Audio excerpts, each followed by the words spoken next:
Hello everyone, welcome to Gate Academy Global. Now here I am right with you to discuss complete revision, that is including all formulas and concept for the subject strength of metal for your gate examination for both mechanical as well as civil engineering, right. As we know, before gate examination we need to revise all the subjects so many times, but sometimes it happens that students are not preparing their own short notes. So I am here with you. I am just like as a student, I will write all the formulas, all the important concepts, all the tips and tricks on the board here, just like a student only, and you can just do revision for the subject strength of material for the gate examination with me here on the board only. So I will try to do all the revision, means complete revision of the subject strength of material as soon as possible. That means maybe the length of the video will be more, but I will try to complete as soon as possible. That means a single video will be very complete for you for strength of metal. Suppose if you are a student who is knowing very well, so this video will be as a very quick revision or fast revision for you for the gate examination, before the gate examination. And suppose if you are a student who is not who has not prepared the subject well, this subject, so you can use this video to just prepare, build your concept in very short time, so that you can attempt questions in your examination. So what I will do in this complete revision, right, basically I will write all the formulas, all the important formulas chapter wise. I will go chapter wise, first chapter, second chapter, third chapter, whatever the name of the chapter I will write, and then I will go formula wise. I will describe each and everything, and I will also discuss about the marks allotted to the subject for the gate examination for mechanical and civil, importance of the topic also, that which topic is more important, which topic is less important, right, how many marks it carry for the gate examination, everything in detail form. That means this video will be complete for you for this subject strength of material. If you are preparing for the gate examination, then this video is must before the gate examination. That means a complete video for complete revision of your subject. So let's start the video. So now we will start from chapter 1, that is very important chapter for gate exam point of view, because every time we have question in the gate examination from this chapter. Chapter is simple stress and strain. So very basic chapter, fundamental chapter for the all the other chapters also. So starting from stress, so what is stress? A resisting force per unit area is known as stress. So suppose just look at here, we have a diagram here. Suppose we have a bar and we are applying external load P here of pull nature, extension or tensile nature, and A is the cross sectional area of this bar here. So what we can write, if suppose if we want to find out the value of stress at any section, so suppose we are taking section XX, so on this section XX we have resisting force R, and R will be equal to P. R will be equal to P. Now what is stress? Meaning of stress, resisting force per unit area, and resisting force is also known as internal forces of the molecules. Resisting force per unit area, since R is equal to P, so what we can write, sigma is equal to P upon area, and what is P? Load. A means area, load upon area. So simply remember only this much only. Remember only this much, that what is sigma? Sigma is load upon area. So remember this much only, that is sigma is equal to P upon A, that is load upon area. Unit will be Newton per meter square or Pascal. We can write in this way, load upon area only, right. We can write units here, just look at here, we can write units here, other units also. For example, 1 kilopascal equal to 10⁻³ Newton per meter square, 1 megapascal 10⁻⁶ Newton per meter square, 1 gigapascal 10⁹ Newton per meter square, and very frequently used one, that is 1 megapascal equal to 1 Newton per mm square. Just remember 1 megapascal here also, but if you are writing in terms of Newton per meter square, it will be 10⁶, but if you are writing in terms of Newton per mm square, it is only 1 here, right. Now, so here we have units here. So we have discussed about the stress basically. First of all, that what is stress? What is stress? So please remember direct formula only. Please remember direct formula, that is load upon area only, to solve the questions. Now we are moving towards the different types of stresses. So for different types of stress, we have two major types of stress, that is normal stress as well as shear stress only. Further we have, right, category of normal stress, direct axial stress as well as bending stress. Now here direct axial stress can be of two types, it can be tensile, it can be compressive, and in the same way for bending stress also, it can be of two types, it can be tensile stress or it can be bending stress. So here we can have normal stress, which can be either tensile or which can be compressive, whether it is a direct or whether it is a bending stress. Now next one is shear stress. So shear stress category will be direct shear stress as well as torsional shear stress. So here we have types of stress, and now we will move on one by one. First I will discuss about normal stress, its types, tensile and compressive. Then I will discuss about shear stress as well as its types also. Coming toward the first one, that is the normal stress. Normal stress represented by sigma. So what is normal stress? Basically, when resisting force is perpendicular to that surface on which we are finding stress, then the stress is known as normal stress. On the basis of right, by diagram I am showing here. Suppose here we have a bar and load P is applied here. Suppose we want to find stress on this plane. So suppose if I will cut section from this plane, so what happen? What is the direction of resisting force? Resisting force will be always opposing nature to the applied load only. So if applied load will be in this direction, resisting force will be opposite in this direction only. So you can see here on this plane, resisting force is perpendicular to the plane only, and when resisting force is perpendicular to the plane, then the stress will be normal stress. So here we have normal stress, that is load upon area only. Now moving to the next, direct axial stress. Type of normal stress. What is direct axial stress? Suppose if we have a cylinder, and this is here I have shown this dotted line, axis of bar here, and if load is applied along the axis only, and if I want to find out stress at any section, so stress will be load upon area only, and this one is known as direct axial stress, load upon area. Why direct axial stress? Because load is applied along the axis only, and we are finding the value of stress at section xx. That's why we can say it is direct axial stress. Formula will be same, load upon area only. Now coming toward the next one, that is the bending stress. Bending stress, suppose if we have a bar or beam, and suppose with the help of moment or with the help of force, if we have bent the bar in the upward direction, or we have bent the beam in the upward direction like this only, so the shape of the beam or the bar will be like this only. If we have bent in this way, so what will happen here? This is known as bending of beam only. So we have bent the beam.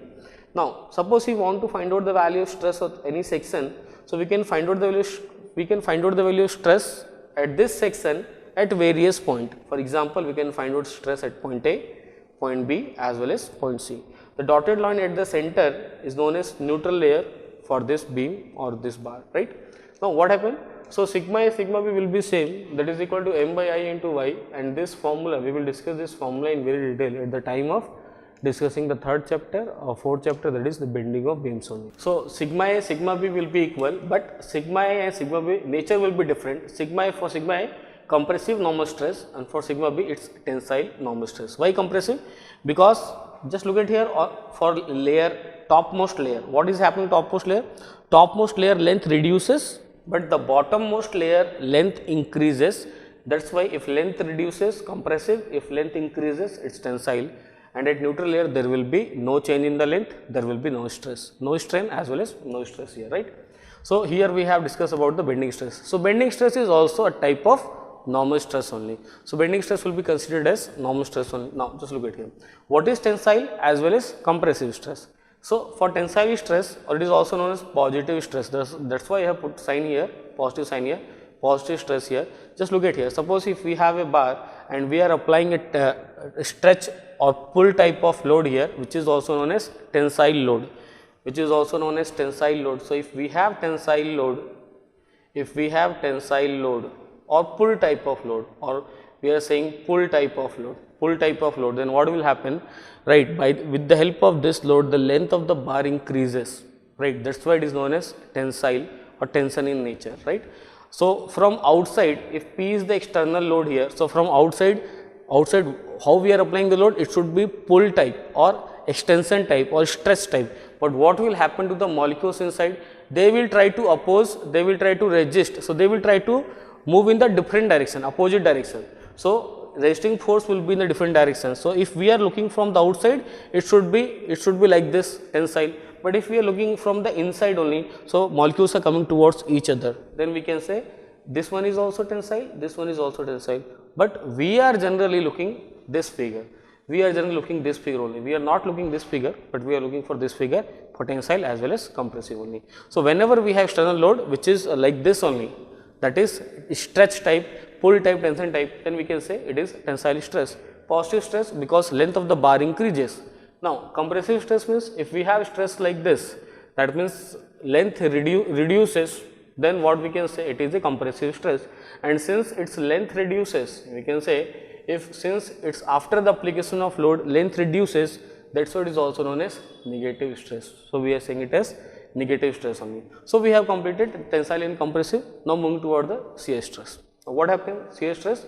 Suppose if we have a block which is fixed at the lower end and we are providing external load P, which is also known as tangential load or shear load. Because this tangential load or shear load is not along the axis but perpendicular to the axis, that is tangential to the surface or parallel to the surface only. Suppose if here we have axis xx, we need to find out the value of stress on this axis, then what we can say, here we have load P, applied load, and resisting force will be opposite to this, and resisting force will be always opposite to the applied load only. So resisting force will be opposite in direction. Here we have R. So what we can say, if here we have resisting force opposite R, so what is stress? So stress will be same basically, load upon area or resisting force per unit area. So stress will be resisting force per unit area or load will be area. Formula will be same, unit will be same, but where is the difference? When the resisting force parallel to the surface. Just look at here. At the time of normal stress, what I have told you, perpendicular word here, perpendicular word. When the resisting force perpendicular to the surface, then it is normal. But when the resisting force is parallel to the surface, then it is known as shear stress only. So formula will be same, unit will be same, rest things will be same. But where is the difference? Only difference, here we have parallel, at the time of normal we have perpendicular. That's why we can say this one shear stress represented by tau, resisting force per unit area or load upon area in terms of Newton per meter square only. Now this one is also known as direct shear stress, because here we have applied direct tangential load or direct shear load. That's why this is known as direct shear stress, right? Now we are moving toward the next one, that is torsional shear stress. Now what is torsional shear stress? Suppose if we have a shaft and we have applied a twisting moment or torque. This one is known as torque, or it is also known as Tm, that is twisting moment. What is the meaning of twist? If we are applying a twisting moment like this, twisting moment here, right, twisting moment like this only. So what we can say, we have torsion formula T by J, tau by R equal to G theta by L, and from this first relation, what we can say, tau is equal to T into R divided by J we can write. So in this way we can find out the value of tau. Unit will be same, that is Newton per meter square only. But from this formula we can find out the value of shear stress. So whenever we have a shaft and we are applying a torque or twisting moment, then we have definitely shear stress induced in the shaft. So in this way we can find out shear stress by two different ways, either direct shear or torsional shear here. Now I have completed here stress and types of stress only, but very precise what you should remember for the examination.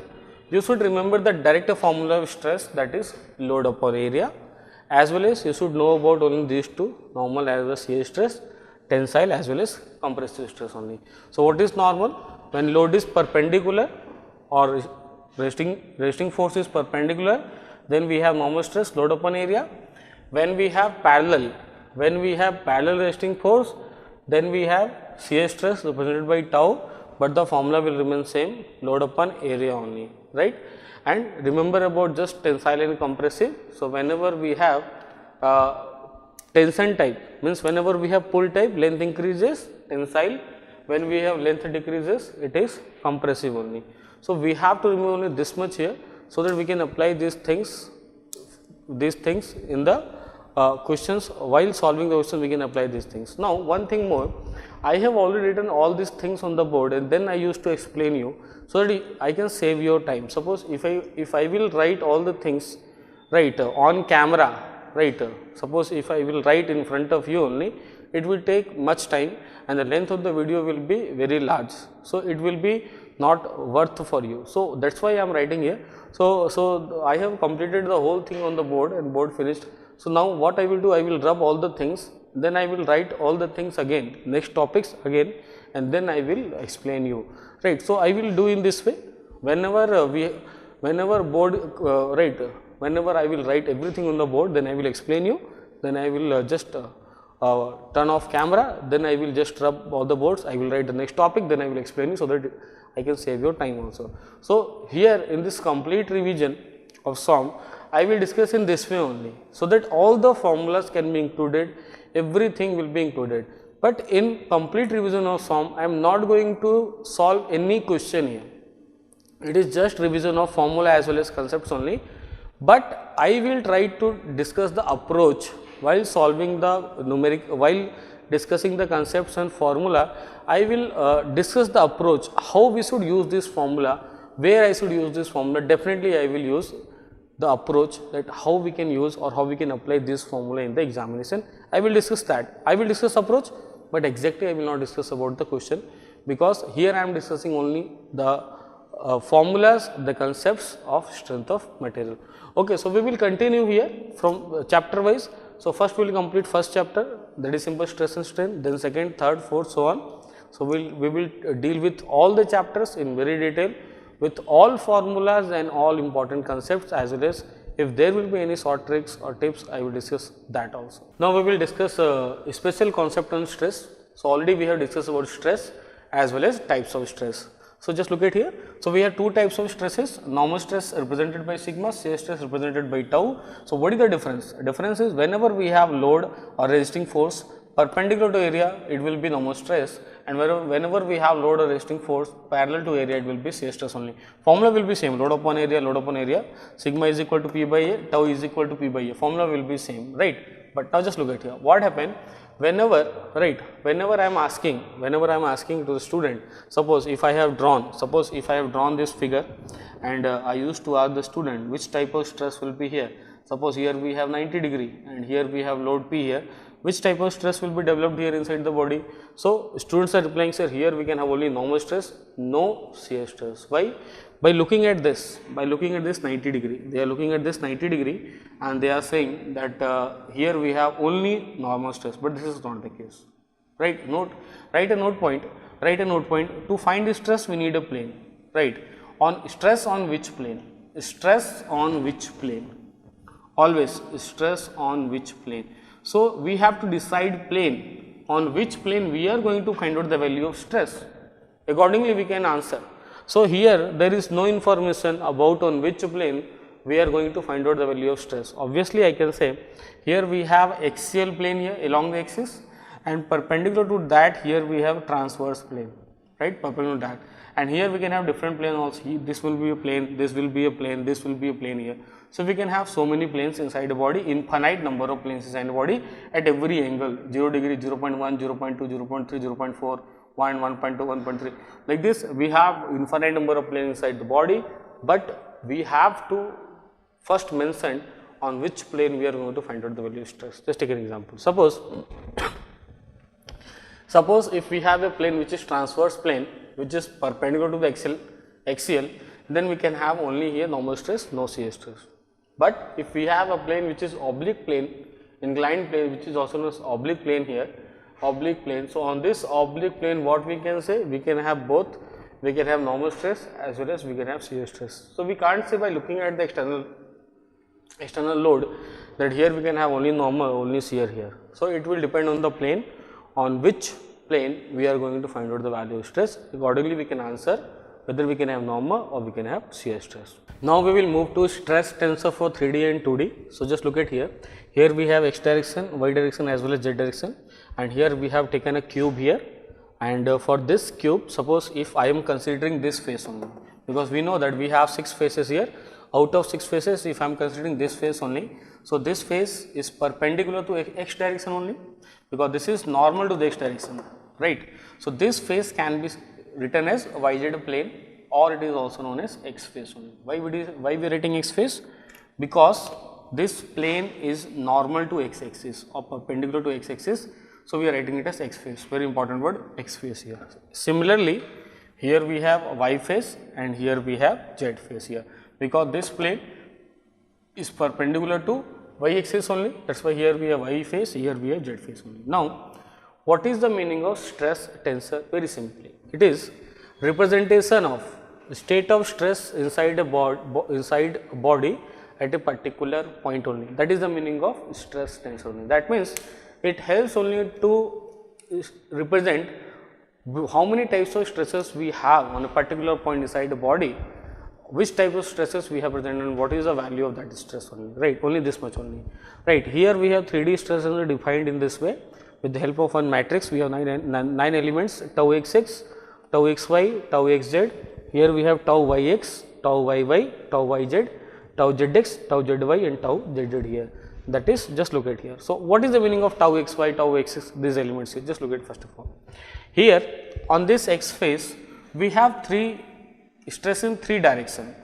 Stress on x phase in x direction, stress on x phase in y direction, stress on x phase in z direction. Similarly, stress on y phase in y direction, stress on y phase in x direction, stress on y phase in z direction. Similarly, here we have stress on z phase in z direction, x direction as well as y direction. So, we have 9 elements here and we have written all the 9 elements here, right. Now, the first term always represents the phase and second will represent the direction. Here, what is tau ij? I always represent the phase. For example, stress on ith phase in jth direction. For example, how we can write tau xy? Tau xy means x will be phase, y will be direction only. Stress on x phase in y direction only. We can write in this way only. Now, so here we have represented tau x, x phase, x phase, x phase. So, this row is for x phase. Y, y, y, that means y phase. Z, Z, Z, here we have Z phase. So, we have written all the 9 elements here, right. And now, this just look at here at the diagonal elements, tau xx, tau yy, tau zz here. So, tau xx, that is stress on x phase in x direction, that will be sigma x, tau y by sigma y, tau zz, sigma z, that means normal stress. All 3 are normal stress here. So, here we have normal stress and rest all will be shear stress. And rest all will be shear stress only. So, here we have diagonal element tau xx, tau xy, tau zz. I have written sigma x, sigma y as well as sigma z. Rest all are shear stresses only. So, in this way we can represent stress tensor for 3D here. So, what is the purpose of stress tensor in the examination? Only to find out the data. By looking at the matrix, we can say what is the value of sigma x, what is the value of sigma y, what is the value of tau xy, what is the value of tau zx, like this only, right, nothing else only. Right. Now, we will go for 2D, right. So, this 3D can be converted to 2D. How we can convert? Just look at here. If thickness along any one axis is negligible or 0, then 3D converted into 2D only. For example, if thickness along z axis is 0, then it will be converted into 2D here. Just look at it, thickness along z axis. So, we have dimension along x axis, we have dimension along y axis, but there is no thickness along z axis. Then what we can say? Here we have only sigma x, here we have only sigma y, tau xy, tau y, only 4 elements. Why? Because if we have a thickness along z axis 0, thickness along z axis 0, so stress on z phase will be 0 because of z axis neglected. So, stress on z phase will be 0. So, z phase, sigma z, tau zx, tau zy, all 3 will be 0. And since we have complementary shear stresses, that means equal tau xy equal to reverse tau yx, tau yz reverse tau zy, tau zx reverse tau xz. So, if this one is known as complementary shear stress, so here tau zx reverse xz, tau zy reverse yz also 0, these two will be also 0 because complementary equal. So, we have 1, 2, 3, 4, 5. Out of 9 elements, 5 element will be 0 here. Just look at here. Here for 3D stress system, we have 9 elements total. Out of 9, this 5, 1, 2, 3, 4, 5, all 5, this 5 will be 0. This will be 0 for 2D, this will be 0 for 2D, this will be 0 for 2D, here this will be 0 here. So, we left with only this. That means this is for 2D, sigma x, tau xy, sigma y and sigma y, like this only we left. So, 5 elements will be 0, we left with only 4. We left with only 4 elements here, like this only. This is the state of stress for 2D, and here we have 2D stress system here, tau xx, tau xy, tau yx and tau yy. And this 2 are known as normal stress on the diagonal element, sigma x, sigma y, tau xy, here we have, tau yx, here we have. So, this is a representation of stress tensor for 2D. Now, what is the purpose? Once again I am telling to you, what is the purpose of the stress tensor in the examination, right? We have to just select the data. What is the value of sigma x, what is the value of sigma y and so on. For example, just look at here. Stress at a point is defined by this. Then what is the value of sigma x? and what is the value of tau xy. So by looking at this, what we can say, here we have diagonal element here. So diagonal element sigma x, sigma y, and tau xy, tau yx here. Just by comparing these two, if we are comparing these two, what we can say, what is the value of sigma x here? So here we have sigma x 50 here, and what is the value of tau xy? So here we have tau xy 30 only, like this only, and nothing else only. So we are using stress tensor in the examination to find out the value of different types of stresses only and nothing else. So please try to remember stress tensor, this matrix for 3D as well as this matrix for 2D only and nothing else. Whenever we have question in the examination, we can find out the value of sigma x, sigma y and everything, depending whether it is a 2D stress system or whether it is a 3D system. So that after getting the value of sigma x, sigma y and something else, we can able to solve the problem. So now we will discuss about strain and its types. So already we have discussed about stresses, types of stresses, everything. Now coming to the strain only. Strain means measure of deformation only. So suppose if we discuss about strain, so we have two different types of strain, normal strain as well as shear strain, just like stress, normal stress and shear stress. Normal strain defined by epsilon, represented by epsilon, and shear strain represented by gamma. Now, normal strain can be of three types. It can be longitudinal strain, it can be lateral strain, it can be volumetric strain here. So, what we will do? We will just learn one by one. First, we will go for normal strain, its types. Then we will discuss about shear strain only. And one thing more, there is no unit for a strain. That's why I have written here unitless here. Now, first one, that is normal strain. What is normal strain? That is change in dimension to original dimension is defined as normal strain. Just take an example. Suppose if here we have a bar fixed at one end and we have a tensile load on the another end. Now what will happen? Because of this tensile load, length of bar increases if L is the original length and delta is change in the length, increase in the length or change in the length. So how we can define longitudinal strain? Longitudinal means along direction of load, that is known as longitudinal direction here. So suppose here we have x direction, suppose here we have x direction here. Here we have x direction, suppose here we have z direction, and suppose here we have y direction suppose. So along the x direction we have load, so along the direction of load we have longitudinal strain, that is why epsilon x will be change in length to original length and it will be positive. Why positive? Because length increases, that is why it is positive. Now what will happen to the width and height? Just look at here. If this bar having length L, width B, height H, if length increases, then what will happen? Suppose I am assuming that volume will remain constant. If length increases, then what happen? Width and height both reduces. It will reduce, right? That's why I have written here negative sign here. Here also negative, here also negative. Negative. Now just look at here. What is epsilon y? Epsilon y is nothing but change in width to original width. Epsilon z change in height to original height. And these two are known as lateral strain. So one will be longitudinal, that is along the direction of load. Another two will be lateral, that is the rest two direction, right? So out of 3 x, y and z, one will be longitudinal and rest two will be lateral always.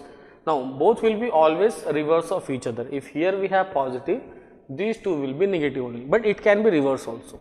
Suppose if load is not tensile, if load will be compressive, then what will happen? This will be reduction in length, so minus delta L by L, and these two will be plus, here also plus delta B by B plus delta H by L. But lateral and longitudinal will be always reverse of each other only. Now coming towards the volumetric strain. So volumetric strain represented by epsilon V, that is change in volume to original volume delta V by V. So we will discuss the formula of volumetric strain later on, right, when we are discussing about the Poisson's ratio and so on. But now we should remember only this much only, that volumetric strain means change in volume to original volume only. Now just look at here. Next one, that is the shear strain represented by gamma.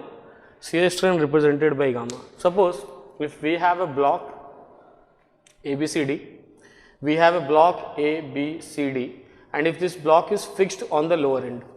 Now if we are applying tangential load P, then what will happen? This block will tilt little bit, point A will move to A dash, point B will move to B dash, this block will tilt little bit like this only, by angle phi here.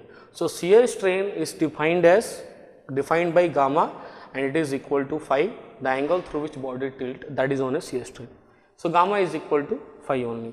Now, since phi is a small angle, so tan phi will be nearly equal to phi only. So, what we can write, gamma equal to phi, and what is phi? Phi will be equal to tan phi only. Now, what is tan phi? So, from here, from this triangle, what is tan phi? A dash by AD, and from this triangle tan phi, BB dash by BC only. That is why I written here tan phi. And now, what is tan phi? That is this by this or this by this, that is delta L by L here. That is why I have written delta L by only, and definitely unitless, there will be no unit for the strain. Just like suppose if it is with stress we have unit, but for strain we have no unit. For any type of strain we have no unit, unitless here. So, we have discussed the strain also as well as types of strain. So, please remember the direct formula, please remember the direct formula, please remember epsilon x formula, please remember epsilon y, epsilon z, please remember the direct formula for epsilon x, epsilon y, epsilon z, epsilon v, that is volumetric strain, as well as gamma. Gamma means directly equal to phi or gamma delta L by L. Please remember all the formulas so that we can able to solve the problems. And suppose if you want to discuss which formula is more important from gate exam point of view, so normal strain is more important, because we have so many questions from normal strain, not from shear strain. So, normal strain is more important because in examination we have questions from normal strain majorly.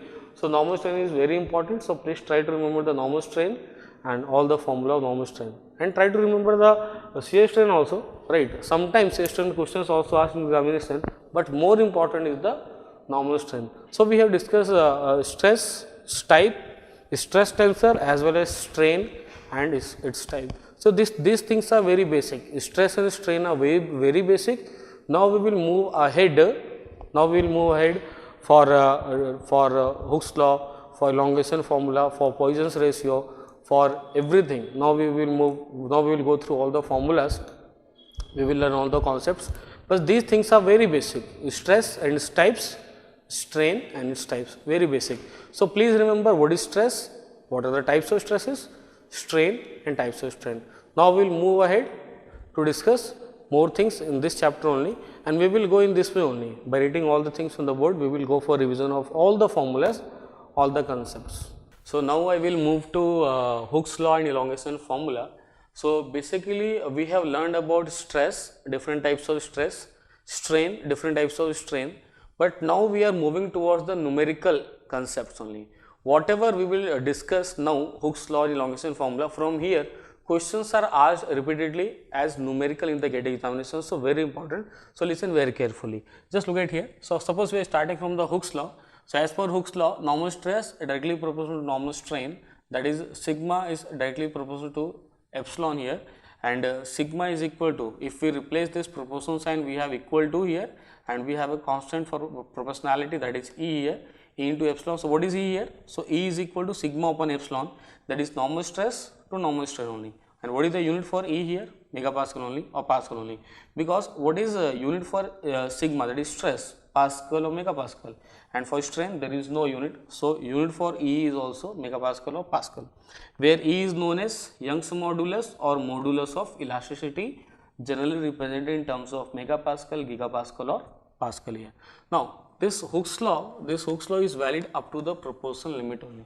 But don't worry about this statement, because we are discussing about the numerical part only. So, don't worry about this statement, leave it, right. So, this is Hooke's law, and here we have first relation, E is equal to sigma by E, that is ratio of normal stress to normal strain. We can also write here ratio of normal stress to normal strain, normal stress to normal strain. First one, very important relation. Now, second, like this only, normal stress directly to normal strain. In the same way, we have shear stress directly to shear strain, that is shear stress tau directly to gamma or phi. We can write gamma or phi, no problem. So, if we are replacing proportional sign, we have equal to sign, and we have constant of proportionality, that is G into phi here. So, what is G? Tau by phi only, tau by phi. And what is tau? That is right here we have shear stress, ratio of shear stress to shear strain, only. So, G is ratio of shear stress to shear strain, and unit here also Strain means unit less whatever unit of stress. So stress is generally in terms of megapascal. So unit is also in terms of megapascal, where G is known as modulus of rigidity or shear modulus. So please remember the second relation also. Direct remember the formula. First formula here we have, second formula here we have. Now moving towards the third formula, that is bulk modulus. So here we have bulk modulus K, or right, bulk modulus. So how we can define bulk modulus? So just like the other two, here for the first Young's modulus we have ratio of normal stress to normal strain. Here for the G, second one we have ratio of shear stress to shear strain. In the same way we are writing here K and the ratio of normal stress to the volumetric strain here, right. So normal stress represented by sigma and volumetric strain represented by epsilon V, where volumetric strain is change in volume to original volume. So sometime we are writing in this way also, and we are writing in this way, P divided by, right, delta V by V, delta V by V, we are writing in this way also, right. So this is, so here we have bulk modulus. So third formula, remember the third formula also. So we have three formula, please remember all the three formula for E, for G as well as for K. We are using this formula in the examination. Direct remember the three formula, right. Now we will move to elongation formula. Now from here what I can say, suppose we have learned about stress, strain, formula of stress, formula of strain. Whatever we have learned, that are basic of the subject. That means questions are not asked directly from stress and strain, right. Sometime question asks find the value of stress, sometime it is asked find the value of stress. But basically from this topic, this is very important topic, because from here only numericals comes very repeatedly in the examination. So many questions are already asked in the examination and so many will be asked in the examination, GATE examination. So this elongation formula will be very important for us. So please learn this formula very carefully, right. So let's start elongation formula. So elongation means, suppose if we have a bar, and if we are applying force on the bar, whether it is a tensile force or whether it is a compressive force, then two possibilities are there. First possibility, if you are applying a tensile force, its length can increase. Second possibility, if you are applying a compressive force, its length can decrease. So whatever the increase or decrease in the length, we are not worrying about what is positive or what is negative. We are worrying about only delta L, that is the magnitude of increase or magnitude of decrease only. So if we are going for the tensile load, magnitude will remain same just like the compressive only, but the difference is, in case of tension we have elongation, in case of compression, in case of compressive load we have compression only, but magnitude will remain same only. So formula will remain same for both, whether we have tensile load or whether we have compressive load. Just look at here. So we are, for elongation formula we have different formulas. So we are discussing the first one, that is the prismatic bar. Now just look at here. Prismatic bar means a bar whose cross section area remains constant throughout the length of the bar. Just take an example here. I have taken here a cylindrical rod here whose cross section area is constant, and we have applied load P, and we have applied tensile load P here. So due to the tensile load, what will happen? If L is the length of the bar, A is the cross section area, E is the Young's modulus, P is the load applied on the bar, what will happen? Because of this tensile load, there will be some extension of this bar, there will be some change in length, there will be some increase in the length, which is represented by delta L only. Now as per Hooke's law, stress is equals to Young's modulus into strain only. What is stress? Load upon area. What is strain? Change in length to original length only. So what is the formula of delta L from here? L multiplied here, E will be here, right, at denominator only. So what we can write? Delta L from here. From this relation, what we can write? Just look at here. From this relation, we can write this, that delta L is equal to PL divided by AE. So this is very important formula. That's why I have written here very important formula. So this formula is very important, but make sure these three things should be constant. That is, load should be constant, area should be constant, and Young's modulus should be constant. While using this formula, that is delta L equal to PL by A, we should ensure that these three things, load, area, and Young's modulus, should be constant. It should not vary. If any one out of three, P, A, and E, will vary along the length of the bar, then we can't use this formula directly. And for that condition, we have one different case. We will discuss it later on, right? Now second one, that is taper bar. So what is the formula of taper bar? Just look at here. If we have a taper bar having diameter D1 here, and here we have diameter D2 here, load applied P here, length is L, Young's modulus E. So the formula of delta L change in length, delta L will be 4PL divided by pi E d1 into d2. We can write here. This is the formula for delta L. But this formula is not asked in GATE examinations so much. It is asked in engineering services, right? But there may be chance that this formula can also, right, or question from this formula can also come in GATE examination. So try to remember this formula also. Second one. Now moving towards the third one. Third one, that is elongation due to the self weight. Elongation due to the self weight. That means, suppose, just look at here. Suppose if here we have a bar and this bar is suspended vertically here, suspended, right, hang or suspended vertically. Now what will happen? There is no external load applied on the bar, just like the previous cases. But why we have elongation? Because of the self weight. So elongation of the bar will be because of the self weight only, and here we have prismatic bar which is suspended. This one is prismatic bar only. So we are saying that A is the area of the bar, cross section area of the bar, L is the length here I have represented here, rho is the density of the bar, G is the acceleration due to gravity, and E is the Young's modulus of the bar or bar material only. So what we can write, that is delta L here in this case, delta L, the formula for elongation will be delta L gamma L square divided by 2 into E, where gamma is known as a specific weight of the material of bar whose value is equal to rho into G, density multiplied by acceleration due to gravity only, right? So that's why instead of gamma, what we can write, rho into G, that's why we have rho G L square divided by 2E. So this is the formula, this is the formula. So this is the formula for self weight condition, but for prismatic bar only, self weight prismatic bar only. So try to remove this formula, right? This type of question can come in GATE examination as well as engineering services also. Right now, fourth one is also for self weight only, for self weight elongation of conical bar, right? Here we have elongation to self weight of prismatic bar. So first we have discussed about self weight prismatic bar, here elongation of prismatic bar due to the self weight. Now here elongation of conical bar due to the self weight here. So here we have length L here. So what we can say, delta L change in length will be 1/3 of the previous case. What is the change in length of the previous case? Gamma L square by 2E. So 1/3 of that. 1/3 multiplied gamma L square by 2E only. So gamma L square divided by 6E. So actually this type of question is not asked in GATE examination very much. So we can leave this. So we can leave this formula also, that is not a problem. Or you can remember very simple 1/3 of the previous case only, because this formula we have to remember. Definitely we have to remember this formula. So related to that only, here we have 1/3 only, so you can remember this also easily, because the formula is not so different. Formula is almost same only. Now moving toward the last case and very important case, fifth one. Last case and very important case. Last case and very important case is here, that in general case, which is very much asked in GATE examination, high probability of asking GATE examination. What happened? I have told you one thing here, that delta L is equal to PL divided by A into E. Now what happened here? Just look at here.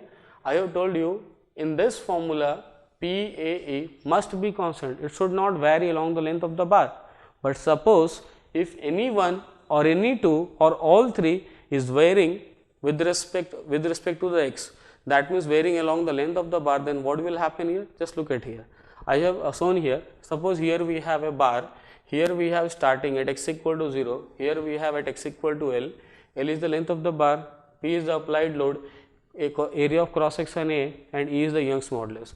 Now what will happen if P is a function of x? That means P varies, P changes with respect to x, that is along the length of the bar, or if area changes with respect to x, or if E, Young's modulus, changes with respect to x. If any one, any two or all three changes with respect to x, then we can't use this formula directly, PL by AE. So first we should go for elongation for a small segment dx, then we can go for integration. So finally delta L will be equal to P into dx divided by A into E, just like here PL by A into E. Instead of L we are writing dx. Instead of L we are writing dx, PL divided by A into E. Now we should go for integration from 0 to L. After integration, putting the limit, we will get the value of answer. For example, I have given one example also. If suppose load is given as P is equal to 10x plus 2, then what we can say? just put this value of P 10x plus 2 here, integrate, put the limit 0 to L. Suppose length is 5 meter. So, put the limit 0 to 5 here, then integrate, we will get the value of delta L in terms of meter only. In this way we can solve. So, this is very important case. Question already asked in GATE examination in this way 1-2 times, alright, more than 2 times. Then here where we need integration, where we should put the value of P, A and E in terms of x, then we need to integrate, put the limit, then we can get the value of delta L or elongation formula, right.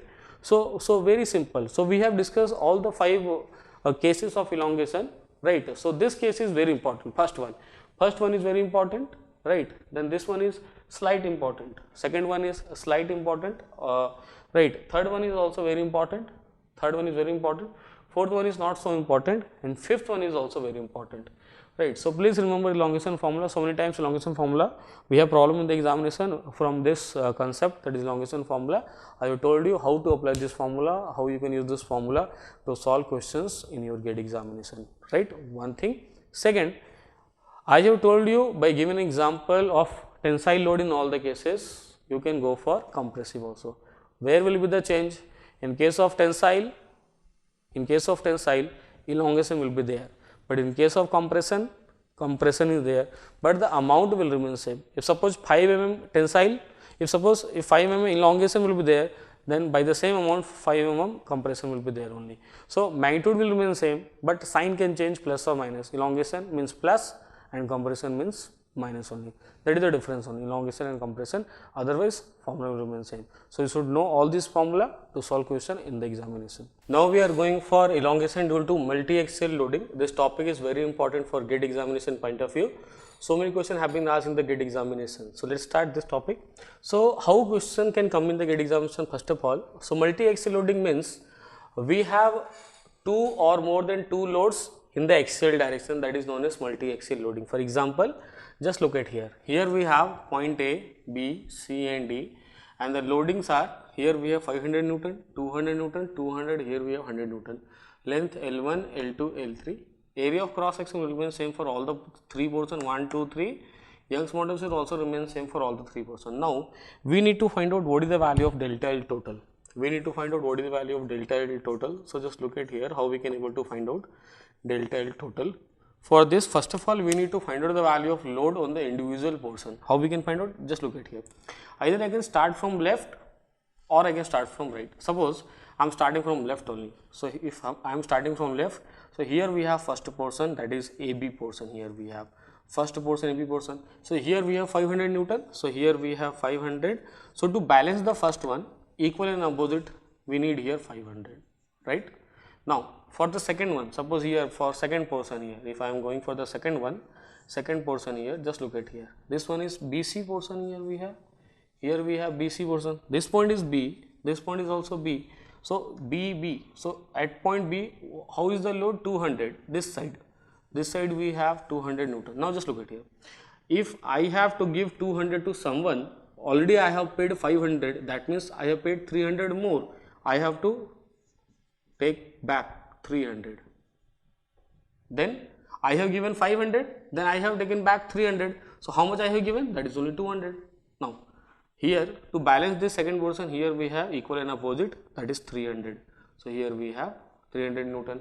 Now, for the third one, just look at here. For the third portion here, this point is C, this point is D here. So, here we have C, here we have C. So, at point C, how is the load? 200 in this direction.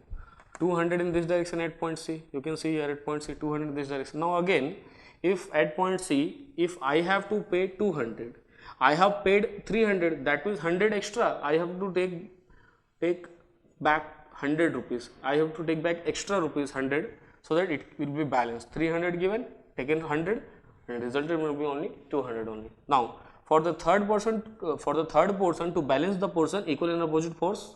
So, here we have 100, so here we have also 100 Newton, here we have also, so here we have 100 Newton, you can see 100 here also 100, that means we are correct here.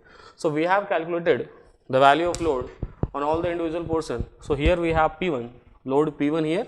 So, here we have load P1 500 Newton for the first portion, here we have load P2 here we have load P2 300 Newton for the second portion, and here we have load P3 for the third portion. 100 for the third portion, right? Now, how we can find out delta L total? Just look at here. Depending on the tension or compression, we will add. So, here for the first portion we have tensile load. Tensile means positive delta L, right? Second here tension, positive delta L, and third here tension, we have positive delta L. So, suppose if I want to find out delta L total, if I want to find out delta L total, I should write delta L1 plus delta L2 plus delta L3. Why I have written plus plus plus? Because all are in tension. Suppose if this will be in compression, so here will be negative compression, so negative, so here we have minus delta L2 we can put here. So depending on tension and compression, I can put the sign plus or minus here. Now what is the formula of delta L1? That is P1 L1 divided by A into E, plus we can write P2 L2 divided by A into E, plus we can write P3 L3 divided by A into E. So we can put the values here and we can able to solve. Use your calculator, find out the value of delta L in terms of meter. So this is the procedure. So this is very important topic because so many questions asked in the examination. So high probability from this concept. So please remember this concept. Actually this is not direct formula. This is not exact formula, direct formula. This is not a formula. This is a concept. You should remember this concept to solve the problem. So first go for the individual portion load, finding the load on the individual portion, and then use the formula for delta L for with the plus and minus sign accordingly on the basis of tension and compression of the individual portion, and then use the calculator, get the answer. Very simple. So now we will discuss about series and parallel combination of bar. So we have already covered that stress strain as well as elongation formula as well as elongation due to multi-axial loading also, right? And now we are discussing about series and parallel combination. So this topic is also important because we have questions in the examination, GATE examination from this topic, series and parallel combination. So series and parallel combination will be very easy, not so difficult. Basically whatever the formula we have already used in the elongation, we are using those formula only, but with very slight difference only. Just look at here. We start from the first one, that is the series combination. Just look at here in this figure. We have 3 bar, first, second and third bar, having different area, having different length, but load is here P. So if load is here P, then what we can say in case of series combination, load will always remain same for all the portion. Just like here, for the first portion load is P1, for the second portion load is P2, for the third portion load is P3, but all the load, that is load in the first portion, second portion, third portion will remain same, that is equal to P only. That is why I have written here P1 is equal to P2 is equal to P3 and that is equal to P only. Now what we can say, because of load P, there will be some elongation in the first portion, some elongation in the second portion, some elongation in the third portion. Now the total elongation of the whole bar, delta L total, will be equal to delta L1 plus delta L2 plus delta L3, and we can use the formula of delta also, delta L PL divided by A into E, PL divided by A into E and PL divided by A into E, like this only, so that we can find out the value of delta L total. Only this much only. We should know about series combination, only this much. Remember that load will be same and we can use delta L total in this way only. If we are knowing this formula only, we can able to solve series combination. That is not a problem. Very simple concept, very simple. Now coming toward the next one, that is the parallel combination. Just look at here, I have shown a diagram here. Here we have first bar, here we have second bar, and now we have a rigid plate attached to these 2 bar and load is applied on the rigid plate P. Now if A1 is the area of the first bar, L1 is the length of the first bar, E1 is the Young's modulus of the first bar. Similarly A2, L2 and E2, here we have data for the second bar here. Now what will happen, whatever load we are applying here, P, that will be carried by these 2 bar only. Some portion will be carried by first bar, some portion carried by second bar only. Let's say here we have load P1, here we have load P2. So whatever load we have applied here distributed among 2, so P1 plus P2 will be equal to P only. So our first equation will be P is equal to P1 plus P2. Now what will happen, just look at here. If this rigid plate, right, if we are applying a force rigid plate in the downward direction, what will happen, this horizontal rigid plate will move horizontally in the downward direction like this only. So if horizontal plate is moving in the downward direction horizontally like this only, and suppose this plate moved by 5 mm, so what happened to the first bar, elongation of first bar will be 5 mm, elongation of second bar will be also 5 mm, that means delta L will be same for the both. That's why I have written second equation in this way, delta L1 is equal to delta L2, and here we can put the value of delta L, PL divided by AE, and here we can also write PL divided by A into E. Second equation. So here we have first equation, P is equal to P1 plus P2, here we have second equation. Now how many unknowns here we have in these two equations? Only two unknowns, P1 and P2, because we are not knowing the value of P1 and P2. So here we have P1 value unknown, and here we have P2 value unknown. So P1 and P2, we have unknown values here, P1, P2. So here P1, P2 unknown, here also P1, P2 unknown. Two equations, two unknown. Very simply we can solve equation 1 and 2. So by solving 1 and 2, we get the value of P1 as well as P2. After getting the value of P1 and P2, what we can say? We can find the value of stress in the first rod as well as stress in the second rod. How we can find? If suppose we are knowing the value of P1 as well as P2, so what is stress? Load upon area. So P1 is known to 1, area is known to, P2 is known to us, area 2 is also known to us. So we can say then stress in the first and the second rod, or first and second bar, we can also call it as bar also, first and second bar or first and second rod. So stress in the first and second bar, so first P1 by A1 sigma 1, stress in the first bar, stress in the second bar sigma 2, P2 divided by A2 only. In this way we can find out the value of stress in both the bars. And here we have another example for the parallel combination, right? If suppose if we have a bar fixed on both sides, and if load applied P here and first portion, second portion, then same two equation we can apply, we can solve, right? That P is equal to P1 plus P2 and delta L1 is equal to delta L2. Similarly, we can solve these two equations, we can find out the value of P1 and P2. We can solve these two equations, we can get the value of P1 as well as we can get the value of P2 also, no problem. Similarly, but this type of question is not coming in the GATE examination, this is for engineering services. So for GATE point of view, we can leave this example, no problem. But for engineering services, we should go for this type of example question. So we have done with series and parallel combination, very simple formula. So very simple formula. In series, load will be same, delta L total will be added only, right? In parallel, we have always two equation here, P is equal to P1 plus P2 and delta L1 delta L2, no problem. We can have 3 rod also or 3 bar also in parallel combination, no problem. We will consider 2 bar and then we can able to solve. We will just consider 2 bar, we can take 2 bar and we can able to solve also, that is not a problem. So this is series and parallel combination. Now moving to the next topic in the first chapter only, right? So we are still in the first chapter only, because first chapter is very basic chapter as well as very lengthy chapter, because so many questions are being asked in the first chapter only, because so many topics are there in the first chapter, because this is a very basic chapter for the other chapters only, right? So we will discuss all the topics one by one, and I will definitely let you know what are the topics which are important, what are the topics which are not so important, right? I am telling each and everything to you. Just here I have told you this will be in the engineering services, not in the GATE examination. So I will let you know everything, I will discuss everything, I will let you know everything. If suppose if you think that I am very strict to the GATE examination only, so you can leave this topic, you can leave this example, that is not a problem only, right? Now just look at here. Moving to the next one, that is load with respect to time, that is gradual load, sudden load as well as impact load. So we have question from this topic in the GATE examination. We have question from gradual load, or actually I can say in strength of material subject 98% chance of question coming from gradual load only, 98% chance, and we have few chance 98 or 95% chance, and we have a chance of question from sudden as well as impact load also. So definitely this topic is important, because already we have question in the examination, that's why we can say there can be chance, right, in the future GATE examination that this type of question can come in examination, right? Now one by one we will discuss. First one we will discuss about gradual load. What is gradual load? That means suppose if here we have a bar, vertical bar fixed at the lower end, and the upper end we are applying, right, a load of 50 Newton here, compressive load of 50 Newton here. If area of this bar is A, length of this bar is L, Young's modulus of this bar is E here. Now what is the meaning of gradual load 50 Newton? Gradual load means load starts from 0 Newton, then it will increase to 1, 2, 3 and so on, it will reach to the maximum value of 50 Newton. That is why here written load starts from 0 and increases with respect to time. This is the meaning of gradual load only.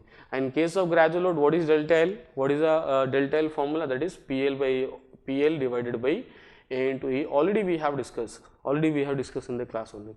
So this is gradual load, simply this is gradual load. Already we have discussed about the gradual load. Now coming towards the next one, that is the impact load. coming towards the next one, that is the impact load. Now just look at here what happened. In case of impact load, what is the meaning of impact? First of all, suppose the same bar here we have length L, area A, Young's modulus E here. Now we are not going to put the load gradually, but we are dropping some weight. Suppose we have a stone. Suppose if we have a stone and we used to drop that stone from some height on a particular bar, then what will happen? Then the effect of that weight of the stone will be more, right? So effect will be more, right? That is the meaning of impact load. That means impact load is there, effect will be more as compared to gradual only. So just look at here. If we need to find out what is the value of delta L, in this case, impact load case, so here we have H is the height of drop of weight on the bar, and we have A, L, E. Now the formula for delta impact is delta static multiplied by 1 plus under root 1 plus 2H by delta static. First of all, let me discuss about delta static. What is delta static? Delta static means if the same load, just look at here, if this here we have load, if the same load or same weight, is applied gradually, here is applied gradually, then what we can say, what is the delta L formula? PL divided by A into E. So here also WL divided by A into E, because if the same load, just look at here, if the same load is applied gradually, if the same load W is applied gradually, then what is the value of deflection or elongation or compression? That delta static equal to PL divided by A into E, that is WL divided by A into E, this much only. This is delta static. So we are knowing the value delta static. So just put all the values here, delta static value, put the value delta static, put the value of H, you will get the value of delta impact. In this way we can find out the delta impact. Just remember the formula only, very important formula. Just remember the formula, use the data in the examination, put all the values in the formula, you will get the answer. Very simple. Now what is this value? Just look at it here in this bracket term, this one is known as impact factor. Here I have written here delta static multiplied by this value impact factor here, impact factor. And what is the value of impact factor? Just look at here. So the value of impact factor here we have this one, 1 plus under root 1 plus 2H by delta static. This is the value of impact factor. Now whatever the value of H we are going to take greater than 0, whatever the value of H we are taking, suppose 10 mm, 20 mm, 30 mm, 2 meter, 5 meter, whatever we are taking, by putting any value of H here, we will get this value 1 plus greater than 1, that means greater than 2. So always impact factor is greater than 2. That is effect of load is more than 2 times. For example, if suppose same load is applied gradually and delta is 5 mm, and if the same load is applied with impact, then delta will be 2 times, more than 2 times, more than 10 mm, right, like this only. So here we have impact. So just remember this formula, only, nothing else in case of impact load only. And please know about delta static also, that what is delta static, right. Now coming toward the third one, that is the sudden load. So what is the meaning of sudden? Just like impact only, we will discuss sudden, but where is the difference? In case of impact load, we have H as height of drop, but in case of sudden load, this H will become 0. Here I have written here, just like impact, but height of drop is 0, that is H equal to 0. Now just putting the value of H equal to 0 here in this impact factor formula, just put this value H 0, so this will become 0, and what is under root 1? It will become only 1. 1 plus 1, that is equal to 2 only. So here we have impact factor 2 always. In case of sudden load, impact factor is always 2, and if we are putting the value of impact factor 2 here, so what is delta? So 2 multiplied by delta static. That's why delta sudden is equal to 2 into delta static. And what is delta static? The same formula, WL divided by A into E. We can put here, we can get the value of deflection, we can get the value of compression or elongation, whatever we have, we can find out the value of delta in this case. So please remember this formula. So we are knowing the gradual load, because we have learned gradual load so many times. Already we are knowing PL divided by A into E, gradual load. Now remember this formula for sudden, and from sudden only put the value of H equal to 0, from impact only put the value of H equal to 0, we will get the formula of sudden also.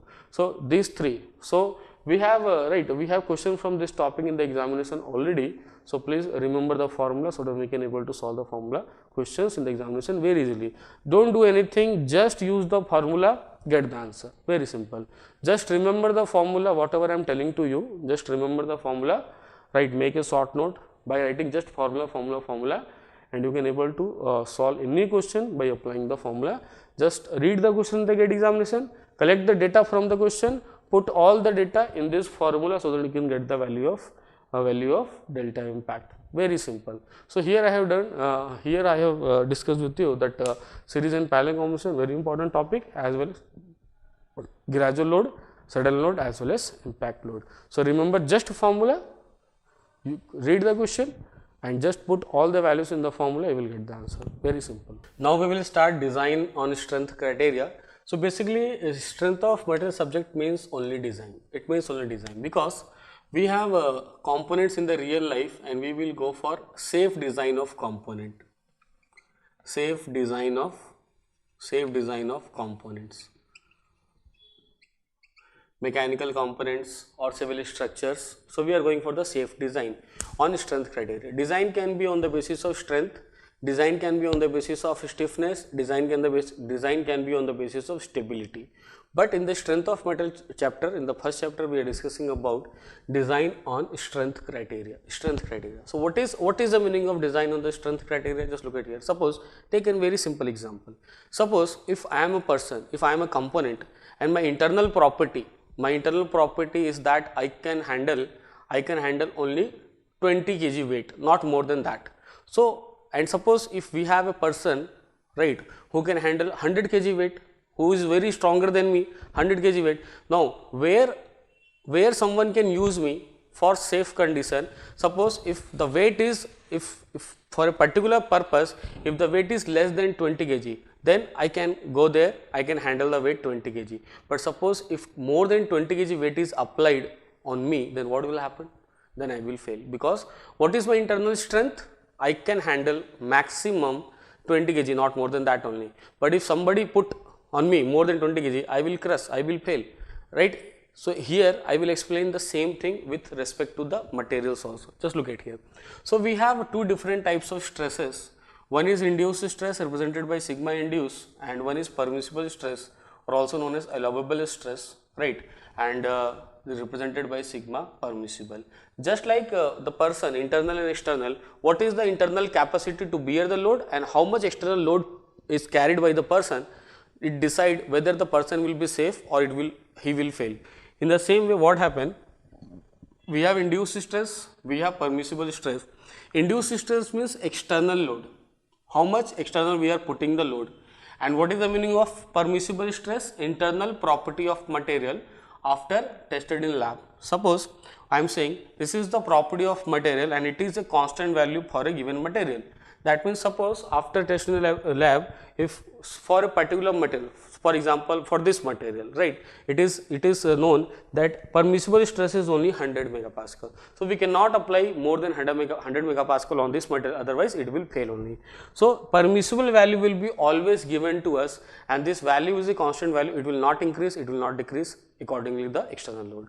Whatever the value of external load doesn't matter, permissible stress will be a constant value. But what will happen in case of induced stress? In case of induced stress, right, induced stress will vary accordingly to the applied load. It depends on the value of the load applied only. If load applied, what is induced stress? Load upon area. If applied load is more, stress will be more. If suppose applied load upon area means P upon A. This means P upon A. Suppose if external load is 0, if P equal to 0, what will happen to induced stress? This will be 0. There will be no external load, no external stress will be there, no external load will be there, so there will be no induced stress, it will be 0 only, like this only. Now, if we discuss about these two, induced stress as well as permissible stress, this will be a constant value, this will depend on the value of external load only. Then what is the meaning of safe design of any component, safe design of any structure? Safe design of any component means if induced stress less than equal to permissible stress, if induced stress less than equal to permissible stress, then we can say the component will be safe. And failure condition, if induced stress more than the permissible stress, then the material will fail, right? Now, for GATE examination, how we can come to know that question is from design criteria only? Suppose if in examination, if you see this word permissible stress given to you or allowable stress given to you, you can come to know that definitely the question is from design and I should use this formula only for safe design, and we are going for the safe design but not for the failure. So don't remember this one, just remember this one, that is induced stress less than equal to permissible stress only. Now there is a term factor of safety related to this only. Factor of safety means represented by n, ratio of failure stress to working stress or ratio of permissible stress to working stress. So what is working stress? So this n will here the denominator. So working stress will be permissible stress divided by n only, and the value of n is greater than equal to 1 always, right. Most of the time we design for the working stress. So what we can write, just like induced stress less than equal to permissible, instead of permissible we will put working stress. Just look at here, for safe design we can write induced stress less than equal to working stress. And what is the formula of working stress? Permissible by n. So we can write permissible by n. So working stress means sigma permissible n only, right. Now suppose if we have n equal to 1, then what will happen? We will reach to that formula, same formula only. Here just look at here, this formula is for n is equal to 1, this formula is for n is equal to 1. Suppose we have n is equal to 1, then what will happen? We will reach to the same formula, that is induced stress less than equal to sigma permissible. But the value of n is given to us in the examination, put the value of n here so that we can able to solve the problem, right. And for failure, induced stress greater than working stress. And suppose if in exam, if I am talking about exam, if in exam the value of n is not given to us, factor of safety is not given to us, we can assume this value, we can assume this value as 1 only. 1 only. And what is the meaning of n is equal to 1? N is equal to 1 means definitely this formula for n is equal to 1. So we can use this formula directly if n is not given to us. If n is given to us, we will use this formula. So we have two formula only, this formula, remember only this formula, only one formula, induced stress less than equal to sigma permissible n. If n is given in the examination, put the value. If n is not given in the examination, just take this value as 1 only, right. Now similarly what we can say, whatever I have discussed with you, whatever I have discussed the design part, right, whatever I have discussed your types of stresses, right, tau induced, tau permissible or safe design, failure, factor of safety, whatever I have discussed with you, same is applicable for shear stress also, same is applicable for shear stress also. Just like tau induced, just look at here, just like tau induced less than equal to tau permissible, what we can write, sigma induced less than equal to sigma permissible. Just look at here, for safe design we can write tau induced less than equal to tau permissible here, and for failure tau induced greater than tau permissible. And if n is given to us, if factor of safety n is given to us, we can write in the same way, tau induced less than equal to tau permissible divided by n, and if n is not given, we can consider n as 1. So if we are taking n is equal to 1, we will get this formula only. So same formula, so remember this one only, remember this one only, right. Now we are taking a question, we are taking question means approach of the question, how we can solve question in the examination.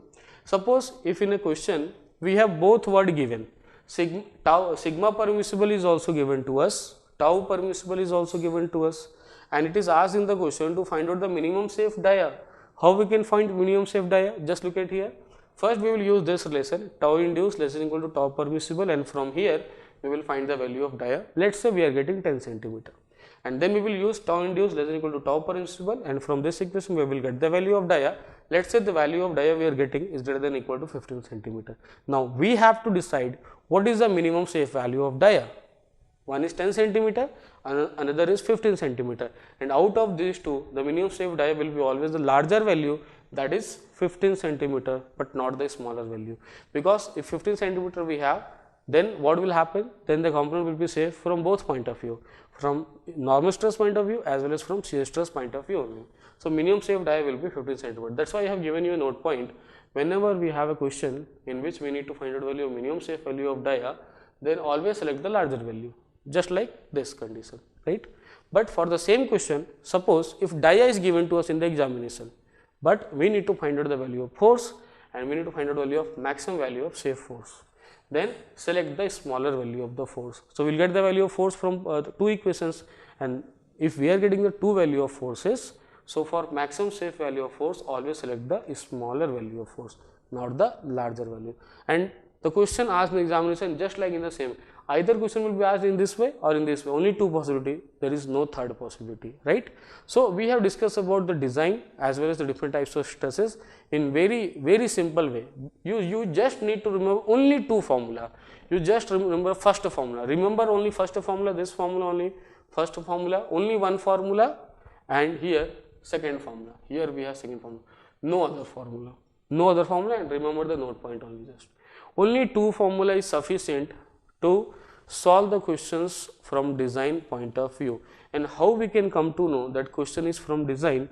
By looking at these two words. If sigma permissible is given in the question, or if sigma allowable, or if tau permissible, tau available given in the problem, then we can come to know that the problem is only from the design only.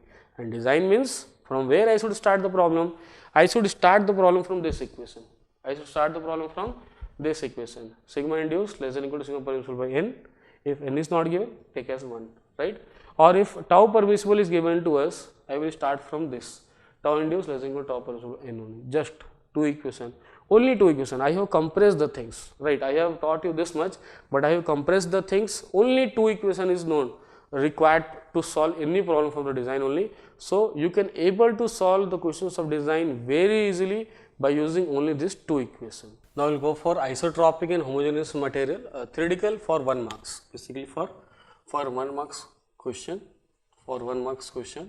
So what is isotropic material? If the value of elastic constant same in all direction at a point, this type of material is known as isotropic. With the help of diagram I have shown here, at one point if the value of elastic constant same in all the direction, this material is isotropic. Now what is homogeneous? The value of elastic constant same at all points in a direction, this is known as homogeneous. At all the points in one direction, if the value of elastic constant is same, this one is homogeneous material. Now we can have material which is both isotropic as well as homogeneous, that is isotropic and homogeneous. That means the value of elastic constant same at all points and in all direction. Same at all points in all direction, then this is known as isotropic and homogeneous material. So for 1 marks only, remember this only, right? Now we are moving to the elastic constant. So this is very important topic for 2 marks. 2 marks question or numerical. Numerical can come from here. So many questions are already asked in the examination from this elastic constant, very important, right? Elastic constant means 4 values, E, G, K as well as mu only, right? Now what is E? So already we have discussed about E, G and K, that is Young's modulus, modulus of rigidity as well as bulk modulus. We have discussed the formula also earlier, very clear to you. Now moving toward the next one, that is mu. Mu is known as Poisson's ratio. And what is mu? With the ratio of lateral strain to longitudinal strain with negative sign here. Now what is lateral strain, longitudinal strain? Already I have discussed with you at the time of strain and types of strain. So suppose if we have a bar and load is applied here P, length is L, dia is D. So what is lateral strain? So if we are taking the ratio of lateral strain to longitudinal strain, so what is lateral strain? Change in dia to original dia. And what we can say, and what is the value of longitudinal strain? Change in length to original length only. So we will have 2 negative sign here, 1 negative sign for this negative here, and lateral strain is already negative here. So we can put negative sign here. So this will be the condition here. So this is the value of mu. So ultimately mu will be positive. So ultimately mu will be positive only. Now just look at here. The range of mu for engineering materials is generally from 0 to 0.5. Remember some values also, right? Value of mu, remember some values also. So value of mu is like this. Value of mu is almost 0 for cork.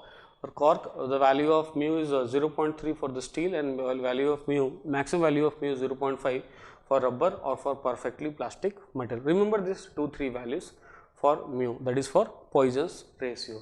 Now we are going for, remember this formula. This formula is very important. Mu formula is very important. Remember all the formula, value of E, value of G, value of K as well as value of mu only. Now we are moving towards a relation between these elastic constants. So we have 4 elastic constants for isotropic material, and now we are going for relation between the elastic constants for isotropic material. So we have 4 that is E, we have K, we have G as well as mu. So what is the relation between these 4? Relation between these 4 here. So E is first relation, E equal to 2G1 plus mu. Directly learn the formula, directly remember the formula to solve any problem in the examination. right? Second formula E equal to 3k, 1 minus 2 mu. Third formula E equal to 9 kg upon 3k plus g. Just remember this three formula and you can able to solve any problem. If problem comes in the examination, just read the problem, collect the data from the problem, put in this equation and solve the problem. Very simple. Remember this three equation only and nothing else only.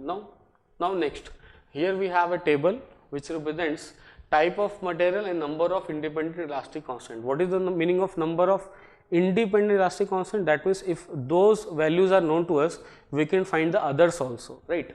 For isotropic material, so for isotropic material, how many elastic constants we have? 4 only, 1, 2, 3, 4, and out of 4 we have 2 independent elastic constants. In the similar way, we can say for orthotopic material, we have 9 independent elastic constants, and for anisotropic material, we have 21. So this table is for 1 marks. This table is for 1 marks. Question can come in examination with 1 marks, and this relation will be for 2 marks. Very important. 2 marks numerical. 2 marks numerical.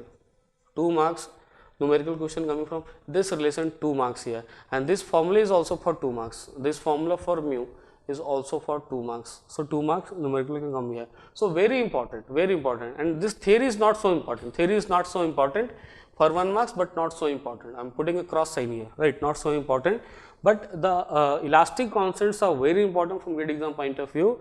We should remember the formula for 2 marks, right? And we should remember this formula, that is mu, this formula for mu, and we should remember this relation, 3 relations, and if required we will just use in this way. For example, combining 1 and 2. If we will combine 1 and 2, we can combine 2 equation also. Combining, if E equal to this value, we can compare this 2. So we can write 2g is 2g multiplied by, we can write 2g multiplied by 1 plus mu is equal to 3k multiplied by 1 minus 2 mu. We can write in this way. We can combine, we can write in this way for 2 marks numerical only, right? And this table, remember this table for only for 1 marks, but not so important, right? Not so important, right? But this one is very important. Please remember to solve problems in the examination. So now we will discuss about isotropic and homogeneous material. So here we have theory part only for 1 marks, right? But not so important in the examination. 1 marks we have. So what is isotropic material? If value of elastic constant same in all direction at a point, this is known as isotropic material. With the help of diagram I have shown here, here we have a body. At one point the value of elastic constant in all the direction is same. This one is known as isotropic material. Now what is homogeneous material? If the value of elastic constant same at all the points in one direction, at all the points the value of elastic constant same but in one direction only, this one is known as homogeneous material. We can have material which is isotropic as well as homogeneous, that is isotropic and homogeneous material where the value of elastic constant is same at all points in all direction. Here at all the points in all the direction the value of elastic constant will be same. This is known as isotropic and homogeneous material. So here we have theory part, and this is not so important, but question can come for 1 marks only. Now moving toward the important topic, elastic constant. Very important topic for 2 marks question.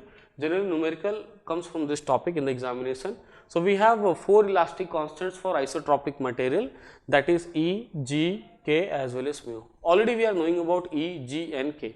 Young's modulus, modulus of rigidity as well as bulk modulus. Already we are knowing about the formula, already we have discussed the formula also. Now the new one, that is mu. So mu is known as Poisson's ratio, and what is Poisson's ratio?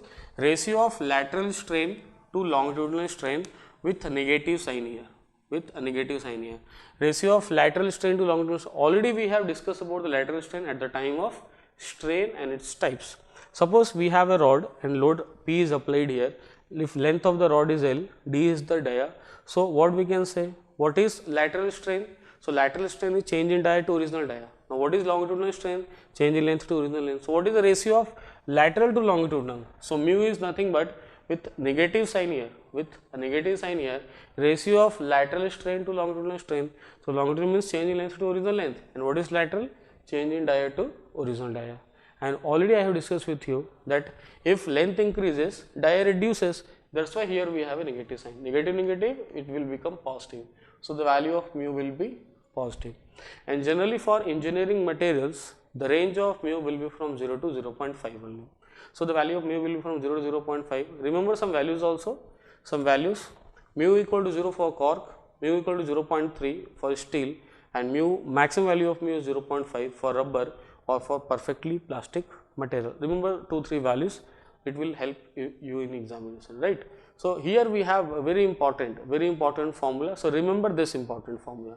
Remember this important formula and this important formula, only these two important formula, and remember the range also for 1 marks, and remember this values also for 1 marks. So these two data for 1 marks and this formula or this formula, same formula, both are same formula for 2 marks, 2 marks numerical only, right? Now we are moving towards a relation between the elastic constants, that is E, K, G and mu. So we have 4 elastic constants, E, K, G and mu. Now what is the relation between them for any isotropic material? We are going for that. So we have only 3 relation. First one is E equal to 2G, 1 plus mu.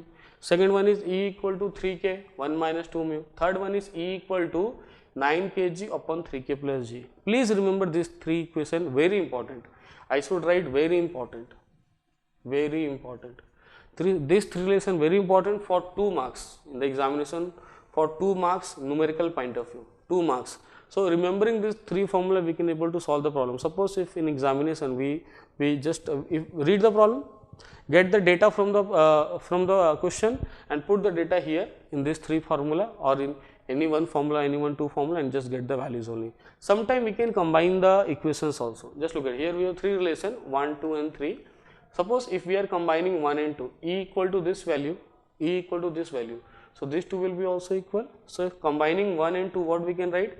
2G 1 plus mu is equal to 3K 1 minus 2 mu. We can use this also. Suppose value of G, value of K is given in the problem, we can easily find out the value of mu also. So we can find out the value of mu also. So the value of G and value of K is given to us. From this relation we can find out the value of mu.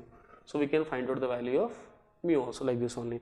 And suppose if the value of G is given to us, value of E is given to us, use only this formula to get the value of mu. If the value of K and E is given to us, use only this formula to get the value of mu. This type of question will come in examination. We can very easily able to solve the problem just by remembering these 3 formula and nothing else only, right? So these things, these formulas are very important, as well as formula of mu is very important to solve questions in the examination. Now moving toward another theory portion for 1 marks. Here we have a theory portion for 1 marks, type of material as well as number of independent elastic constants.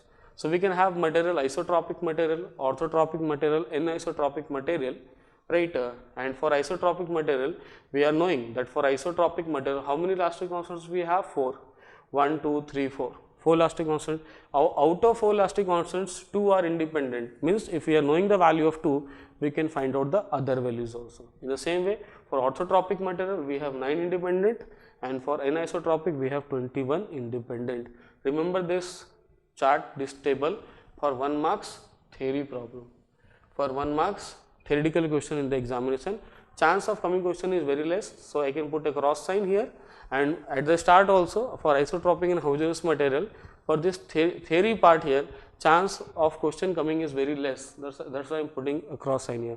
But this one is very important. Elastic constants, formula of mu is very important, as well as these 3 formula is very important to solve. So remember only this thing, formula of mu as well as these 3 formula to solve any numerical in the examination. Now we will discuss very important formula, triaxial loading, very important concept, triaxial loading, right? So triaxial loading is very important for this chapter also and for rest of the chapters also, because this formula is used in all the chapters almost. So what is triaxial loading? Just look at here. Suppose we have 3 direction, x, y and z direction, and we have considered one slab or cube or cuboid having sigma x, sigma y, sigma z in all 3 directions. So if sigma x, sigma y, sigma z is known to us, we can find out the value of strain in all 3 directions. Epsilon x, that is strain or net strain in the x direction, epsilon y, that is strain or net strain in y direction, epsilon z, that is strain or net strain in the z direction, and all 3 are normal strains. So how we can remember the formula? Just look at here. If we have epsilon x, then we have sigma x by E minus mu times of, right? Leave x, what we left with? Y and z, sigma y plus sigma z by E. In the same way, epsilon y, sigma y by E minus other 2, that is sigma x plus sigma z by E. right? Epsilon z means sigma z by E and rest 2, that is sigma x plus sigma y by E only. So remembering this formula is very easy because all three formula is almost same, all three formula almost same, right? So remember this formula, and one note point also, put proper sign of sigma x, sigma y and sigma z. What is the meaning of putting proper sign sigma x, sigma z? If sigma is tensile, we can put positive. If stress is compressive, we can put negative. For example, here all sigma x, sigma y, sigma z is tensile. That's why everywhere I have taken positive.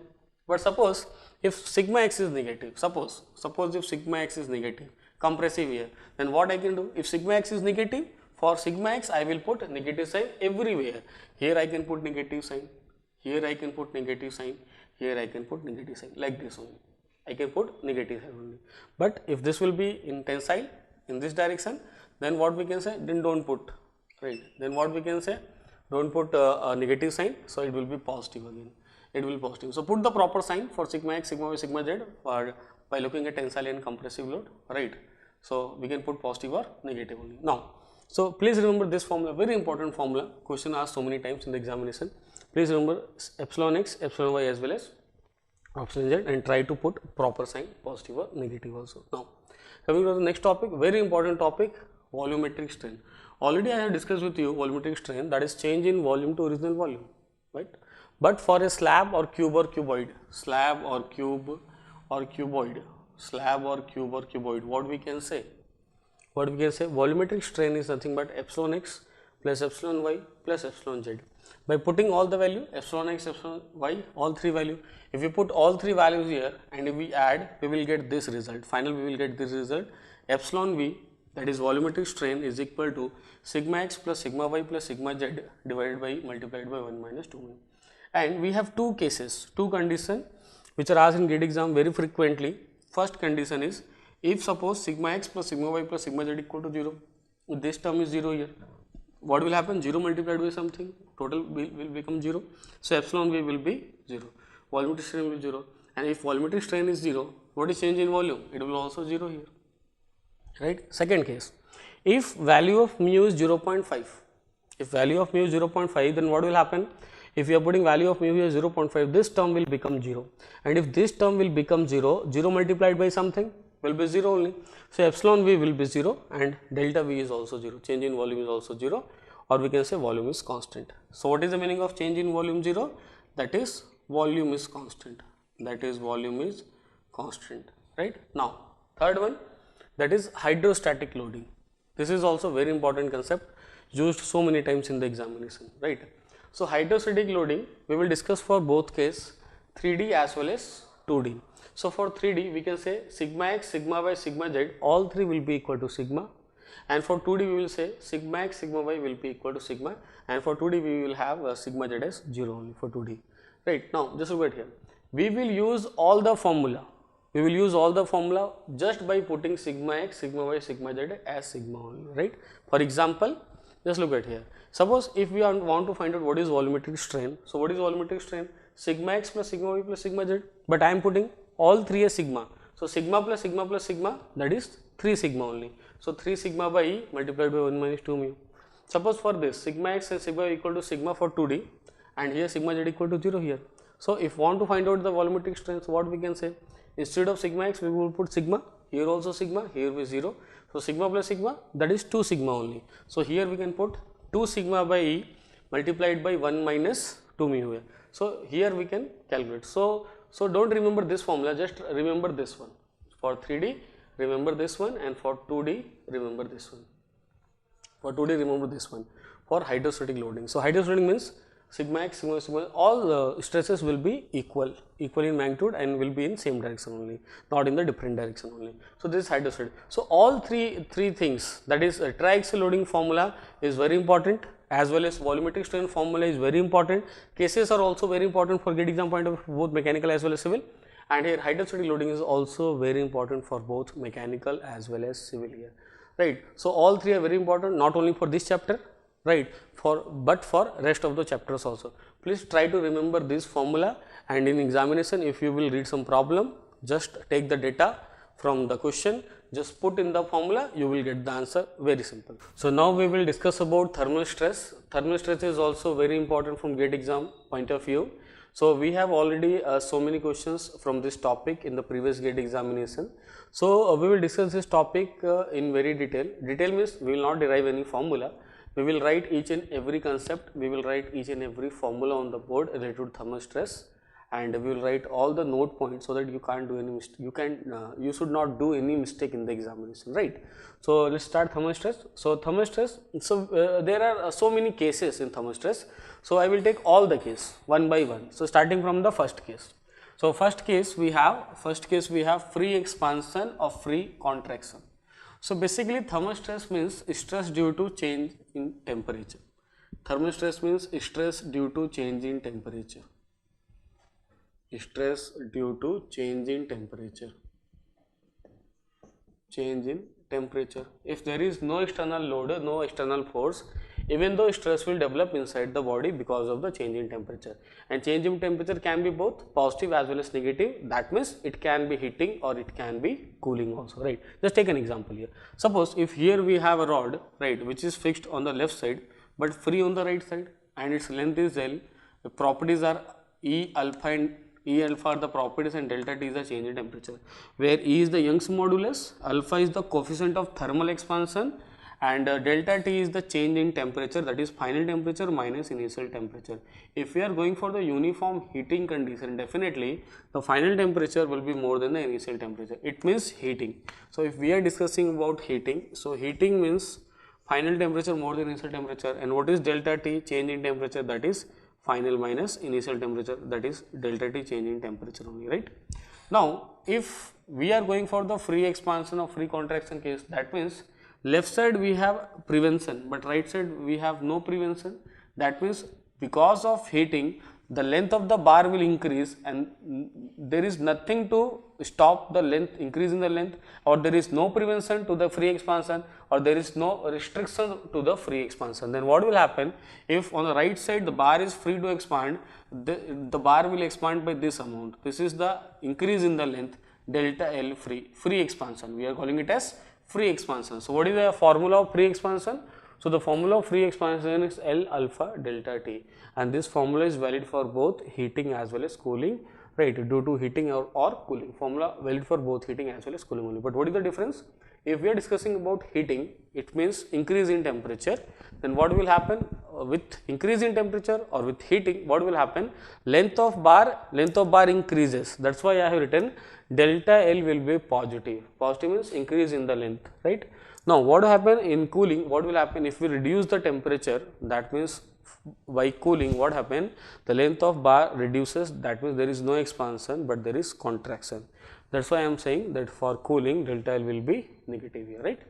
Now just look at here. What I am discussing about in the first case, if the bar is free to expand, if there is no prevention, no restriction, bar is free to expand, then the value of thermal stress will be 0. Here I am written if there is no prevention or restriction to the expansion, then no thermal stress. That means thermal stress will be 0 for free expansion or free contraction. That means if the bar is free and there is change in temperature, whether it is positive or negative, then there will be no stress or thermal stress will be 0. And this is very important formula, very important note point. Actually this is not a formula. Thermal stress is 0 directly. This is very important. We have so many times questioned the GATE examiners only this concept. Just read the problem in the examination, and whenever we have free word is there, definitely thermal stress will be 0, right? Just close your eyes and blindly tick on the 0 option, right? Thermal stress will be 0 if we see free word in case of thermal expansion, right? First case we have completed. Now move to other second case here. Second case is fully prevented case. Now what happened in second case? Suppose we have a bar which is fixed on both the sides, left as well as right, which is fixed on both the sides. Now what will happen if E alpha delta T L, notation will be same, whatever I used in the first case, notation will be same. Length here, Young's modulus, coefficient of thermal expansion, change in temperature. Now what will happen in case of fully prevented, right? That means there is no chance for increase in length or decrease in length. That means after heating or cooling, the change in length will be 0. That's why I have written delta L total equal to 0. Why delta L total? Because of it, whatever the amount it will try to increase, the same amount, by the same amount support reaction will try to decrease only. So here we have support reactions P, and this support reaction will try to compress it by the same amount. That's why I have written delta L free. That means because of the heat it will try to expand, but because of the support reaction by the same amount it will try to contract only. So expansion and contraction will become 0. So resultant will be 0 here. So what is delta L free? L alpha delta T, and what is compression by the support reaction? PL by A. L will get cancelled here, and from here what we can say, E alpha delta T is equal to P by A. And what is P by A? Stress, load upon area stress, that is thermal stress, sigma TH. So what is the formula of thermal stress? E into alpha into delta T. E into alpha into delta T. This is the value of thermal stress, and this formula is again very important. So we have so many questions from this formula in the examination already in the previous gate examination. So please try to remember this formula directly. Don't go for the derivation. Don't remember these steps. Don't remember these steps. Don't remember these steps. Not required. Directly remember the formula. Directly remember the formula for fully prevented case. So for fully prevented case, formula is this. Formula is this. That is E alpha delta T. Now moving toward the third case, right? That is partially prevented case. Now what happens in partially prevented case? We have a rod or we have a bar, notation will be same, L E alpha delta T, but the support is after a gap. Here we have a gap whose value is X, but in the second case, that is in the fully prevented case, we don't have any gap, and in the first case we don't have any prevention, right? So if we don't have any prevention, free to expand, thermal stress will be 0, and if we have fully prevented case, then we have thermal stress value E alpha delta T, and in the third case, partially prevented case, if we have a gap X provided here, then this formula, and we have this formula, that is thermal stress is E multiplied by L alpha delta T minus X, and what is X? Gap divided by L, that is length of the bar. This is also very important formula, because already we have question in the gate examination or previous gate examination on this formula. So we need to just read the problem in the examination, we need to just take out the data from the question, take the value of E from the question, take the value of alpha, take the value of delta T, and just put all the values here, and you will get the answer, whether it is a case of fully prevented or whether the question is from partially prevented. Just put all the data in the formula, all the values in the formula, you will get the value of thermal stress. Very simple. Now whatever the formula we are discussing, formula will remain same for both heating as well as cooling. But where is the difference? Difference is only if we have heating, it will try to expand. If we have cooling, it will try to contract, first of all. Second thing, if we are discussing about thermal stress, so the formula of thermal stress will be same for heating as well as cooling. Formula of thermal stress will be same for heating as well as cooling. But where is the difference? The difference is there will be no change in the magnitude. So magnitude of thermal stress will remain same for heating and cooling, but nature of stress is different. For example, if we have cooling, then tensile stress will be there, tensile thermal stress will be there. But if we have heating, we have compressive thermal stress will be there. Only this is the difference only. But there is no change in the formula, all the formula will remain same for both heating as well as cooling. Now here we have completed the third case also, very important case. Now we are moving to the fourth case. Now we move to fourth case. What happened in fourth case? If the plate restricted in y direction but free in the x direction. Now we are going for the plate only. So here we have x direction and here we have y direction. Plate is fixed on both the side in the y direction, restricted, but plate is fixed only in one side on the x direction, other side is free. That means plate is free in x direction to expand. So the value of delta Lx. So if it is free to expand in the x direction, definitely it will expand. So how much it will expand in x direction? This is the formula, L plus mu multiplied by alpha into delta T. But this formula is not so important because till now we have no question on this formula in the gate examination, right? Now next one, fifth case we have, if plate is fixed or restricted in both the direction, that means if plate is fixed in x direction also as well as y direction also, then we have thermal stress, right? And here we have, if you want to find out what is the thermal stress, so there will be no stress here because it is free. Whenever we have free word, I have already told you, whenever we have free word, there will be no stress. Now just look at here, if fifth condition, if the plate is fixed on both the sides, that means in x direction as well as in y direction, then this is the formula of thermal stress. This is the formula of thermal stress. that is E alpha delta T multiplied by 1 minus mu. I have written here compressive word. So no need to write compressive. Actually I already know whenever we have heating, definitely we have compressive. Definitely we have compressive only. So focus only on the magnitude. Focus only on the magnitude, because whenever heating, compressive, whenever cooling, tensile only. Right. So focus only on the magnitude. So this is the formula. Please try to remember this formula. Try to remember this formula. But this case is also not so important. This case is also not so important, because we don't have any question in the previous gate examination from these two formula. So you should remember, but the main three formula we have out of this 5, first, second and third will be main, because we have already question in the previous gate examination from first, second and third, and from fourth and fifth case we don't have any question in the gate examination till now in the gate examination. Maybe in the future, right, there may be chance that formula question will be on this formula, question will be on this formula also. So you should remember the formula, but till now we have no question on this formula, right. So we have discussed 5 conditions in thermostress. Now we left with 2-3 more condition in thermostresses. I will discuss that also. Now board completed. So how I used to write, how I used to just do the complete revision. Actually I used to write a full board. You can see here, from left of the board to the right of the board I used to write full. Then I used to explain, so that I can save your time, otherwise length of video will be very large. So I will rub all these things, right, on off camera, and then the camera will be on, and then I will explain 2-3 more cases of thermostress. So questions of thermostress will be very easy in the examination. Just read out the problem, just get the data from the problem, just put the data, put the values in the formula, and just get the answer. Just first of all find out question is from which case, whether question is from free expansion, whether question is from fully prevented case, whether question is from partially prevented case. As per the case, get the data from the problem, put in the formula, get the answer, very simple. Now let's discuss the rest of the cases. Now we will move to the sixth case, that is cube free on all the faces, right.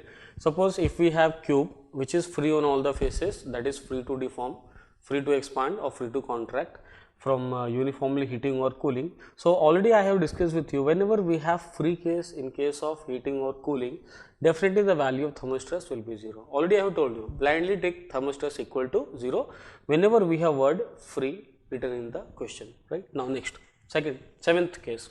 What is the seventh case? Cube restricted on all the 6 faces, opposite of the sixth one. What is the sixth case? Cube free on all the faces, thermostress 0. And here we have cube restricted on all the 6 faces. So how we can say, here we have a cube fixed on all the faces, from all the faces in all the 3 directions, x, y and z.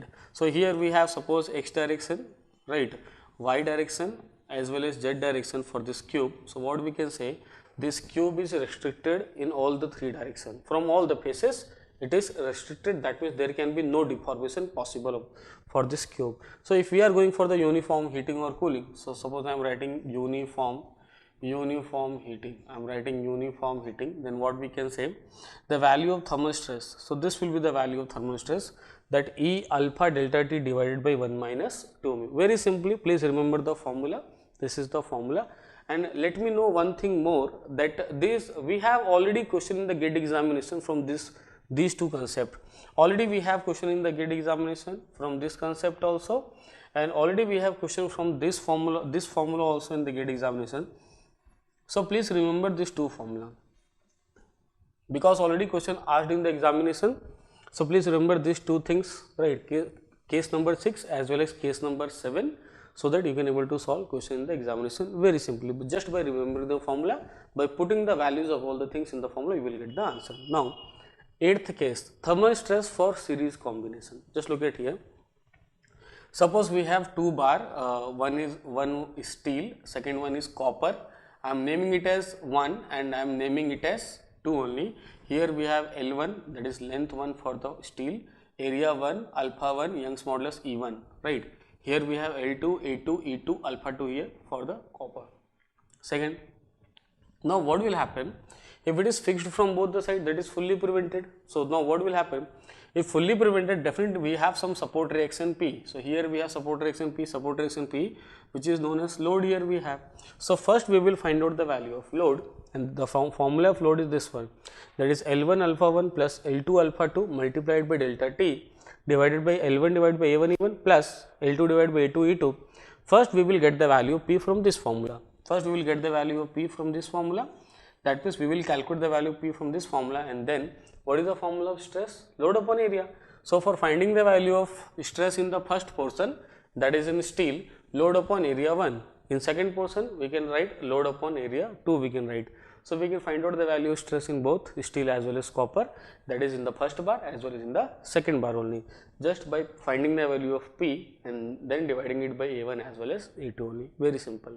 Right. Now next eighth one, but till now we have no question in the previous gate examination from series combination. That's why I am putting a cross sign here, just remember it, right. 8th case, till now we have no question in the gate examination, right.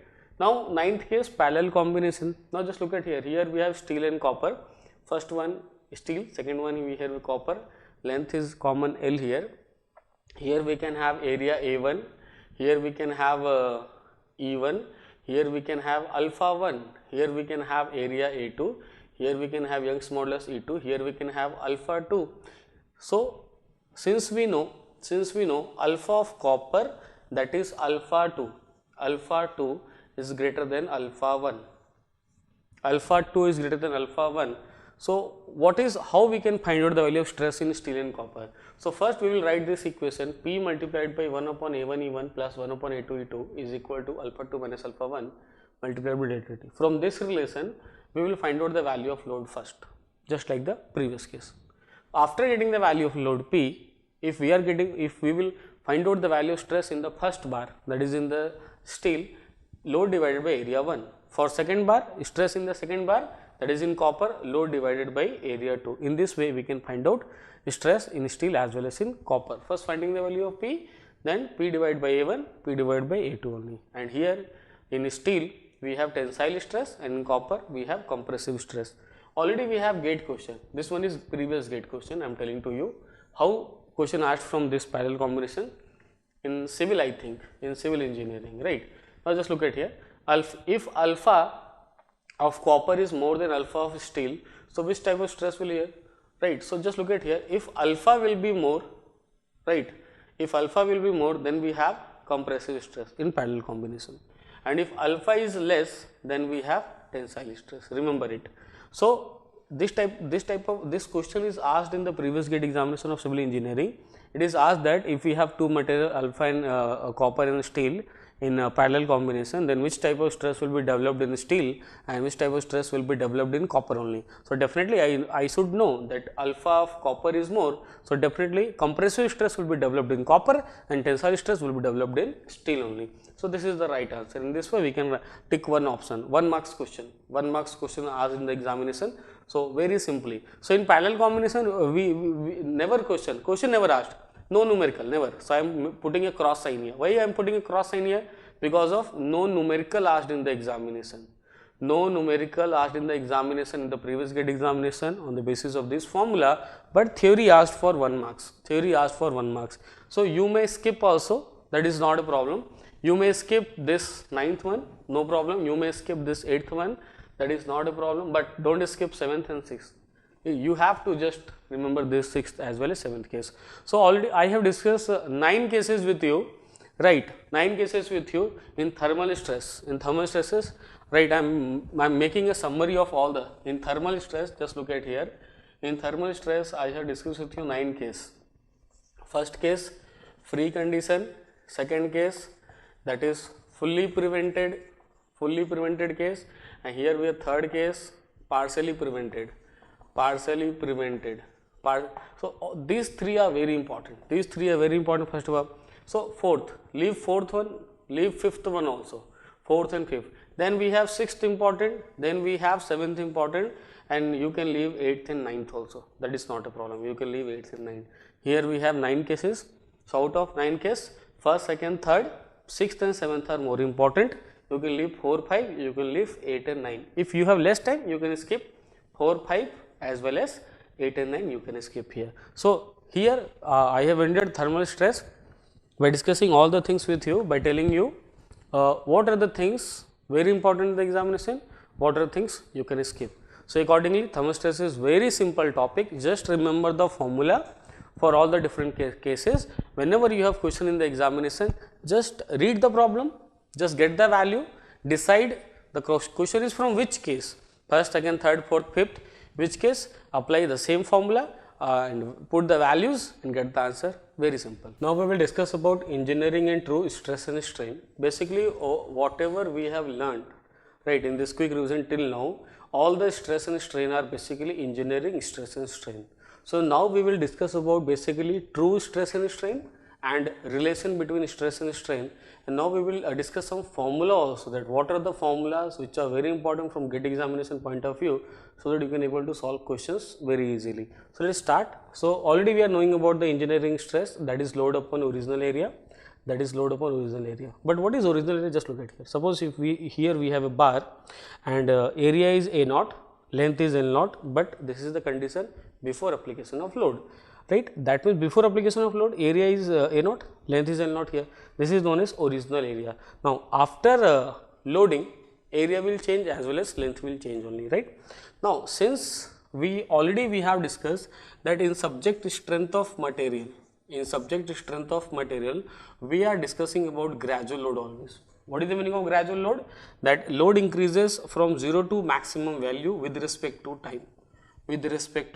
So, if load increases from 0 to maximum value with respect to time, so what happens? If time increases, load increases. If load increases, length increases but area decreases, right. Load increases, length increases, area decreases. So, what we can say, length and area both are instantaneous. So, what is the meaning of instantaneous? Instantaneous means, right, both are changing with respect to time at every moment. So, length area changes here. That is why if we are discussing about true stress. So, what is true stress? That is load upon instantaneous area, right. That means the area at that instant, we are considering the area at that instant, load upon instant area, that is true stress here we have. Now, what is true strain? If we are discussing about true strain, so what is true strain?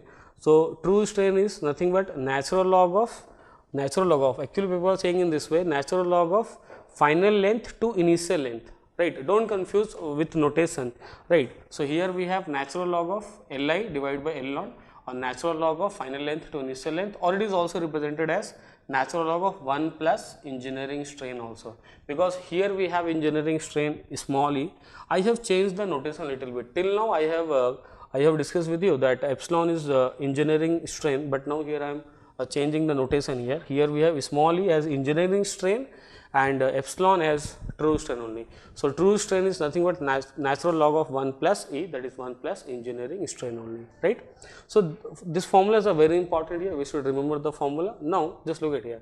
Now, we will discuss about relation between engineering and true stress and strain. So, here we have two relation, that engineering stress is equal to, true stress is equal to engineering stress multiplied by 1 plus engineering strain, and true strain is equal to natural log of 1 plus engineering strain. These two formulas are very important from GATE exam point of view, very important. In fact, I can say, right, already we are knowing about engineering stress and strain, so do not worry about this, right. Now, do not write, so just remember this formula, formula of true stress as well as formula of true strain and relation between true strain. Only 4 formulas are needed to solve any question from true stress strain in the examination, right. So, these formulas are very important, just put the value, get the answer, that type of question we have in the GATE examination. Just read out the problem, get the values, put in the formula, get the answer, right. Now, we have I have given you a note point also, that true strain are additive in nature. What it means? True strains are additive in nature. Just look at here. Suppose here we have a bar, and suppose I am the first person. If I have applied a load and I have increased its length, then I have given it to the second person, then he will also stretch it, increase the length. That means the deformation is in 2 stages, done by 2 persons, 2 stages. Here also the same thing. Just look at here. If we have a bar initial length L naught, in the first stage of deformation, if load is applied, its length increases to L1. So final length, initial length. So what is strain in the first case, first stage? So strain in the first stage is natural log of final to initial. Now what will happen? Now initial length is L1 now. Now after application of load, length, final length is L2 here. So in the second stage, what is the true strain? That is natural log of final to initial only. So here we have final L2, initial we have L1. So epsilon 1, epsilon 2, strains in the two stages, different stage. But what is overall? Just look at here. But what is overall? So here initial we have L0 and finally we have L2. So here we have L0 as well as L2, final to initial. So strain, overall strain, here we have natural log of final to initial only. So if we add this to epsilon 1, epsilon 2, it will be obviously equal to only epsilon only. That's why we have said epsilon is equal to epsilon 1 plus epsilon 2 here. Epsilon 1 plus epsilon 2 strains are additive in nature. So if we have question in the GATE examination, 2 stages, 3 stages, 4, don't worry about anything. Just go for overall only. Don't go for stage by stage. Just use the formula of overall, right? Because if you go for adding epsilon 1, epsilon 2, epsilon 3, epsilon 4, epsilon 5, it will waste your time. Just go for overall, answer will be same only, right? Please remember this only, right? So this type, from this formula we have already one question in the GATE examination. Already one question in the GATE examination. So don't go for stage wise, just go for overall, answer will remain same only. So remember, I have told you, remember this thing, this one, and most important, remember these things, this one as well as formula for true stress as well as true strain. Remember this 4 formula very easily. You can able to solve the questions by putting the data in the formula. You will get the answer. Read out the problem very carefully, get the data, put in the formula, get the answer, simple. So now we will discuss about stress strain curve for ductile material. So basically stress, some students are thinking that stress strain can be asked in the examination only for 1 marks as a theoretical question, but this is not the case. Sometime this topic can be asked for 2 marks. So previous, I think in 2017 or 18, we have question from this topic as numerical for 2 marks also. So I will cover this topic from 1 marks point of view as well as 2 marks point of view, whatever the important things. I will not go for very detail, just like classroom only, right? Very short, very precise only. Just look at here. Suppose we are going for stress strain curve. Here we have stress axis, here is strain axis, and here we have stress strain diagram for my stress. Just look at the diagram very carefully. Look at the point here, point A, point B, point C, point D, point E as well as point F here. So what are the name of these points only? So point A, proportional limit, point B, elastic limit, point C, upper yield point D, lower yield point E, ultimate point F, fracture point only. So these are the points we have. These are the points. So for 1 marks question, this type of question can come in the GATE examination, that points are located on the curve and we need to name it. What will be the name of that particular point only for 1 marks only. Now coming towards numerical portion, here we have, or this can be also 1 marks. Resilience, energy absorbed by body within the elastic limit is resilience. You can see here point B is elastic limit, and whatever the energy absorbed within the elastic limit, that is area under curve within the elastic limit, will be represented as resilience only. Now what is proof resilience? That is the maximum resilience, that is energy absorbed by body up to elastic limit, up to point B, right, is known as proof resilience, or area under curve up to point B is known as proof resilience. Now modulus of resilience. What is modulus of resilience? That is proof resilience per unit volume is known as modulus of resilience. So from here also we can have 1 marks question, 1 marks question, 1 marks question, theoretical. And now at last we have toughness, very important point. What is toughness? Energy absorbed by body up to the fracture point is known as toughness, or ability of body to resist impact load is also known as toughness.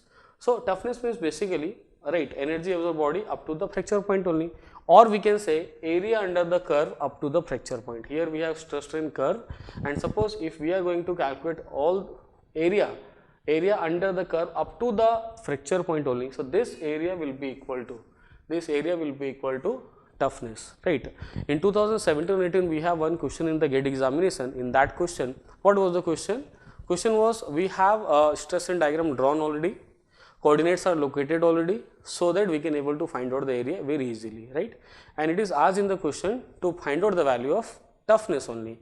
So to find out the value of toughness, we need to just calculate the area under the curve up to the fracture point, and that will be the toughness only, and that will be the answer only. So very simple, Very simple.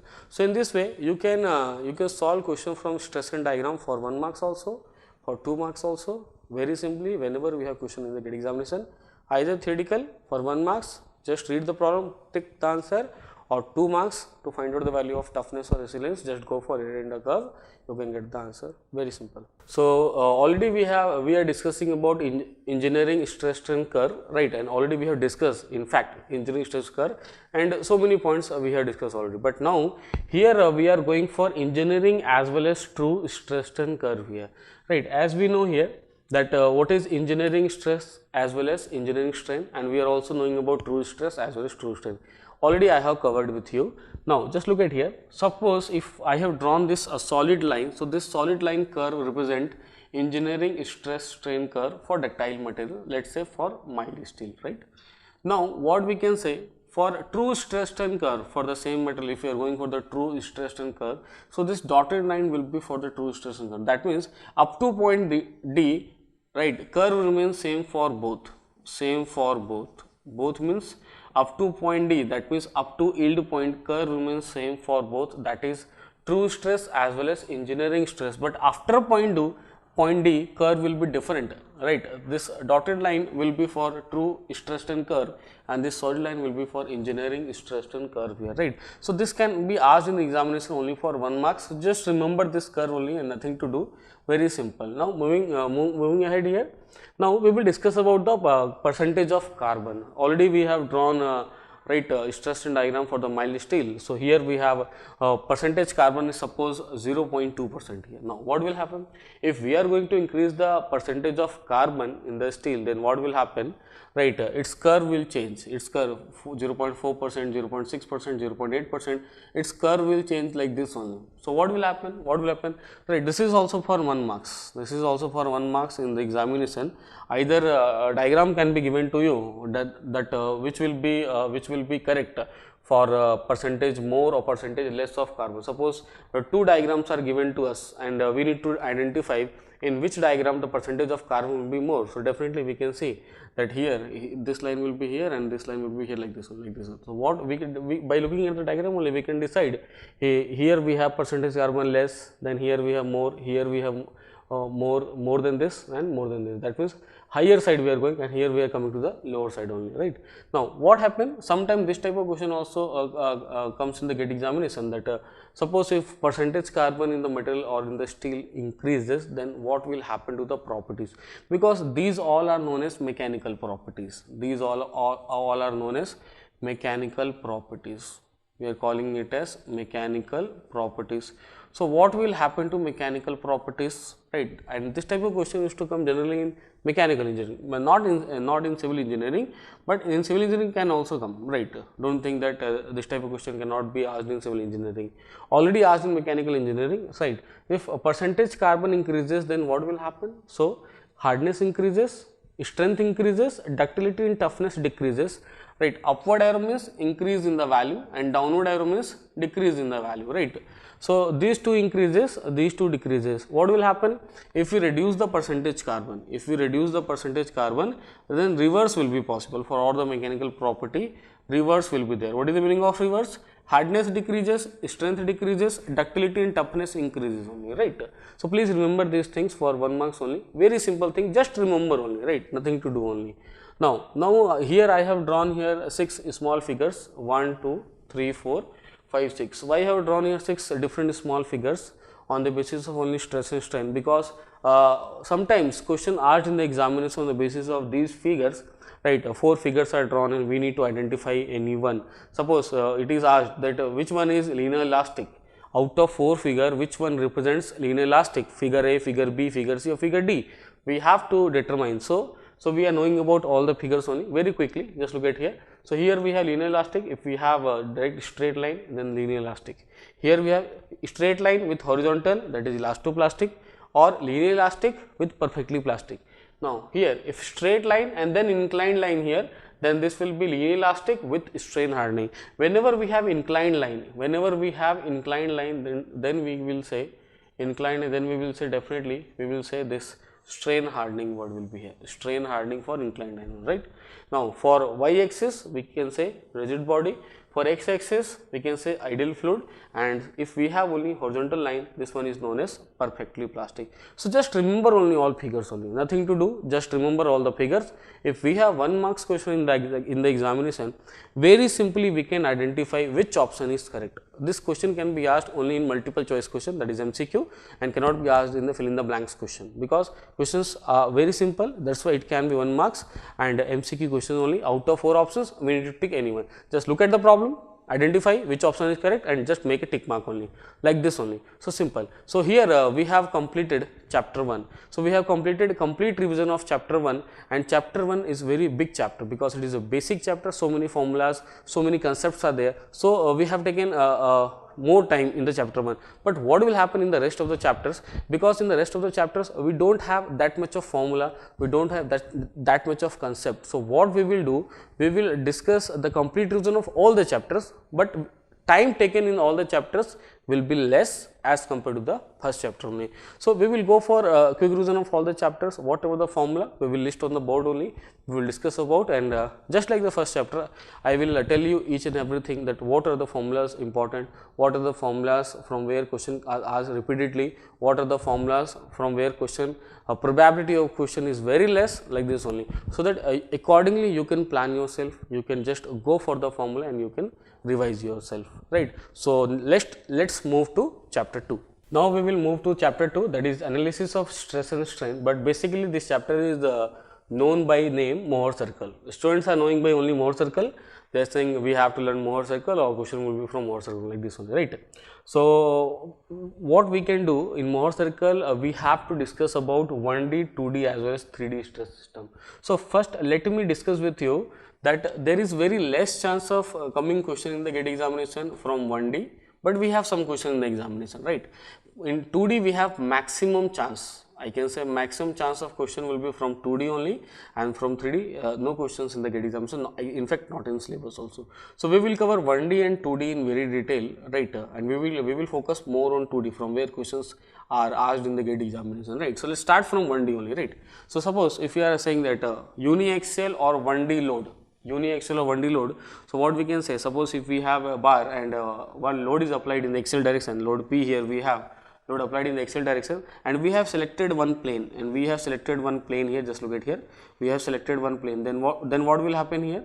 So we have two direction, one is 90 degree normal to this plane and one is parallel to this plane. So one is normal to the plane, one is parallel to the plane. So normal means normal stress, parallel means shear stress we can have. So on this plane we will find normal stress as well as shear stress.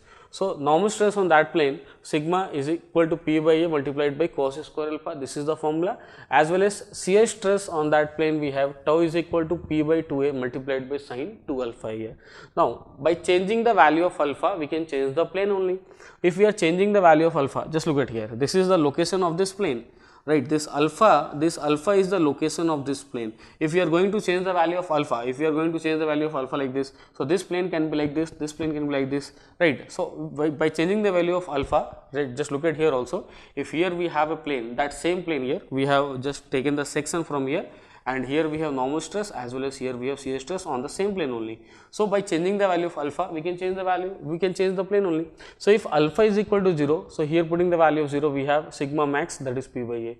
If alpha is equal to 90 degree we have sigma minimum, that is equal to 0 degree. Now here in case of shear stress tau, if we are putting the value of alpha is equal to 0 degree, sin 0 we have 0, that is tau equal to 0, shear stress 0. In case of alpha is equal to 90 degree, sin 180 we have again 0 here.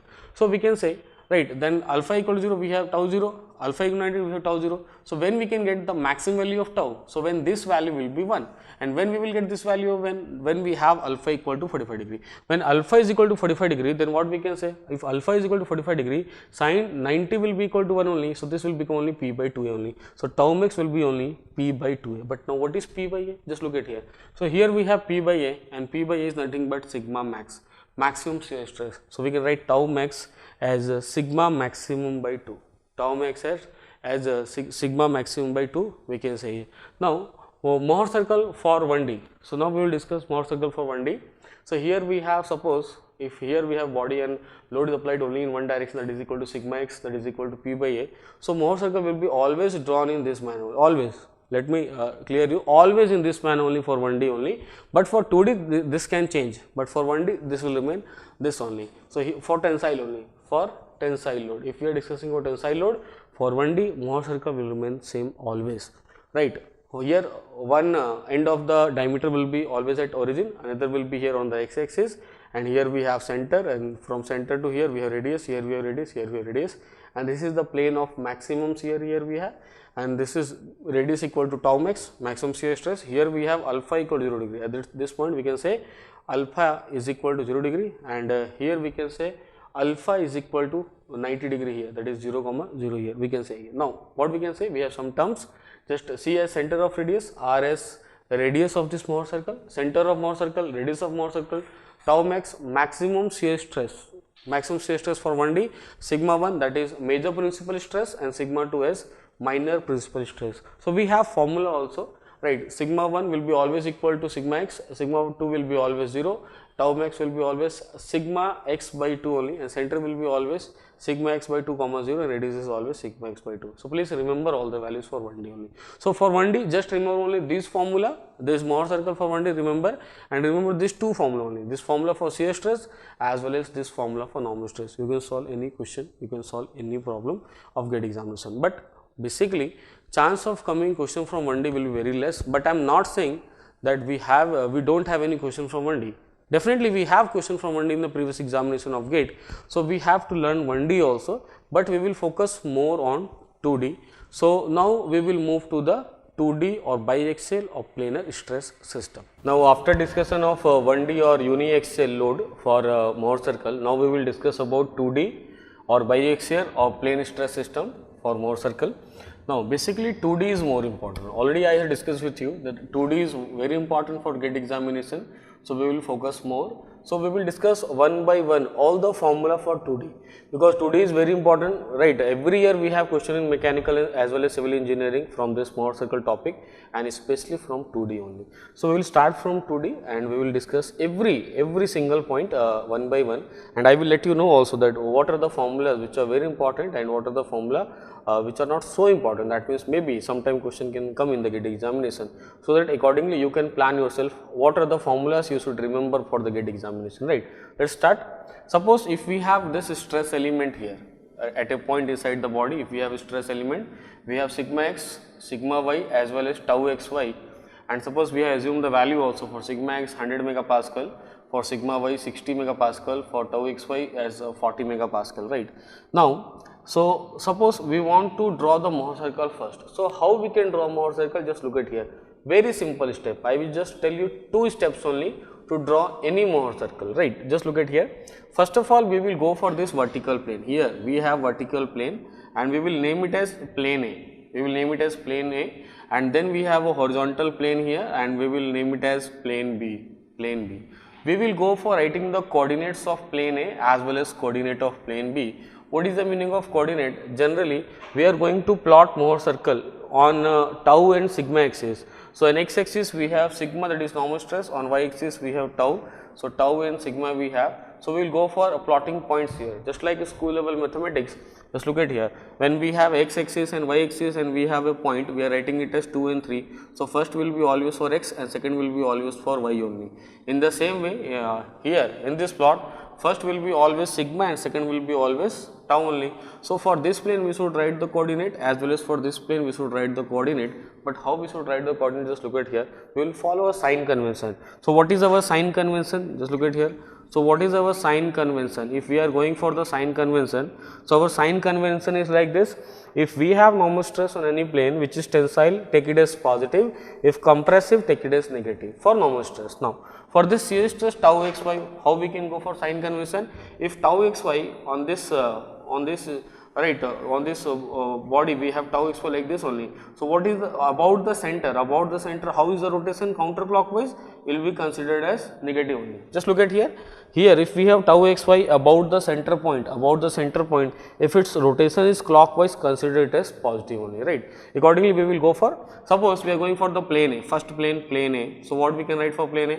We have tensile sigma x, that's why we have 100, and we have this tau xy. So, about center what will happen?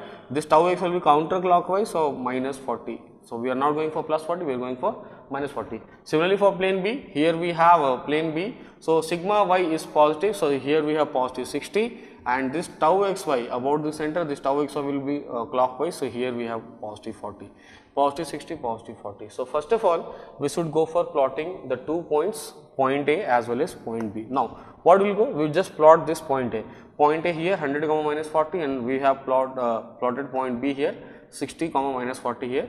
Now after plotting point A and B, point A and B will be the diameter of the circle. So here point A and B endpoints, and here it is diameter of circle. So we will just connect point A and B, and this line will cut x-axis at this point, and this will become center of Mohr circle. This will become center of Mohr circle, and from center to the end point, center to the end point, these two will be the radius. So taking center and radius, we will draw the circle which is known as Mohr circle only. So only by these two steps we can able to draw the Mohr circle, and we have drawn the Mohr circle. We have drawn the Mohr circle. Now after drawing the Mohr circle, we should go for writing the formula of center. Very important formula for center as well as radius. So many times asked in the examination.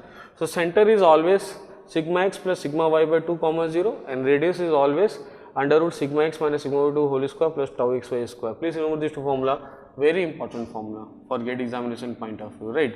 Now we will go for sigma 1 and sigma 2, another two formula which are very important. Sigma 1 major principal stress, sigma 2 minor principal stress, and both will be normal stresses only. So how we can write sigma 1 as well as sigma 2? Just look at here. So here in the diagram you can just look at here. Here we have sigma 1, and here we have sigma 2, and here we have sigma 2 for this, here we have sigma 2. How we can write sigma 1? From O to this center, if we have center distance something value plus this much radius, then we will sigma 1, and this in this center distance we will subtract this radius, we have sigma 2 only. That's why I have written here sigma 1 means center distance plus radius, sigma 2 means center distance minus radius only. So we can write sigma 1 and 2 as center plus radius, and for sigma 2 center minus radius. So we are writing right sigma 1 2 as center plus minus radius. Plus will be for sigma 1, minus will be for sigma 2 only. So we go center plus minus radius. So we are writing formula of sigma 1 and 2 as center, that means sigma x plus sigma y by 2, and radius plus minus radius. So we have formula of radius under root sigma x minus sigma 2 square plus tau xy square. So this is another very important formula, right, asked so many times in the GATE examination for sigma 1, sigma 2 major and minor principal stresses. Now next formula, that is tau max, maximum shear stress. Maximum shear stress, just look at here, maximum shear stress.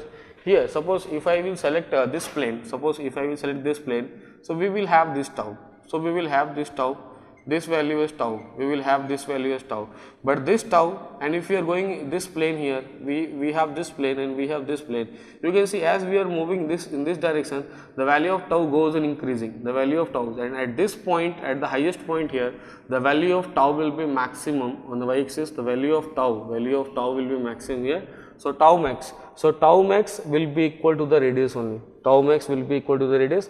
So this point, so this is the plane of maxims here, and this will be, if we draw a perpendicular here, then at 90 degree, so here we have tau max which is equal to radius. So tau max will be always equal to the radius of Mohr circle. So here we have written tau max which is equal to radius, and what is the formula of radius? Already we are knowing, this is the formula of radius. So tau max is equal to radius, that is equal to sigma x minus sigma 2 whole square plus tau xy square only. Now another formula, since tau max equal to radius, now what is the radius of this circle? Just look at here. Since we can say what is the dia of circle? Sigma 1 minus sigma 2, because here we have sigma 1, if you subtract this sigma 2, then it will be left with only this much value, that is dia of this circle sigma 1 minus sigma 2. So we are knowing the dia value, that is sigma 1 minus sigma 2. Now what is radius? Dia by 2, half of dia. So here simply we can say dia of Mohr circle sigma 1 minus sigma 2. So what is the radius of Mohr circle? Half of that only, sigma 1 minus sigma 2 by 2 only. So what is tau max? that is equal to sigma 1 minus sigma 2 divided by 2. This is another important formula. So please remember two formula for tau max, this formula as well as this formula. Both are very important. Sometime question can be asked from this formula, sometime question can be asked from this formula. Depending on the condition, depending on the question, you should use this formula or this formula for tau max. If suppose sigma 1 and sigma 2 are given to us, we will use this formula, and suppose we have sigma x, sigma y as well as tau xy given in the problem, we will use this formula. So depending on the question, we can use this formula or this formula. It's your choice how you are finding the value of sigma tau max, how you are finding the value of tau max. So these are very important formula. Now moving towards next formula, that is the normal and shear stress on any plane inside the body, how we can find out normal stress as well as shear stress. Just look at here. Suppose here we have a plane which is any plane, suppose I am writing here it as any plane, it is named as point M, right, plane M here. So any plane M, right, location is theta. Just look at here, location is here, we are from this vertical plane in counterclockwise direction, location is theta here. So how if we have sigma x, sigma y as well as tau xy, how we can find out the value of normal stress as well as shear stress on this plane. So here we have two formula, first we can find out the value of sigma, that is the normal stress, and the sigma will be equal to sigma x plus sigma y by 2 plus sigma x minus sigma 2 multiplied by cos 2 theta plus tau xy multiplied by sin 2 theta. Right, now tau can be sigma x minus sigma by 2 multiplied by sin 2 theta minus tau xy cos 2. By using these two formula, we can find out the value of normal stress as well as shear stress on any plane if theta is known to us. But theta is known to us, theta should be known to us. Just look at here I have drawn the same thing, this same thing here. Here we have sigma as well as tau here on the same plane. Suppose this plane M is located here, this is the plane M as a point located here. So here we have sigma as well as here we have tau here. So value of sigma is this and value of tau is this only. So we have located with the help of Mohr circle. So remember these two formula also, right? Sometime question asked here from this formula also. So remember these two formula. This two formula is also important to us. These two formula. Now moving towards principal plane. What is principal plane? So plane on which I am writing, right? Plane on which shear stress is 0. That plane is known as principal plane. For example, here inside the body, suppose here we have a plane on which tau is equal to 0, but we have sigma, then this plane is known as principal plane. And now we are going for location of the principal planes. How we can locate principal plane? Just look at here. Here we have a plane which is suppose known as major principal plane only, because here we have two principal plane, major principal plane as well as here we have minor principal plane, sigma 1 as well as sigma 2 only. So we should find out the location of both the planes only. So how we can write? Suppose here we have theta p1 here, right? So theta p1 here in the counterclockwise direction from plane A, from this plane A. So in the same way, from plane A, what we can say, in counterclockwise direction we have sigma 1 location. So twice of theta p, because whatever body turned inside, whatever the angle turned inside the body in the direction, in the same direction double angle will be turned on the Mohr circle. So here we have twice of theta p1 instead of theta p1 only. So we can write the formula, that is tan 2 theta p or tan 2 theta p1 is equal to, I should write here p1, right, is equal to twice of tau xy divided by sigma x minus sigma y. So from here we can find out the value of theta p1 as this value. Remember the formula. And for theta p2, just look at here. For theta p2, so from here to here we have theta p2. Now what is theta p2? 180 extra. Here we have 180 degree extra. Here we have 180 degree extra. So whatever the value of twice of theta p1, 180 degree extra here. So on the Mohr circle 180 degree plus. So inside the body half of that is 90 plus here. So I have written plus 90. So theta p2 will be whatever the value of theta p1 plus 90 will be theta p2 here. So you can see here what is the difference between theta p1, theta p2. So 90 degree is the difference only. That means principal plane number 1 and principal plane number 2 will be always perpendicular to each other inside the body. That's why I have shown here 90 degree here. So please remember here we have two principal plane for 2D and both the principal planes are perpendicular or orthogonal to each other inside the body only. And on the Mohr circle, what is the angle between them? On the Mohr circle, here we have sigma 1, here we have sigma 2, angle between them is 180 degree, and inside the body half, that is equal to 90 degree only. So here we have location of principal plane. So please remember this formula for theta p1 as well as this formula for theta. These two formula, directly remember the formula only, but chance of question coming from this formula will be less. So I am putting a cross sign here, I am putting a cross sign here, because of chance coming from this formula will be less in the GATE examination, as well as chance of this will be also very less, as well as chance of this will be not very less. Questions are coming from this formula, so please remember this formula for finding the value of normal stress as well as shear stress on any plane if the value of theta is given to us. Remember this formula. Now on the first board, just look at here. On the first board, whatever I have written at the start, these are most important for Mohr circle. I am telling you once again, formula of center is very important to us, formula of radius is very important to us, formula of sigma 1, formula of sigma 2 is very important to us, as well as formula of tau max. These 5 formula are most important for Mohr circle, because maximum time questions are asked in the GATE examination on the basis of only these 5 formula. So don't forget this 5 formula. First board is more important as compared to second board. Here you can see I have 2 board here, first board here, then here we have partition, then we have second board. So whatever I have written on the second board is also important, but only this much is important only, and here these are not so important only. So if you are, suppose if you are a student who is knowing everything, and suppose if you are going for the revision, and if you are watching this video, you can revise everything because you are knowing all the things. But suppose if you are a student who is not knowing everything, who is just going for very shortcut to solve questions, only remember board number 1, all the 5 formulas from board number 1, and just look at the Mohr circle, how we can draw the Mohr circle, and just proceed. You can able to solve any question in the examination by remembering all these 5 formula. So remember the 5 formula, read the question in the examination and collect the data from the question, whatever the value of value given, what are the values you have given, value of sigma x, value of sigma y, value of tau xy, value of theta. Collect all the data from the question and put in the formula, whatever asked in the question, put in the formula, get the answer.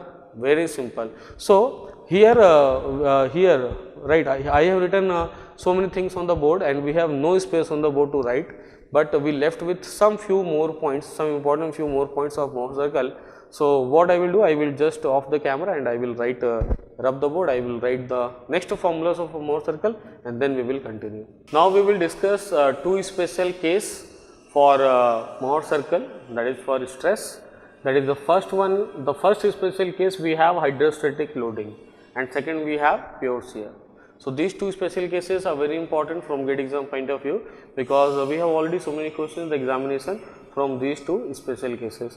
So let's discuss one by one. So first we are going for the hydrostatic loading. So what is hydrostatic loading? First of all we should know about it.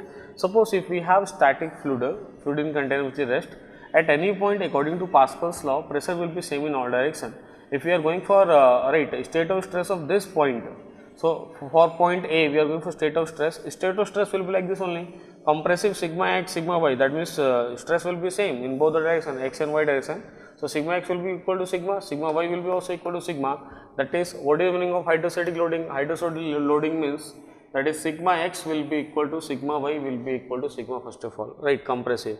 Now for that, for this type of state of stress, that means for hydrostatic loading, Mohr circle will be always a point. Mohr circle is a point. So Mohr circle is a point only on negative. Why on the negative x axis? Because here we have compressive, that's why here on the negative sigma x axis, on the negative sigma axis we have a point here, and sigma 1 will be equal to sigma 2, as well as it is equal to sigma x is equal to sigma y is equal to sigma 1. We can write in this way. What about radius? Right, radius will be 0, and so many questions asked from here only. For hydrostatic loading, radius will be equal to 0, radius 0, and center will be at sigma comma 0, and tau max will be equal to 0, and we have a node point also here. Node point here, that infinite number of principal planes, but write infinite number of principal planes here we have, that is in all direction. So whatever the direction we are going inside the body, suppose we are going any plane inside the body, all are principal plane. This one is principal plane, this one is principal plane, this one is principal plane, all are PP, this one is PP, this one is PP, this one is, all are principal plane. Infinite number, this one is also PP, infinite number of principal plane at every angle. Whatever the plane inside the body, all the planes are principal planes only. That's why here we have infinite number of principal planes, that is in the all direction here. Now here we have a compressive, hydrostatic loading, and we can represent in tensile condition also. Here we have sigma, here we have sigma, that is sigma x equal to sigma y. If here we have sigma x and here we have sigma y, both are equal and tensile, then only we can draw, right, this Mohr circle as a point only for hydrostatic loading, but on the positive sigma or positive x axis. Here we have a point as Mohr circle, sigma 1 equal to sigma 2 equal to sigma x equal to sigma y is equal to sigma, radius will be 0, every formula will remain same. But what is the difference? Difference will be, here we have point on the positive x axis and here we have point on the negative x axis because of tensile and compressive only, right. So, this is the special case of hydrostatic, this is the special case, that is a hydrostatic loading. Now, moving toward the next case. Next case we have pure shear. Next case we have pure shear, this is very important case, right. Pure shear means we have sigma x equal to sigma y equal to 0, no sigma x, no sigma y, only we have tau xy, only we have tau xy present here. So, only we have tau xy. In this condition, center will be always at the origin. I have written here, center will be always at the origin, right, for Mohr circle, and sigma 1, sigma 2 both will be equal to the radius only, but opposite in direction. That is why sigma 1 is equal to minus of sigma 2. On the magnitude wise, what we can say, sigma 1 is equal to sigma 2 is equal to tau xy is equal to tau max is equal to radius. And this is another example of pure shear.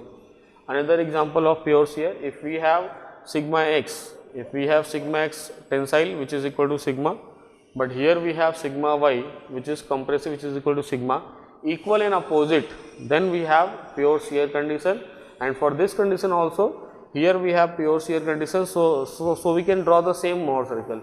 Here center will be at origin, here also center will be at origin only, and sigma 1 and sigma 2 both will be equal but opposite in nature. Sigma 1 minus sigma is equal to minus sigma 2, and magnitude wise both will be same, sigma 1 is equal to sigma 2 is equal to tau max is equal to sigma only. So, in this way we can write here. So, here we have pure shear condition. So, we have discussed both the important condition, both the special cases, hydrostatic loading as well as pure shear. Just remember the formula to solve any question, because just remember this condition, formula only to solve any question, because questions are very simple in the examination.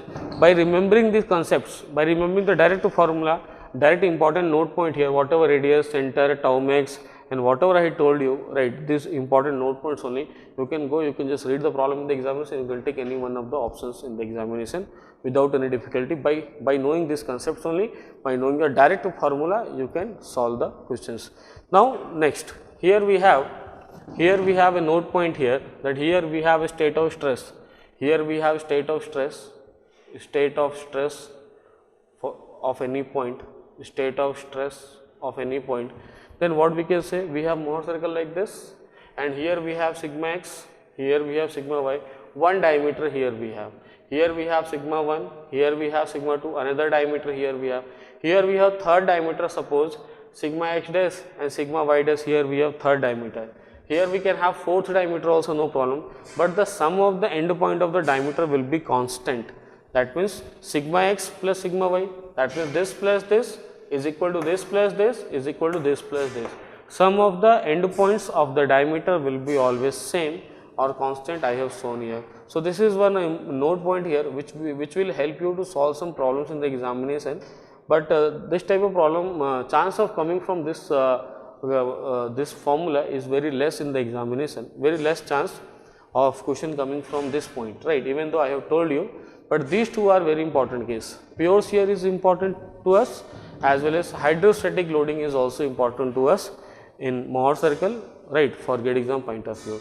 So, we have discussed stress portion in the Mohr circle chapter, and now it is time to discuss about strain for the Mohr circle. Although we know chance of coming stress will be more from Mohr circle, and chance of strain from Mohr circle will be very less, very less, even though we should know about the strain formula also. So, we have already completed Mohr circle from stress point of view. Now, we will move to strain point of view. Now, after stress, right, we have discussed all the things in the Mohr circle. Now, we will go for strain, right. So, what we can say, that all the formula of stress can be converted into strain by doing some replacement only. So, that you need not to remember every formula of stress as well as every formula of strain. If we are going to remember all the formula of stress, just by doing some simple replacement, we can convert all the formula of stress into strain. Just look at here. Here I have written, We can convert every formula of stress into strain by replacing normal stress by normal strain and shear stress by shear strain by 2. For example, if we have sigma x, we can replace it by epsilon x. If we have sigma y somewhere, we can replace it by epsilon y. If we have tau xy, we can replace it by gamma xy by 2. If we have sigma 1 replacing by epsilon 1, sigma 2 replaced by epsilon 2, as well as tau max will be gamma max by 2 only. By doing this replacement, we can convert every formula of stress into strain. For example, here suppose we have sigma 1 2 formula, that is major as well as minor principal stress. Sigma 1 2 formula we are knowing this formula already, that sigma x plus sigma y by 2 plus minus under root sigma x minus sigma 2 whole square plus tau xy square only. Plus will be for sigma 1, minus will be for sigma 2 only. Now we can convert the same formula, right, into strain. How we can convert? Instead of sigma 1 2, we can write epsilon 1 2, and instead of sigma x, we can write epsilon x. Sigma y, we can write epsilon y. Sigma x, we can write epsilon x. Sigma y, we can write epsilon y here, and tau xy, we can write gamma xy by 2 only. Just we have replaced the things only. Whatever replacement I have suggested you, right? This replacement we have replaced the things only, and we have formed the new formula, or we have converted the formula of stress.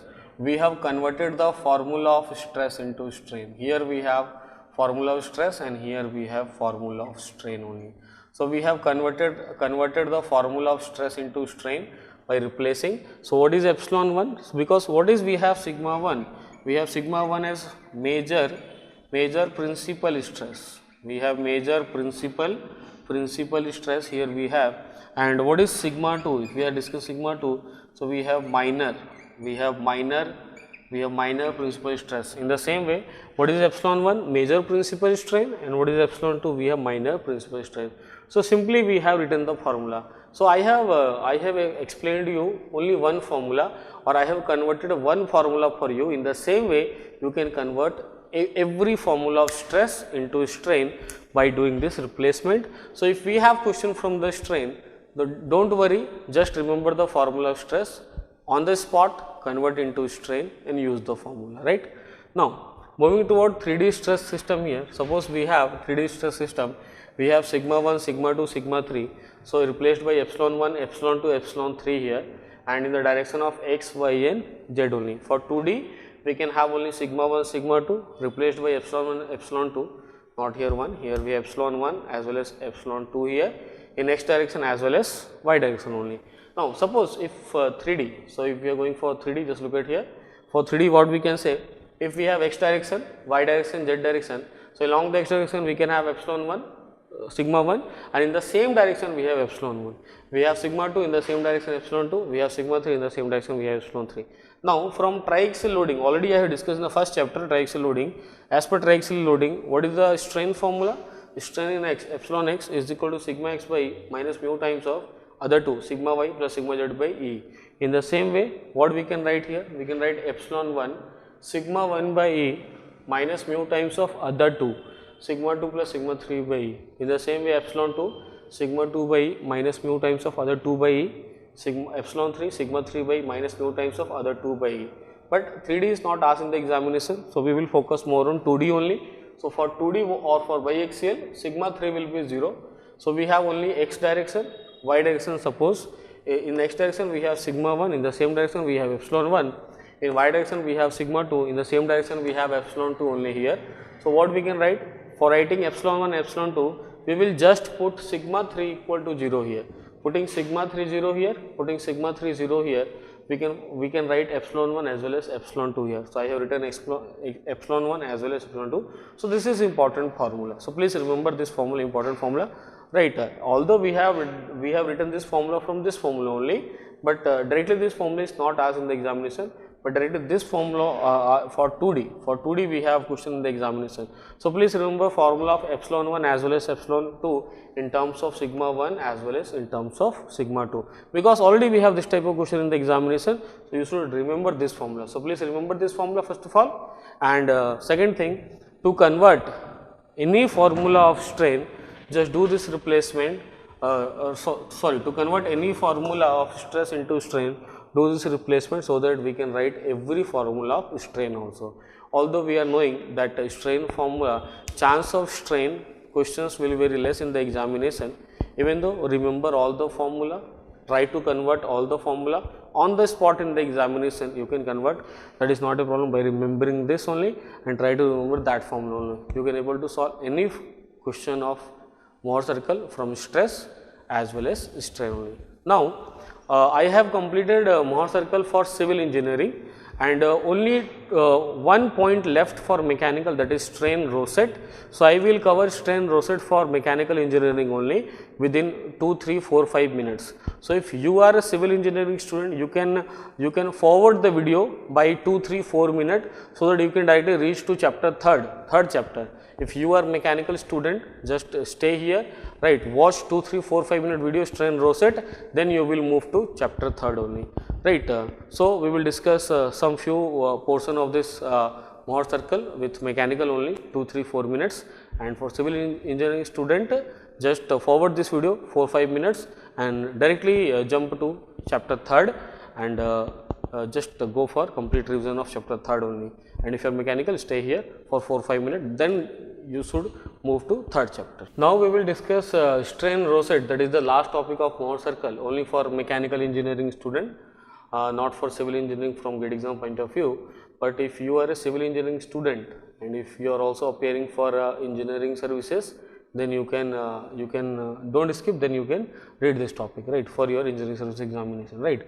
So, what is basically strain rosette? So, arrangement of 3 strain gauges in 3 arbitrary direction at a point in a strained body is known as strain rosette. For example, here we have strain gauge A, strain gauge B as well as strain gauge C, right, applied in 3 direction or installed in 3 direction at theta 1, at theta 2, at theta 3. I have provided the value of theta as 0 degree, 45 degree, 90 degree, but this value can be different, but because 3 strain gauges A, B, C can be in any 3 direction. In exam it can be in any 3 direction, but the value of theta will be given to you in the examination, right.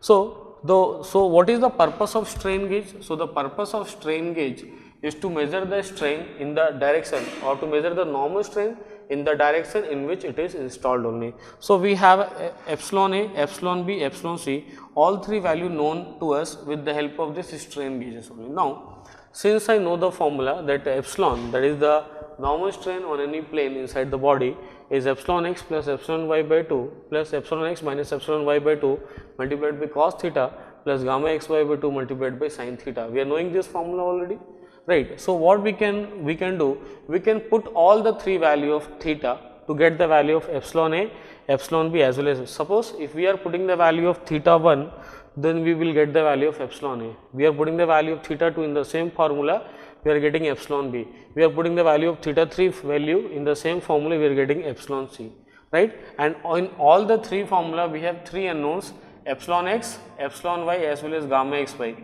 We have 3 unknowns in all the 3 formula and we have 3 equations. So, 3 unknown, 3 equations can be solved very easily. So, by solving these 3 equations, we will get the value of epsilon x, epsilon y as well as gamma xy. That means, we have calculated all the 3 unknowns, and by knowing all the 3 unknowns, we can find out anything whatever asked in the examination.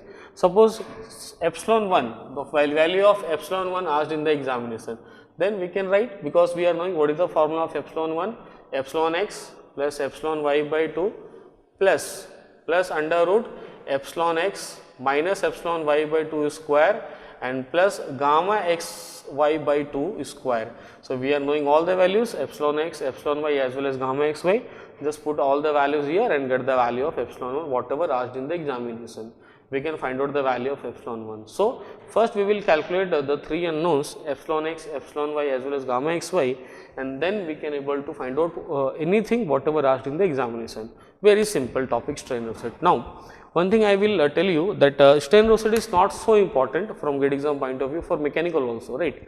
So, I have told you strain rosette, I have discussed with you, but this topic is not so important. So, you can skip this topic for gate examination for gate 2020, that is not a problem, right. But if you are going for engineering services, definitely you should read this topic strain rosette, that will be very helpful for you. So, now here second chapter, that is Mohr circle, also completed for mechanical engineering, and now we will start the 3rd chapter, that is shear force and bending moment diagram. Now, we will start 3rd chapter, that is shear force and bending moment diagram. So, this chapter will be very important from gate exam point of view. In fact, not only this chapter, but we have 3 chapters in sequence, right? Shear force and bending diagram, then bending of beams, then deflection of beams. These 3 chapters will be in sequence and interrelated with each other. So basically in all the 3 chapters we are discussing about beam only, right? Beam only. Shear force and bending diagram for beams, bending of beams, deflection of beams only. So beam will be very important for us in the GATE examination.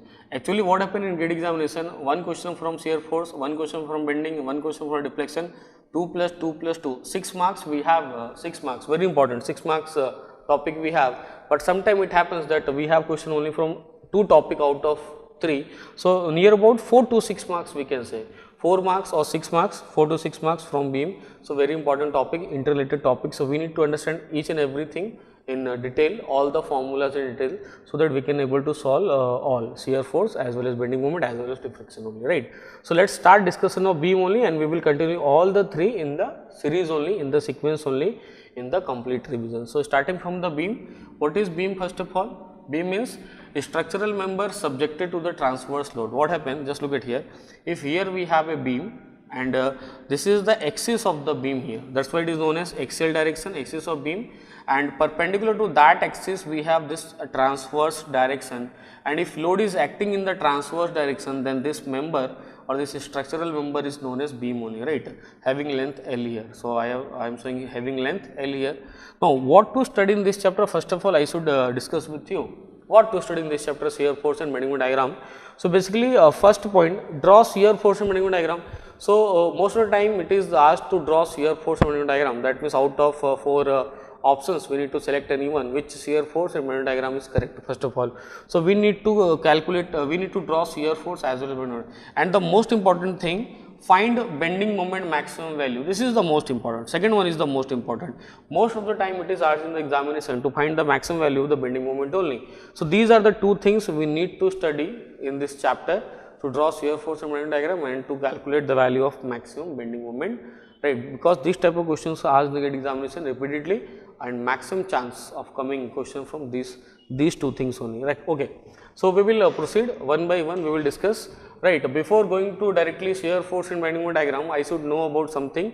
For example, types of supports. Suppose if we have roller support first, suppose here we have roller support, then we have only one support reaction only, right? Here we have only one unknown, right?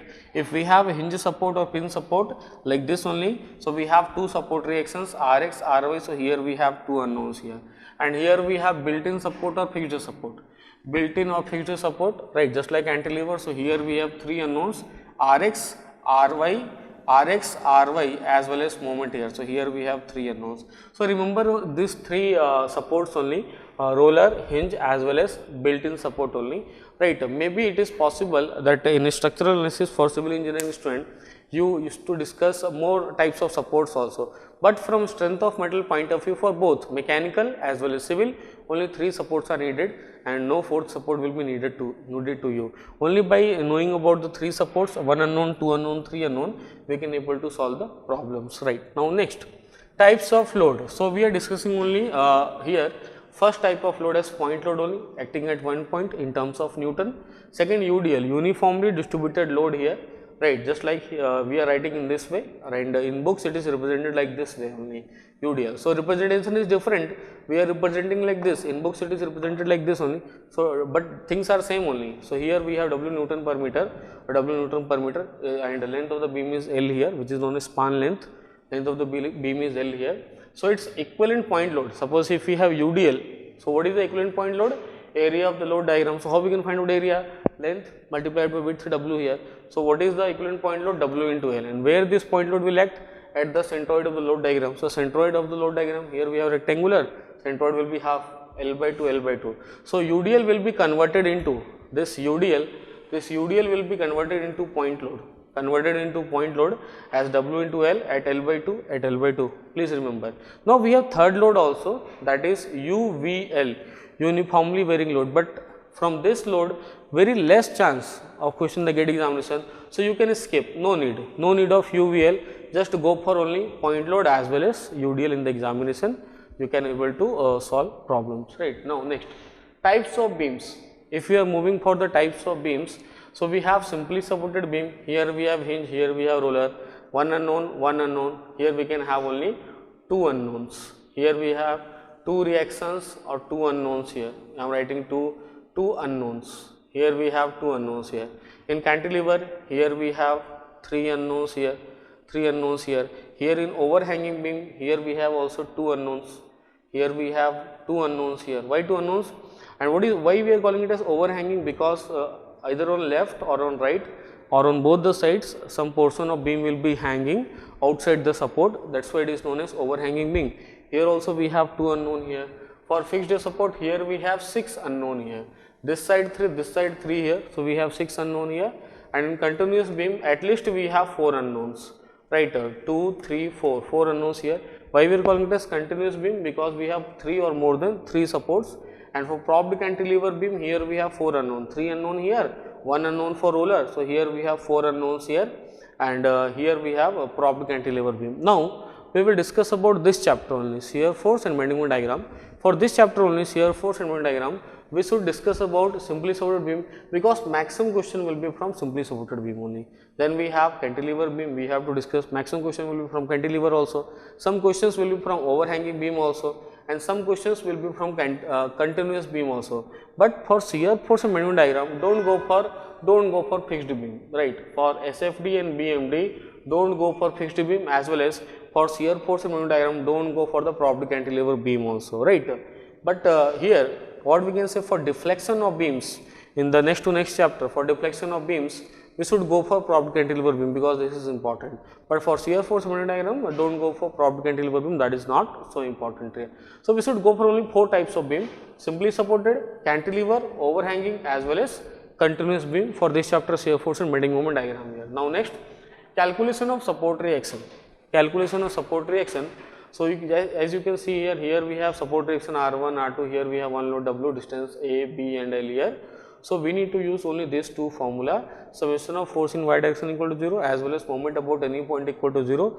By using these two formula, we can calculate R1 is WB by L, R2 is WA by L. And second case, suppose if we have point load equidistance, that is acting at the midpoint only, then R1, R2 both will be equal and it will be equal to W by 2. Third example, if we have UDL, W Newton per meter, and length is L here, then R1, R2 both the support reactions will be same, which is equal to WL by 2 only. So I have given you three example, but you can find out the support reaction for any type of beam by using these two equation, that is summation of force in y direction equal to 0, summation of moment about any point equal to 0 only. You can find out the support reaction. So as you can see here, I have not started discussion of shear force and bending moment diagram, right? But I have discussed some basic things of the beam only. What is beam? What are the types of support? What are the types of loads? As well as what are the types of load, support, as well as types of beam. And I have discussed with you that how to find out the support reaction also. So basic of shear force and bending moment diagram. And now we will move to the topic how to draw shear force and bending moment diagram, and how to calculate the value of maximum bending moment for any beam. Now further, because these two things are very important from gate examination point of view, but these things are not asked directly in the examination, but these are the basic concepts of this chapter. That's why I have told you. But now whatever we will discuss now, that will be asking directly in the examination, different types of shear force and bending moment, as well as maximum value of bending moment for any type of beam. Now we will discuss about shear force at any section of beam. Already we have started shear force as well as bending moment diagram, and we have discussed about types of load, types of beams and types of supports, right, and how to calculate the support reaction also. And now we are going for calculation of shear force as well as bending moment, that how we can calculate the value of shear force as well as the value of bending moment at any particular section of the beam here. Just take an example here. Suppose if here we have a beam, and suppose this beam is simply supported beam. So here we have support reaction R1, here we have support reaction R2 here, and we have 2 point loads W1 as well as W2, and we need to find out the value of shear force at this particular section XX. I have drawn the section here and name it as X section here.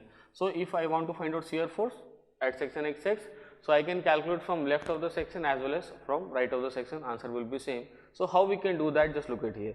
So basically how we can find out shear force. So I have written here, shear force at any section of beam is equal to algebraic sum of all the forces either on left or on right of the section. That means if we want to find out the value of shear force at any particular section, so first I should either find out from left or we can find out from right. If you are going on the left, we should go for summation of all the forces on the left, or if we are going from the right, we should go for summation of all the forces on the right, but we should take proper sign convention while adding. Just look at here. So here we have sign convention. So here we have sign convention for shear force. As you can look here, here we have section XX. Suppose if we are going to find out the value of shear force from left of the section, so we need to follow this sign convention for left of the section here. So for left or for right of the section, just look at here. If we are on the left of the section and we have upward force and downward force, so upward force will be considered as positive. So upward will be considered as positive and downward force will be considered as negative only. And on the right of the section, just opposite of left only. If upward will be negative and downward will be positive. So remember in this way only, and we can very simply able to put the sign positive or negative. We can very simply able to put the sign positive or negative, right? Because we are knowing that left upward will be positive and left downward will be negative, and on the right we have just opposite of left only. Just look at here. So how we can write shear force? So we are writing shear force in this way, that shear force at section XX, on this section XX, the shear force from left, I am writing first from the left only, right. On left we have only two forces, R1 as well as W1. So how we can write R1 in the upward direction as per sign convention, on the left side upward will be positive, so plus R1 and minus W1 like this only. And suppose if you are finding the value of shear force at section XX from right of the section, then we are adding these two with proper sign. So R2 from right side upward will be negative, so minus R2 and downward will be positive, so plus W2. So in this way we can find out the value of shear force at the section XX either from left or from right of the section, but both the results will be same. Both the results will be same.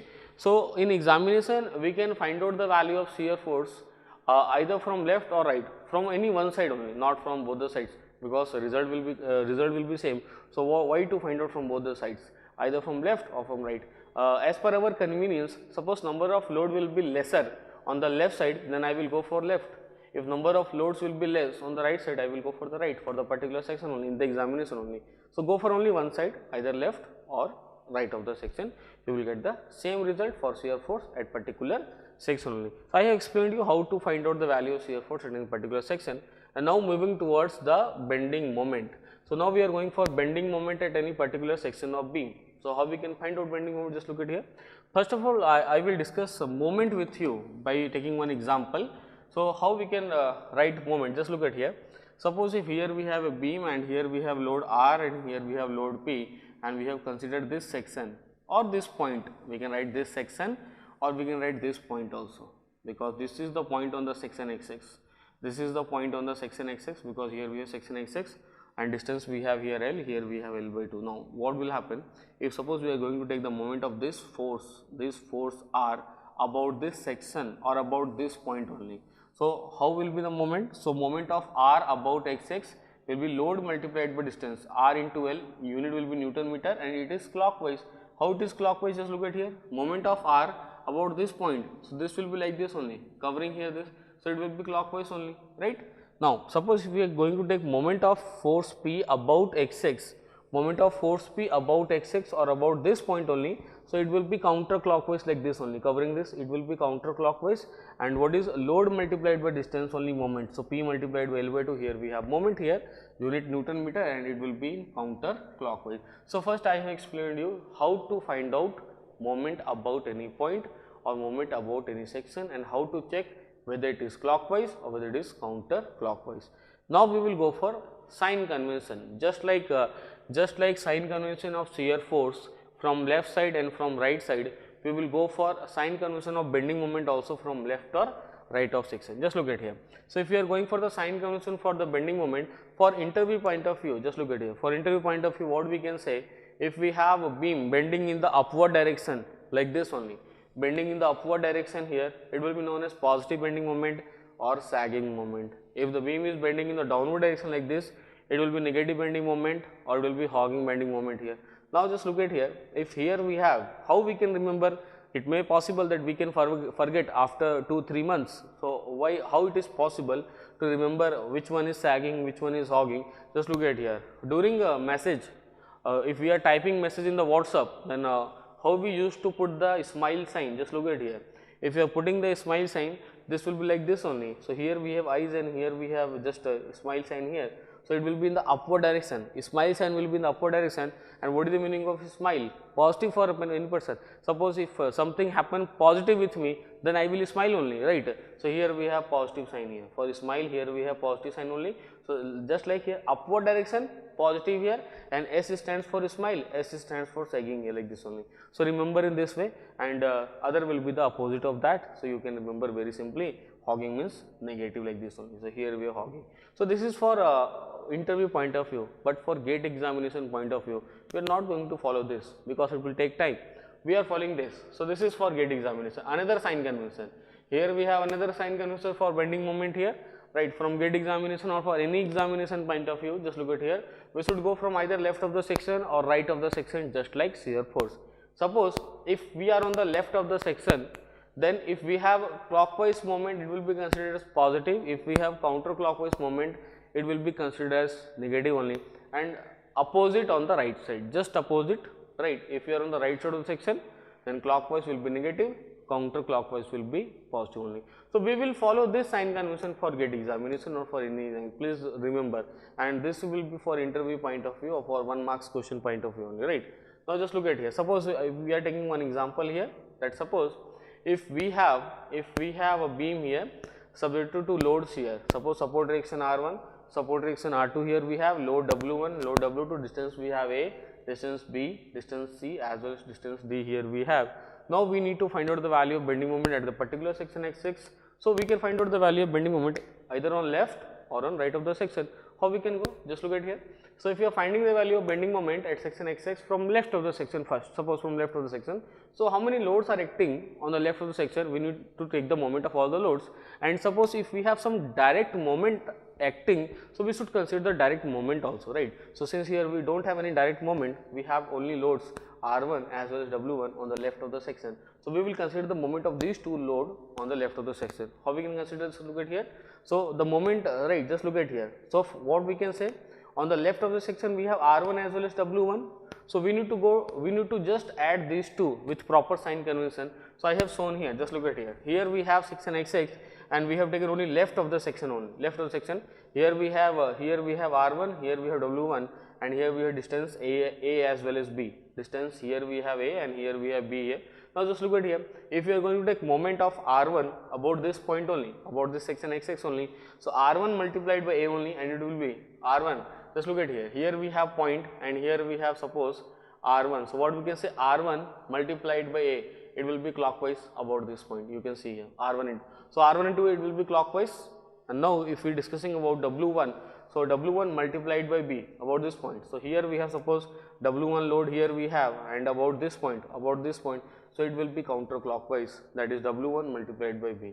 So W1 multiplied by B will be counterclockwise, and still we are in the left side of the section only. So from left we have only two load, and we have taken the moment of these two load, as well as we have decided the sense also, clockwise or counterclockwise. So here we have clockwise, here we have counterclockwise, as we are on the left of the section. So definitely we can say that clockwise will be positive, counterclockwise will be taken as negative. That's why here we are writing bending moment section x6 from left to section will be equal to plus R1 into A minus W1 into B. Similarly, we can go for right side of the section. So bending moment on the x6 section from right of the section. So just look at here. From this section, if we are on the right of the section, we have two load R2 as well as W2. We will go for taking a moment of these two, addition of these two with proper sign, plus or minus. So for R2 we have a counterclockwise moment, and on the right side we can say counterclockwise will be positive. So plus R2 multiplied by C, and for W2 moment will be clockwise, it will be considered as negative. So minus W2 multiplied by D only. In this way we can find out bending moment at any particular section either from left or from right of the section, but you can find from any one, because from both the sides you will get the same result, same answer. So in examination you should find from any one side only, not from both the sides. And as per the convenience, suppose number of loads will be less on the left side, then we will go to the left side, and if number of loads will be less on the right side, we will go for the right side, because we need to reduce the calculation also, right. So, in this way we can find out the value of shear force as well as bending moment at any particular section of beam, and I think you have understood very well. And now we will move ahead, and now I will discuss with you the different shear force and bending moment diagram, because if we can able to calculate shear force as well as bending moment at any section of beam, now we can able to plot shear force as well as bending moment diagram for different types of beams for different loading also. So, I will now discuss with you that how different types of shear force we have and how different types of bending moment we have for the different types of beams as well as different types of loading. Now, we will discuss about shear force and bending moment diagram of various beams with various loads, right. Starting from the first one, right. Suppose if here we have simply supported beam, here we have support reaction RA and support reaction RB here we have, and subjected to a point load W at the center, the L by 2 distance here we have, then how we can draw shear force and bending moment diagram, just look at here. So, in every figure, first figure will be always shear force diagram and second will be always bending moment diagram here. So, for this figure we have shear force diagram like this, here we have positive, negative here, and maximum value of positive W by 2 and maximum value of negative shear force minus W by 2.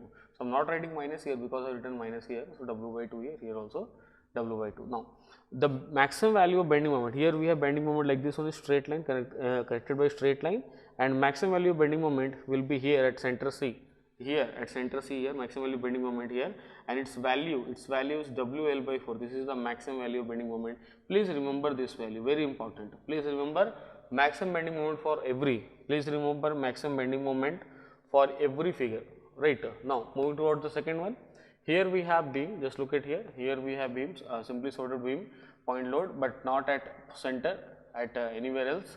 Here we have A and here we have B, but A is not equal to B, total length is L. In this case, we have shear force diagram, and here we have WB by L, here we have WA by L, positive and negative, and here we have bending moment diagram here, and maximum value bending moment diagram WAB divided by L here we have. Now, third for simply supported beam, if here we have point moment, concentrated moment at any point at center L by 2, then this will be the value of this is the shear force diagram, and shear force is constant positive, that is M by L, right. And here we have bending moment diagram, here positive, negative here, and positive here we have M, negative here also we have M here, that is at the center only, right. Now, next for the fourth figure, here we have UDL, uniformly distributed load, W Newton per meter, simply sorted beam, span length is L here. So, here we have shear force diagram, inclined line here like this only, at center here we have shear force 0, and here we have WL by 2, here we have also WL by 2, at center L by 2. So, at center only, at L by 2 at center only, we have maximum bending moment WL square by 8, and this curve is parabolic, and here we have straight line, right. Here we have straight line inclined, and here we have this curve is parabolic, and maximum bending, please remember this value, maximum value bending moment in every case. In every case, please remember maximum value. If we are not remembering the maximum value of shear force, even though it is okay, that is not a problem, but please try to remember the maximum value of bending moment for every cases, right.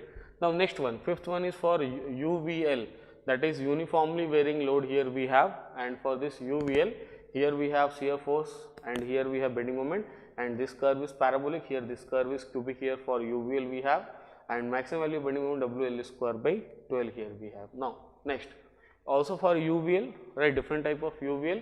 So, here we have this curve as shear force diagram, and here we have bending moment diagram, and same parabolic as well as cubic here we have, and maximum value bending moment WL square by 9√3 here we have. Now, next on the seventh, right, here we have a simply sorted beam with point moment, concentric moment, but not at center, at A and B where A is not equal to B. So, here we have M by L, that is constant bending moment, that is positive, and here we have constant shear force, and we have bending moment MA by L as well as MB by L here, positive and negative here we have. Now, eighth figure we have, so here we have a cantilever beam, so to point load at the free end having span length L here. So, here we have shear force diagram, positive throughout constant W, and here we have bending moment diagram, which is straight line, and here we have M max, bending moment maximum, that is W into L here. So, please remember the maximum value bending moment for every cases. Now, out of this 8 case, out of these 8 figures, how many figures are very important from GATE exam point of view? Just look at here. First one is very important. If we discuss about the first one is very important, you should remember the first case. and remember the maximum value bending moment also, right.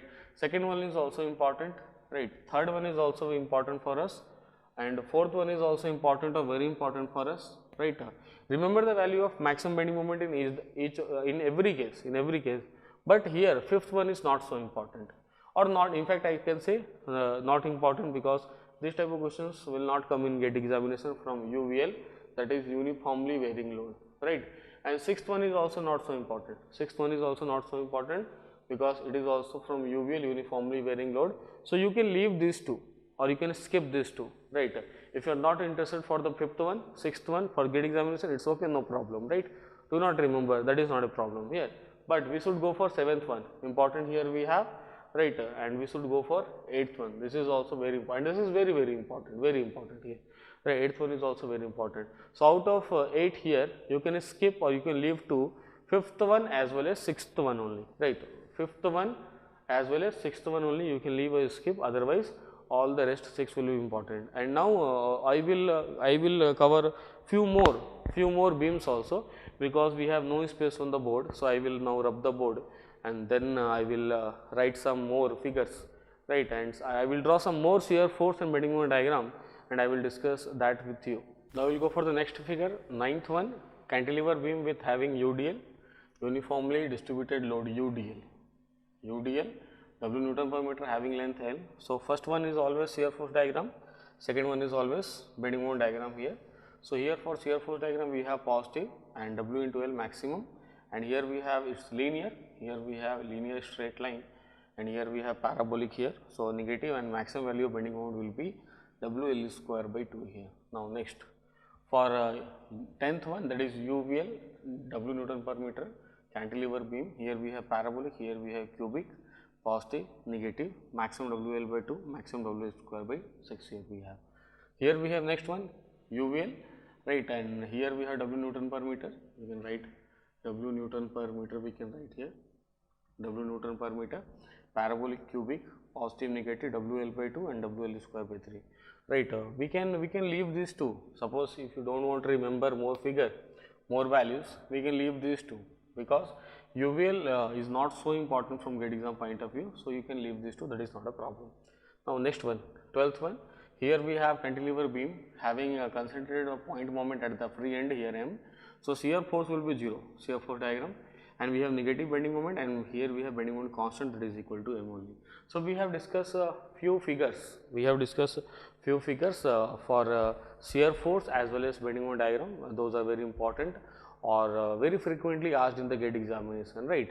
And also we have learned how to draw shear force as well as bending moment diagram, or how to calculate shear force as well as bending moment diagram at any particular section of beam. Now we will go for some important note point of this chapter, right. The first one is for distributed load, right, derivative of bending moment will be equal to shear force, d by dx of bending moment equal to shear force, and derivative of shear force will be equal to load, that is equal to d by dx of shear force is equal to W, that is load. Please remember these 2 points, right, it will help you in the examination. Remember these 2 points. Next, this is very important point, or I can say most important point, condition of maximum bending moment, because right, mostly question asked from this point only, condition of maximum bending moment here we have. So if we are going for condition of maximum bending moment, so first point where shear force 0 or point where shear force changes its sign, we can have these 2 conditions for maximum bending moment, right, if there is no point moment or constant moment acting on the beam only. But I am saying that there is a chance, right, that the point where shear force 0 or at the point where shear force changes its sign, we can have maximum bending moment. But if both the conditions given in the problem, then what we can say, we need to find out the value of bending moment at both the points, then we can decide which one is the maximum, right. So and third, point where concentrated moment is applied, that is also that point, at that point also we can have maximum bending moment. That means, suppose if in exam what will happen, suppose if we have a beam given with a particular load given here, and we need to find out the value of maximum bending moment. So do not go for directly plotting the bending moment diagram, first plot the shear force diagram, because plotting shear force diagram is easier as compared to bending moment diagram. So first plot the shear force diagram, then on the basis of this condition find out at what points there can be a chance of maximum bending moment, and at those points find out the value of bending moment and then find out which one is the maximum one, that will be the maximum bending moment only. So, very important condition of maximum bending moment. Now, next will be for 1 marks theoretical question we have, right, point of contraflexure. So, where bending moment changes its sign. So, the point where bending moment changes its sign will be point of contraflexure only. Okay, so here we have completed. So, here we have completed shear force and bending moment diagram, right. Actually, in shear force and bending moment diagram, we do not have much formula, we have only basic concepts, that how we can draw shear force, how we can draw bending moment, how we can find maximum bending moment, how we can find bending moment at particular location or shear force at particular location only. So, only we have methods only, right, not so many formula, even though we have discussed some figure, those are very important from gate examination point of view, but maximum times we need to apply the basic concept to draw shear force as well as bending moment diagram, or to find out the value of maximum bending moment diagram only, right. So, here we have completed the third chapter, shear force bending moment diagram. Now, we will move to the next one, that is bending of beams. Now, we will start the fourth chapter, that is bending of beams, a very important chapter from numerical point of view. So, direct formula based we have questions from this chapter. So, first we will go for a pure bending, definition of pure bending, then we will go for bending formula.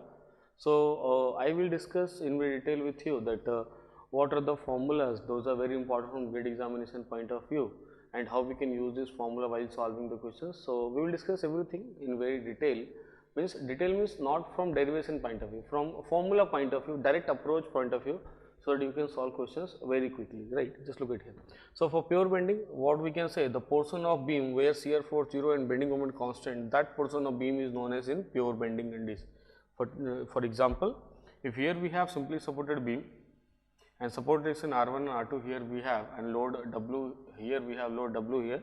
Now, what will happen if we go for a plot, right, distance A, total overall length is L. So, if you plot shear force diagram and bending moment diagram, we will get in this way, that shear force will be 0 in this BC portion and bending moment will be constant in this BC portion. So, what we can say, BC portion of the beam only is in pure bending, but AB is not in pure bending, CD is not in pure bending, only BC portion of beam is in pure bending, because BC portion of beam has 0 shear force as well as constant bending moment. That is why we are saying that BC portion of beam is in pure bending only. Now we move towards the bending formula. Basically, this portion basic definition of pure bending will be for 1 marks problem in the examination, one idea of what is pure bending. Now we will move to the bending formula, very important, most important formula of this chapter, that is bending formula. So, here bending formula we have sigma by y is equal to m by I is equal to E by R, here we have, where sigma is bending stress at any layer and y is the distance of any layer from the neutral axis, m is the bending moment, I is the area moment of inertia about the neutral axis, E is the Young's modulus and R is the radius of curvature. Just look at here. If here we have a beam which is bent, right. Now, what will happen? Here we have center of curvature, here we have this dotted line, here we have neutral layer, and this one is the topmost layer, this one is the topmost layer, here we have, this one is the bottommost layer, here we have bottommost layer, and this layer is the neutral, this layer is the neutral layer, here we have. Now, what will happen? For the same beam, we have this cross section, and neutral axis or neutral layer always passes through, neutral axis passes through the centroid of the cross section. So, passing through the centroid G, centroid of the cross section here. So, what we can say, here we have centroid, and if we want to define any layer, so how we can define any layer? Here we have layer, here we have layer. So, we have an infinite number of layers. So, location of any layer will be measured always from neutral axis or neutral layer.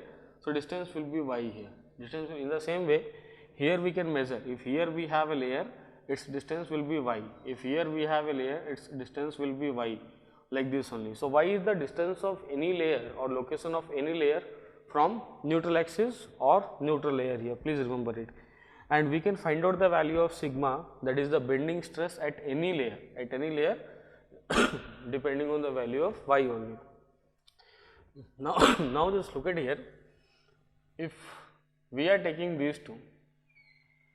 If we are taking these two, that is the first two, sigma by y is equal to m by I. So, I have written here sigma by y is equal to m by I. Here I have written sigma b because we have bending stress. So, what is the formula of bending stress? That is m by I multiplied by y. And suppose if we want maximum bending stress, so how we can write maximum bending stress? Just look at here. So, for maximum bending stress, m should be maximum and y should be maximum, because I is a constant value. We can't say that I should be maximum minimum, it is a constant value for a particular cross section. So, m should be maximum as well as y should be maximum. If both the values will be maximum, then we can say we have sigma bending maximum. So, this is the value of maximum bending stress. Please remember this formula for maximum bending stress. Now, what is y max? Just look at here, what is y max? Suppose if all the layers are measured from the neutral axis only, so for y max, this layer will be for y max and this layer will be for y max, maximum distance from the neutral only. So, this will be also known as y max, h by 2 y max, and this is also known as y max. Both will be y max, topmost layer as well as bottommost layer. So, y max h by 2 will be at topmost or will be at bottommost layer. So, we have bending stress maximum on these two only, right. So, we can find out the maximum bending stress either on the topmost or on the bottommost by using this formula, bending stress maximum. Now, just look at here, if here we have a rectangular cross section with this centroid and neutral axis, so we can draw the bending stress distribution or bending stress diagram here. So, bending stress, how we can draw bending stress diagram? So, depending on the value of y, here on this side we have y, suppose here we have any layer, so definitely it will be y only. So, depending on the value of y, we can draw this bending stress distribution like this only. And now, just look at here, if we are discussing about the neutral layer, then what we can say? At neutral layer, y will be equal to 0, at neutral layer. So, if we are putting the value of y here 0, then what is the value of sigma b? 0 only. So, bending stress will be 0 at neutral layer because we have y equal to 0 only. Now, just look at here, if the beam is bending in this way, right, that is the sagging bending moment. Now, what will happen on neutral layer? If here we have neutral layer, just look at here, if here we have neutral layer, so on neutral layer bending stress will be 0. But on all the layers above the neutral layer, we have compressive bending stress, and on all the layers below the neutral layer, we have tensile bending stress. On the topmost layer, we have maximum compressive, on the bottommost layer, we have maximum tensile stress, right. Now, moving towards the next, that is the section modulus. So, section modulus represented by Z, since we know the formula, bending formula, that is sigma by y is equal to m by I. Since we are knowing this formula, so from here sigma is equal to m by I multiplied by y. So, y will be written here m divided by I by y. Now, what is I by y? It is Z only, that is sigma is equal to m by Z. So, where Z is known as I by y, which is known as section modulus only. So, what is the meaning of section modulus, or what section modulus represents? We will discuss here that section modulus represents the strength of the beam only. That means, if the value of section modulus is more, strength of beam is more. If the value of section modulus is less, strength of beam will be less only. So, that is why I have written a point here, for strongest beam Z should be maximum, or for strongest beam section modulus should be maximum only. And generally I section is strongest beam. Suppose, right, I section is strong. Suppose if with the help of steel or iron, if we are making beam, if we are going for beam of steel, right, then what will happen? Then we have a different cross section. For steel beam, we can have square, we can have rectangle, we can have triangular cross section. So, out of all the cross sections, if we are going for the beam of same weight or same volume, then what we can say, I section is the strongest beam. As you can see from a railway track also, track, so sometimes we can see at the construction sites also, whatever the beam we are seeing, all the beams will be of I section only, because I section is the strongest beam we have, because the section modulus of I is the highest one. That is why we are using the I section beam only, right. For 1 marks, please remember I section is the strongest beam, but from here section modulus, we will have numerical, So whenever we need strongest beam, definitely we can say the value of Z should be maximum. When Z will be maximum, then we can have strongest beam, otherwise we will not have strongest beam only. So please remember this formula, right? Remember this formula and remember the formula of section modulus only. We can use section modulus formula. Okay, so we have discussed, we have started chapter 4 bending of beams, and basically bending of beams is a very simple chapter, formula based chapter, right? So simple chapter, formula based chapter here we have. So here we have bending formula. So remember this formula because this is the most important formula of this chapter. Remember this formula. Remember why, because why is very important. Remember why. What is why here? And find out the value of maximum bending moment. Maximum y, divide by it I, we will get the value of maximum bending stress, right? So by using this formula you can solve questions. Now we will go for combined stress. This is also a part of bending of beam in the same chapter. So bending of beams, right? So we have already discussed bending of beams, that is bending stress we have discussed. Now we have combined stress, that is combination of axial plus bending stress. Now just look at here. Suppose if we here we have a beam which is subject to two loads. First one is P, that is the axial load. Second one is M, that is the bending moment here, and A is the area of cross section. So what type of load we have, right? Here we have axial and bending. So how many stresses here we have? So one will be axial stress, another will be bending stress. Because of this load P, that is the axial load, we have direct axial stress because of load P, represented by sigma D P by A, load upon area, right? Now because of bending moment M, we have bending stress represented by sigma is equal to M by I multiplied by Y. Here we have bending stress. So we have two types of stress here, direct stress as well as bending stress. Now we want to find out the value of stress at any particular point. This type of question asked in the examination, that find the value of stress at point A or point B or point C. Then how we can find? Just look at here. So we will go for the state of stress.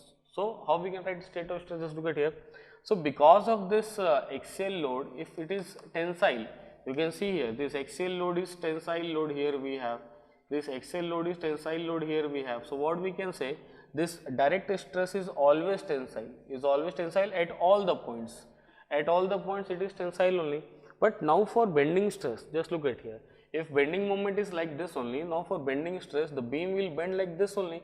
So topmost layer we have tensile bending stress, and at bottommost layer we have compressive bending stress only. So for point A and at neutral axis we have zero bending stress, right? So if we want to combine these two, for point A, for point B, for point C, so if we combine two, if we want to add these two, how we can write?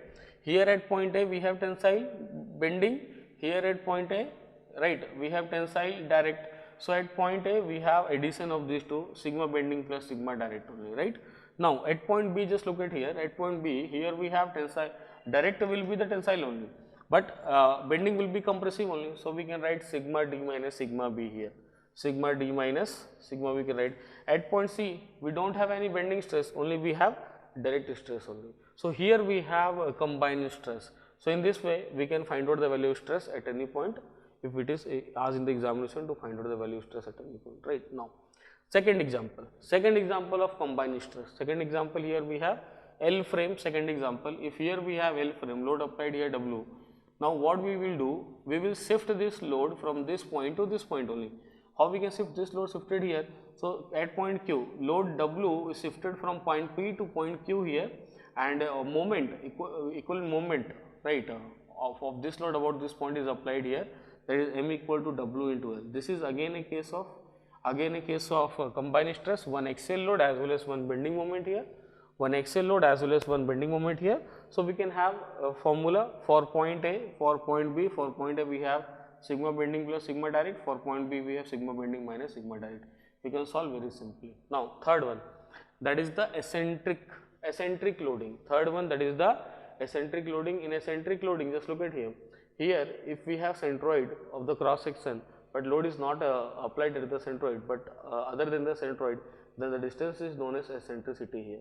What we will do, we will shift this load from this point to this point only at the centroid. So from this point we have shifted this load to this point only, and equivalent moment is applied here, that is M equal to P into E. This is again a case of combined stress only. axial load and bending moment only. So suppose here we have point A, here we have point B, then what we can say, at point A we have sigma bending plus sigma direct, and at point B we have sigma bending minus sigma direct, we can write, because this beam will bend in this direction, because the beam will bend in this direction. So here at point B we have tensile, at point A we have compressive only. So in this way we can write. So we have completed this combined stress in this chapter only, and now we will move to the shear stress. Shear stresses in the beams. So suppose if we have a beam subjected to transverse load, and at any section we have shear force Xx represented by F, and this is the cross section area. We need to find out the value of shear stress tau on this layer, and here we have neutral, and here we have neutral axis. Here we have neutral axis. So we can find out by using this formula that shear stress tau is equal to F A y bar divided by I into B here, right. So here we have cross section, triangular cross section, here we have centroid, here we have neutral axis, and on this layer we need to find out the value of shear stress tau only. So what is A? That is the shaded area above, right, what on this layer we need to find out. So above this, that is this area will be shaded area here, here we have shaded area. What is y bar here? That is distance of centroid of the shaded area from the neutral axis. So here we have centroid of the shaded area, and the distance from the neutral axis will be known as y bar here. What is F? That is the shear force. What is B? That is the width of the layer, and what is I? That is area moment of inertia about the neutral axis only, right. So this is the formula to find out the value of shear stress at any layer, at any layer. Now we will apply this formula first on the rectangular section. So if you are applying the formula first on the rectangular section, so just look at here. So here we have right, neutral axis here, here we have height, here we have width. So if we are applying this formula, if you are applying this formula, and after derivation we will get the result like this. We are getting the result like this. This is the formula of tau. This is the formula of tau. So tau is equal to 6f divided by bh cube multiplied by h square by 4 minus y square, and in this formula we can put the different value of y to get the value of tau at the different layer only. Suppose if we are putting value of y is equal to on topmost layer as well as on bottommost layer, if we are putting y is equal to h by 2, y is equal to h by 2, definitely we are going to do tau equal to 0 on the top as well as on bottommost layer. But on the neutral axis, if you are putting y equal to 0, in the same formula if you are putting y equal to 0, we are getting tau maximum. We are getting tau maximum as 3 by 2 multiplied by f by bh. Now what is tau average? Force upon area, f divided by b into h here. So by including the y, by combining these two, what we can write, tau maximum is equal to 3 by 2 times of tau average, we can write here. 3 by 2 times of tau average here. So here, so remember this formula for rectangular section, remember this formula and remember this formula only. Two formula you need to remember only, and this is the shear stress distribution or diagram here.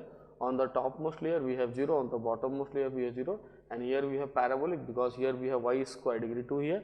So here we have parabolic, and the tau maximum shear stress will be on neutral layer, and on topmost layer, bottommost layer we have 0 shear stress only, and shear stress distribution will be parabolic because of here y only. So please remember this figure for rectangular. Please remember this formula only, because we have sometime we have questions in the GATE examination from this formula also. So please try to remember the formula so that we can solve the questions directly. So now we will move on triangular section, because already we have discussed about the shear stress distribution and shear stress formula for rectangular section first. Now second we have triangular section. If we have this triangular section, width b, height h, here we have centroid, neutral axis. So what we can say, so we have tau average, that is force upon area, and at x equal to h by 2, we are measuring x from this point in the downward direction. At x equal to h by 2, right, we have tau max, that is 3 by 2 multiplied by f divided by bh by 2, that is 3 by 2 times of tau average, tau max value, right. Now at x equal to 2 by third of h, that is at neutral axis. So tau at neutral axis will be 4 by 3 times of tau average. Please remember these two value for neutral, and here we have shear stress distribution parabolic maximum on the so its maximum is not, its maximum right, its maximum is not here, its maximum is not here, its maximum will be here, and then we have reduction like this one. Its maximum will be here, that is tau maximum at h by 2, right. Now for circular section, here we have, if we have a circular section radius r at any layer, angle is theta here. So we have tau 4 by 3 multiplied by f divided by pi r square multiplied by cos square theta. Now what is tau average? That is force upon area pi r square. Now what is tau maximum? If we are putting theta equal to 0, that is at neutral axis. That is at neutral axis we are putting theta equal to 0. So tau at neutral axis or tau maximum will be 4 by 3 times of tau average only. And here we have CST distribution, tau will be maximum at the centroid or at the neutral axis, we have tau maximum here, right. Now for the fourth one, that is the I section. Here we have I section, symmetrical I section we are considering here. Here we have flange portion, here we have web portion, right. I have written flange as well as web here. Here we have width capital B, small d as well as capital D here. Now, so the value of shear stress in the flange portion, so the value of shear stress in the flange portion is given by F divided by 2y multiplied by d square by 4 minus y square, and the value of tau in the web portion is given by F by 8i b by b multiplied by d square plus F by 2i d square 4 minus y square here. And the value of tau max, here we have, that is f divided by 8i multiplied b by b multiplied by d square plus f by 8i multiplied by d square. This is the value of tau max here we have, and here we have neutral axis here. So how is the shear stress distribution? Just look at here. So shear stress distribution will be like this here. So here we have shear stress distribution, right. Here we have parabolic, and here we have sudden jump, sudden increase here we have, and here we have sudden increase or sudden jump. Here we have parabolic, and at neutral axis we have maximum shear stress tau max only. So we should remember the formula for every cases, for all the 4 cases. First one is rectangular, then triangular, circular as well as I section. We should remember all the formulas for all the 4 cases or 4 section, because we have question from these 4 formula in the GATE examination. If I discuss about previous GATE examination, so most important will be rectangular as well as circular section only. These 2 are most important, rectangular and circular section, and then triangular and I section will be less important. But in civil engineering we have I section question also in the previous GATE examination, but till now we don't have any question from I section in the mechanical engineering. So, but we should remember all the 4 formulas, so that by directly remembering the formula we can able to solve the questions in the examination. Now for some of the figures, we will discuss only shear stress distribution but not the formula. For example, here we have T section, its shear stress distribution will be like this, right, and here we have a plus section, cross section, shear stress distribution will be like this, and here we have a square section with vertical diagonal, and here we have a shear stress distribution will be like this only. So in this way we have completed this chapter, that is the bending of beams. We have completed the 4th chapter, bending of beams, that is bending stresses in beams as well as shear stresses in beams. And now we will move to the next chapter. Now we will discuss chapter 5th, that is deflection of beam, which is very important for GATE examination. Every year we have question from this topic in both mechanical as well as civil engineering, right. So what I will tell about this chapter? First of all, this chapter is very important as well as very simple. Why very simple? Because I have written here direct formula, because maximum question, I can say maximum question will be from direct formula, right. No need to go for basics, no need to go for formula derivation, no need to go for any type of method. Maximum questions can be done only by remembering the formula only. That's why it is very easy, right. First of all, now we will discuss all the methods. What are the methods which are very important in this chapter, as well as what are the direct formula which are very important in this chapter. We will discuss everything. So let's start right. So we start from what to study. So what to study in this chapter, or which type of question can come from this chapter. So first point is slope at any point or maximum slope. So question can be asked in the examination that what is the slope at any point in the beam, or what is the value of maximum slope first. Second, we have deflection at any point or maximum deflection. Only 2 possibilities are there, only 2 type of question can be asked in the examination, and no possibility of third type of question, only 2 type. Either slope will be asked or deflection will be asked in the examination, and nothing will be asked in the examination. Now just look at here, right, how we can define slope and deflection. Suppose if we here we have a beam, I have written beam. Now after application of load W, beam will be deflected like this only. So here we have deflected beam only. So if here we have point A on the beam, after deflection this point A will shift here to point A dash only. So the gap between A and A dash is known as delta, that is deflection at point A, right. Now suppose at point A dash, if I draw a tangent here, tangent at A dash, then this angle is known as theta A, which is known as slope at point A. So in this way we can define deflection as well as slope at any particular point. So here I have defined slope as well as deflection at point A. We can find out slope and deflection at other point also. Suppose here we have point B. Suppose here we have point B. This point shifted here to B dash.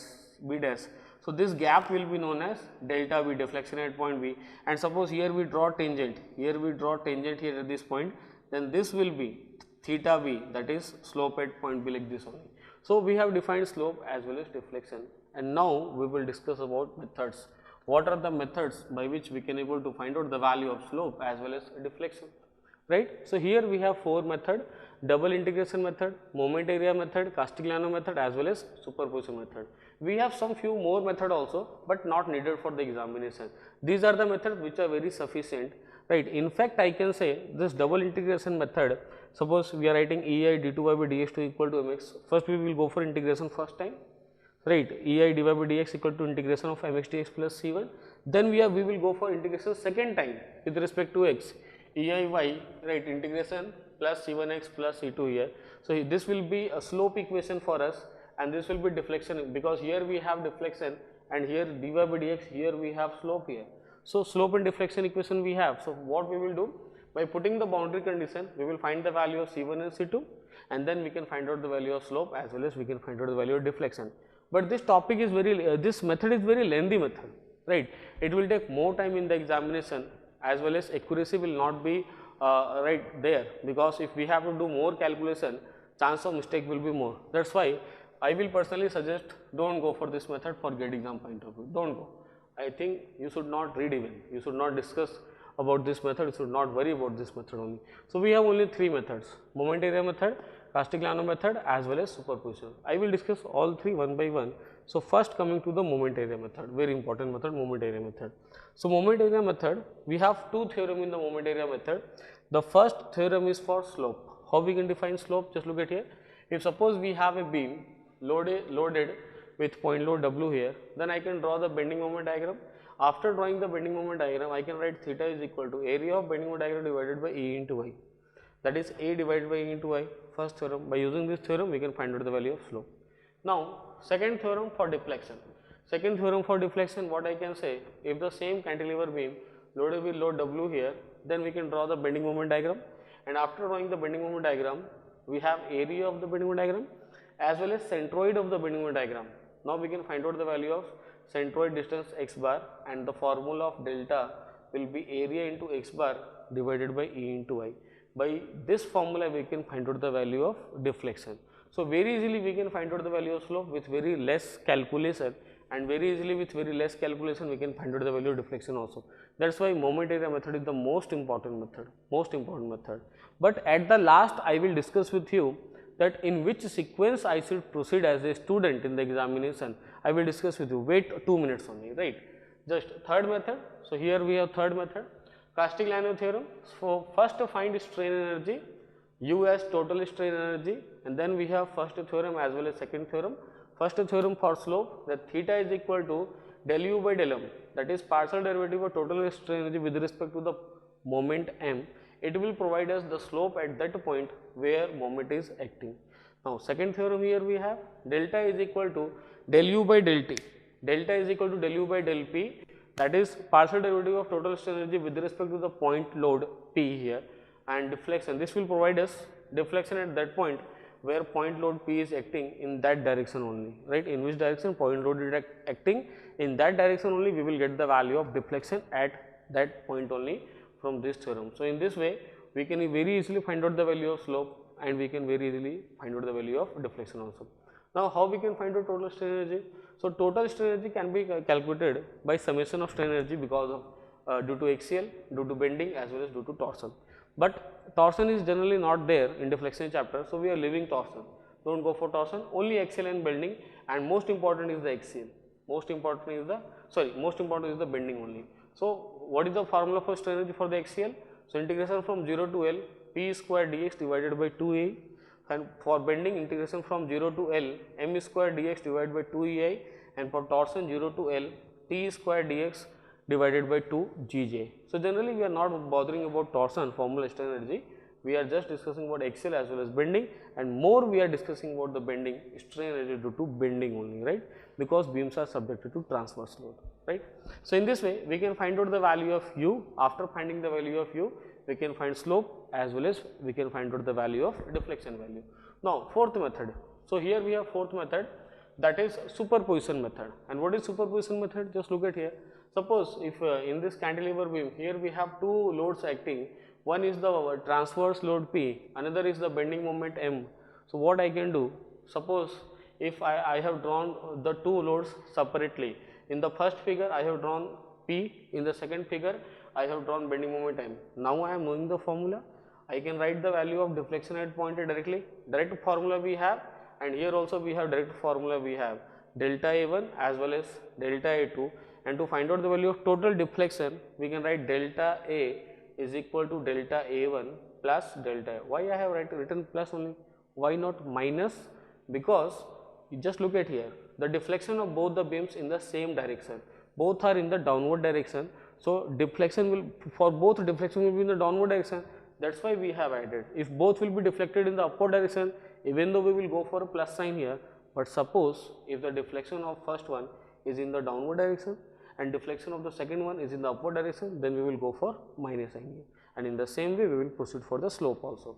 We can write theta 1 for first figure, we can write theta 2 for the first figure, and finally theta at A, we can write theta A1 plus or minus theta A2, and plus and minus will be in the same way. If beam is bending in the same direction, we go for plus, if beam bend in the different direction, go for minus sign only. So in this way we can go for superposition theorem. So I have discussed four method here, and out of four, one is not used for us, one is not, we are not using one, that is the double integration method. So moment area method, Castigliano method as well as superposition theorem, these three are most important. And now what I will do, I will list some direct formula also, that what are the beams and what are the values of slope and deflection for the different types of beam, for different types of loading also. So direct formula is more important. I will list the direct formula so that you can note down and you can take note of that, you will revise the direct formula also. But before that, what I will do, I will go for priority list. I will go for priority list, that suppose from student point of view, suppose if I will get a question in the gate examination from deflection, what I should do first, whether I should go for moment area method, whether I should go for Castigliano, whether I should go for, what I should do, for which method I should do. So on the priority list, first priority will be the direct formula. First check whether can I solve this problem by direct formula, whatever we have learned direct formula, can I solve by using direct formula? If yes, then go for that. If not, then second go for superposition theorem. See, can I split into 2-3 figures? Can I write the direct formula for two or three different figures? Can I add them? If possible, then go. Otherwise, go for moment area method. And if moment area method is not possible, go for last Castigliano method. And I am telling you, generally Castigliano method is used for frames, only. So whenever we have L type of frame or any different type of frame, we are going for the Castigliano method. But for the rest different types of beam, we are following only three. First direct formula, second superposition, third moment area method only. So here we will follow this sequence in the examination also, so that we can save our time, we can solve fast as well as accurate also, because deflection is very important. So now we have no space on the board. Now what I will do, I will just rub the board and then I will list all the formulas related to this topic, that is deflection. So I will write all the values of slope and deflection for the different cases, so that you can note it down and you can learn that direct formula to solve questions in the examination. Now we will go for slope and deflection of various cases. As you can see here, I have I have made this table, beam, theta max as well as delta max here. So we have first case, that is we have cantilever beam length L and there is a point moment at the free end m. In this case we have theta max as ml divided by E into I, and we have delta max as ml square divided by 2 E into I, right. Now, so this is very important formula, please remember this formula. Now next, second one, if we have a cantilever beam having a point load P at the free end and length L, in this condition we have theta max, that is maximum slope, as PL square divided by 2 EI, and delta max as PL cube divided by 3 E into I here. Now next, third, this is also very important formula. Now next we have a cantilever beam having length L and subjected to UDL, uniformly distributed load throughout. In that condition we have theta max WLQ divided by 6 EI, and we have delta max WL is to 4 divided by 8 E into I here. So these three are very important formula, very frequently used in the examination, very important formula. Please learn it, please remember it, direct remember the formula, otherwise it will take much time to solve in the examination, and direct formula method, superposition method is very easier, very faster method in the examination, right. So please remember all the formula. Now fourth one, we have fourth formula, that is for cantilever beam length L and we having UVL, that is uniformly varying load, UVL, uniformly varying load. In this condition we have theta max WL cube divided by 24 EI, as well as we have delta max WL is to 4 divided by 30 E into I here. But this case is not so important, so you can leave this topic, you can leave this formula, fourth one, I am putting a cross sign here, you can leave this formula. And suppose if you are a student who can who is thinking that I can remember more formula, then you can remember it.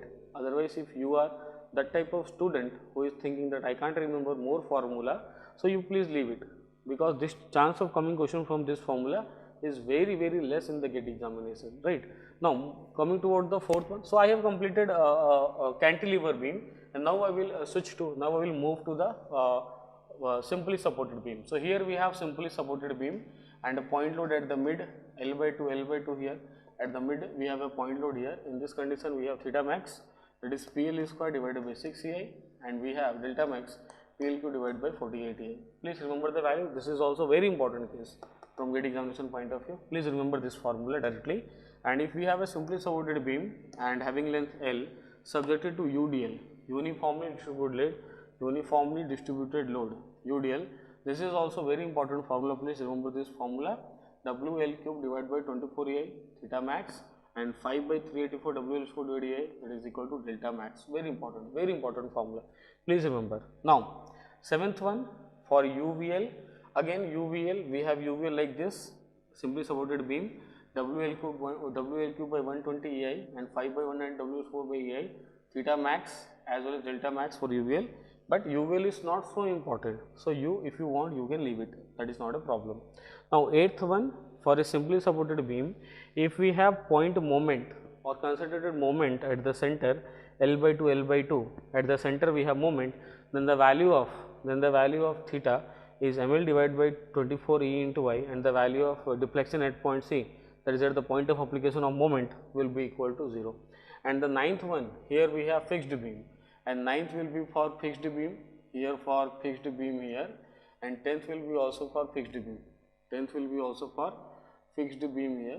So here we have fixed beam subjected to point load at the center L by 2. In this case, at this point A, B, here we have A, here we have B, here we have C point, theta B equal to 0 because of fixed, slope will be 0 at point A and B, and deflection at point C will be equal to maximum deflection will be equal to PL cube by 192 EI. Please remember this value. And here point A, here we have subject to UDL, W Newton per meter. So theta A, theta B will be 0, slope at point A and B, and points 0 here, and delta max will be WS24 divided by 384 EI. You can remember this formula also. But these two formula are also, these two formula, that is formula number 9th and 10th, are not so important. So if you want, you can also skip these two formula. These two are not so important, so you can skip for GATE examination, that is not a problem.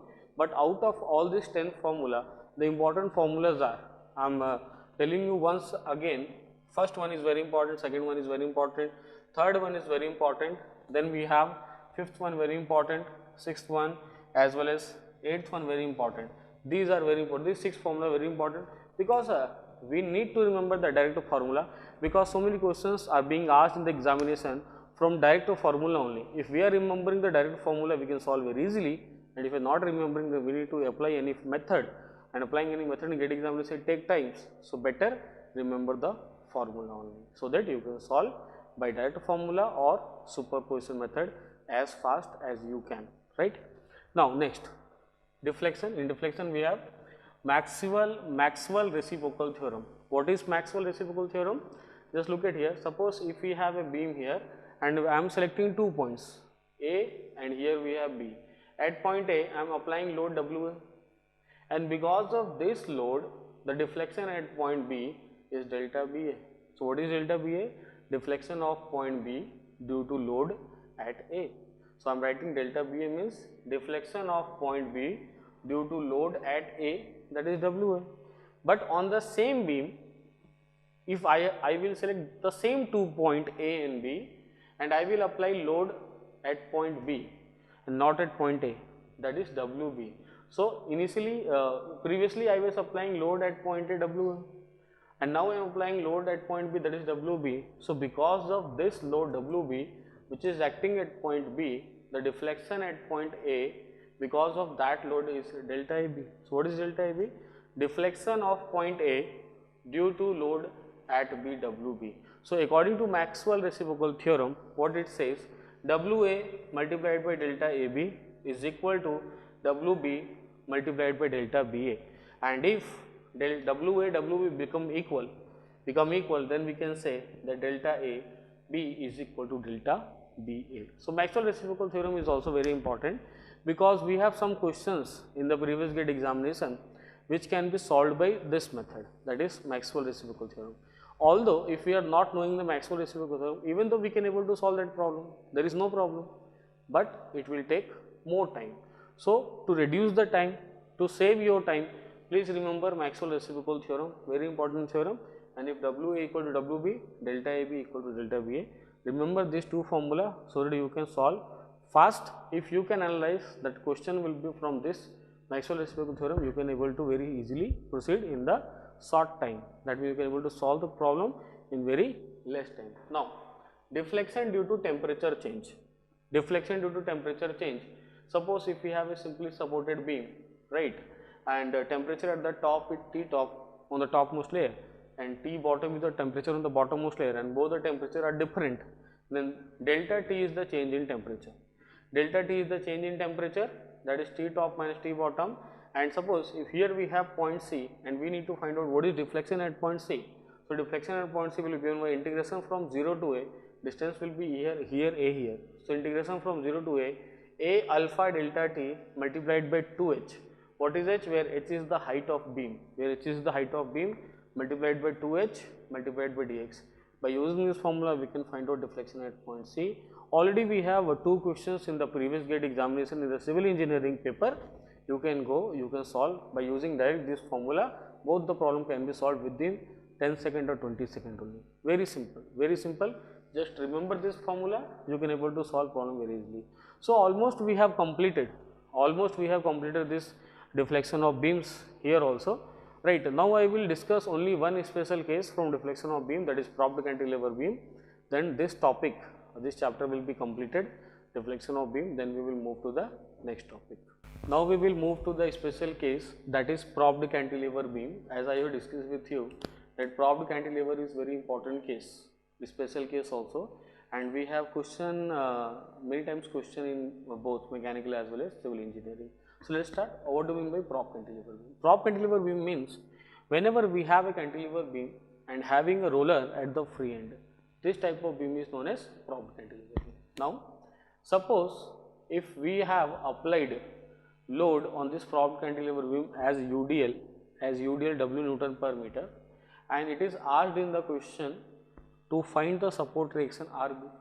Why it is asked to find support reaction RB? Because when we remove this support roller support at point B, we have a roller at point B. When we remove this support, then what will happen? Instead of that support we have support reaction, and we need to find out what is the value of RB, support reaction RB here. So just look at here how we can find out RB. Suppose if we have removed this support, then we have support resistance RB, and here we have UDL also. Now you can see here, right, RB acting as a point load, here we have UDL. So these are the two different formula for me. These are the two different formula for me. Already I am knowing the formula. That means I have understood I can go for superposition theorem. That's why I am going for superposition theorem, right? And here at point B and here at point B here, right? So actually I have split into two figure.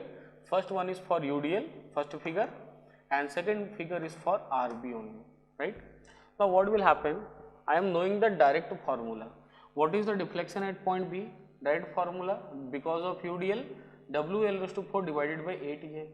Now, what is deflection at point B here? Because of point load, PL cube divided by 3I. Now, what is P? That is load only. RB into L cube divided by 3 into I. That's why written here P here, PL cube. So, we have formula PL cube divided by 3 into E into I. So, I have written the same formula here. But what is delta B basically? What is deflection at point B? That is delta B1 minus delta B2. Why I am writing minus? Because deflection is in opposite direction. Here, because of UDL, deflection is in the downward direction, and here because of this support reaction RB, deflection will be in the upward direction. Because this will deflect in the upward direction and this will deflect in the downward direction. That's why I am putting a minus sign here, not a plus sign, because in the opposite direction here, right? Now, from where I should start the problem, just look at here. This is the very important note point. Just look at here. Since here we have a roller support at point B, so definitely we can say there will be no displacement. There will be no deflection at that point only. That means ultimately what is deflection? What is delta at point B? Definitely it is 0 only. Definitely it is 0 only. So I will start from here only. That roller support at point B, since we have roller support at point B, so what we can say? Deflection at point B equal to 0. Now what is deflection at point B? Delta B1 minus delta B2. So instead of deflection at point B, I am writing delta B1 minus delta B2 equal to 0. This will be shifted right hand side, delta B1 equal to delta B2. We will put the formula delta B1, WL is to 4 by 8EI, and here delta B2, RB into LQ divided by 3EI. Now EI will get cancelled here, right? And here we L cube get cancelled with L raised to 4 here, we left with only L here. So what is RB? So 3 by 8 W into L. So this is the value of RB finally. So you can remember this as a direct formula. You can remember this as a direct formula first of all. And the second thing, if you are not remembering the direct formula, you can remember the step. You can remember the procedure. You can remember the derivation. You can remember the step also. Because very simple step. Only we need to go for superposition and we need to put delta B equal to 0, we can find out the value of RB, very simple. So either remember the steps, how we have solved, or just remember the direct formula also. But if you are remembering the direct formula, you are remembering only for UDL. But if you are remembering the steps, you can go for any type of load, that is not a problem. So this is special case. We have already questions in the previous gate examination in mechanical and civil. So definitely remember this formula, remember this procedure step for prompt cantilever beam. It will be very helpful to you so that you can able to solve questions quickly in the examination if you are remembering all the things. So basically this deflection chapter is very simple as well as very easy. Only formula based means maximum formula, not only maximum formula based question we have. We have direct formula based question. We have superposition formula based question here, right? And suppose if some questions cannot be solved by direct formula or superposition, then we can solve it by moment area method also, right? And major chance of question will be from these two, that is direct formula and superposition, and some questions will be from moment area method, and very least chance, suppose we have some frame type of thing, L frame or any type of frame we have, that means we can't apply moment area method in the frame, and in those condition I should go for Castigliano theorem. Otherwise we are not going for Castigliano theorem, we are going for direct formula, superposition as well as moment area method. Only three things are important: direct formula, superposition as well as moment area method to solve any question in the examination, except few questions of frames. For that method, for that type of problem I should go for Castigliano method, we can able to solve it by Castigliano method also.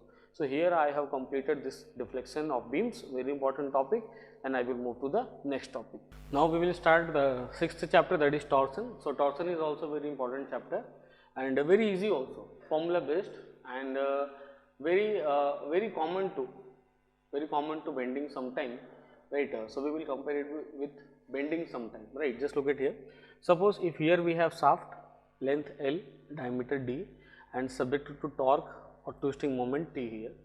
So just like bending formula, we have torsion formula. T by J is equal to tau by R is equal to G theta by L, where the symbols have the meaning.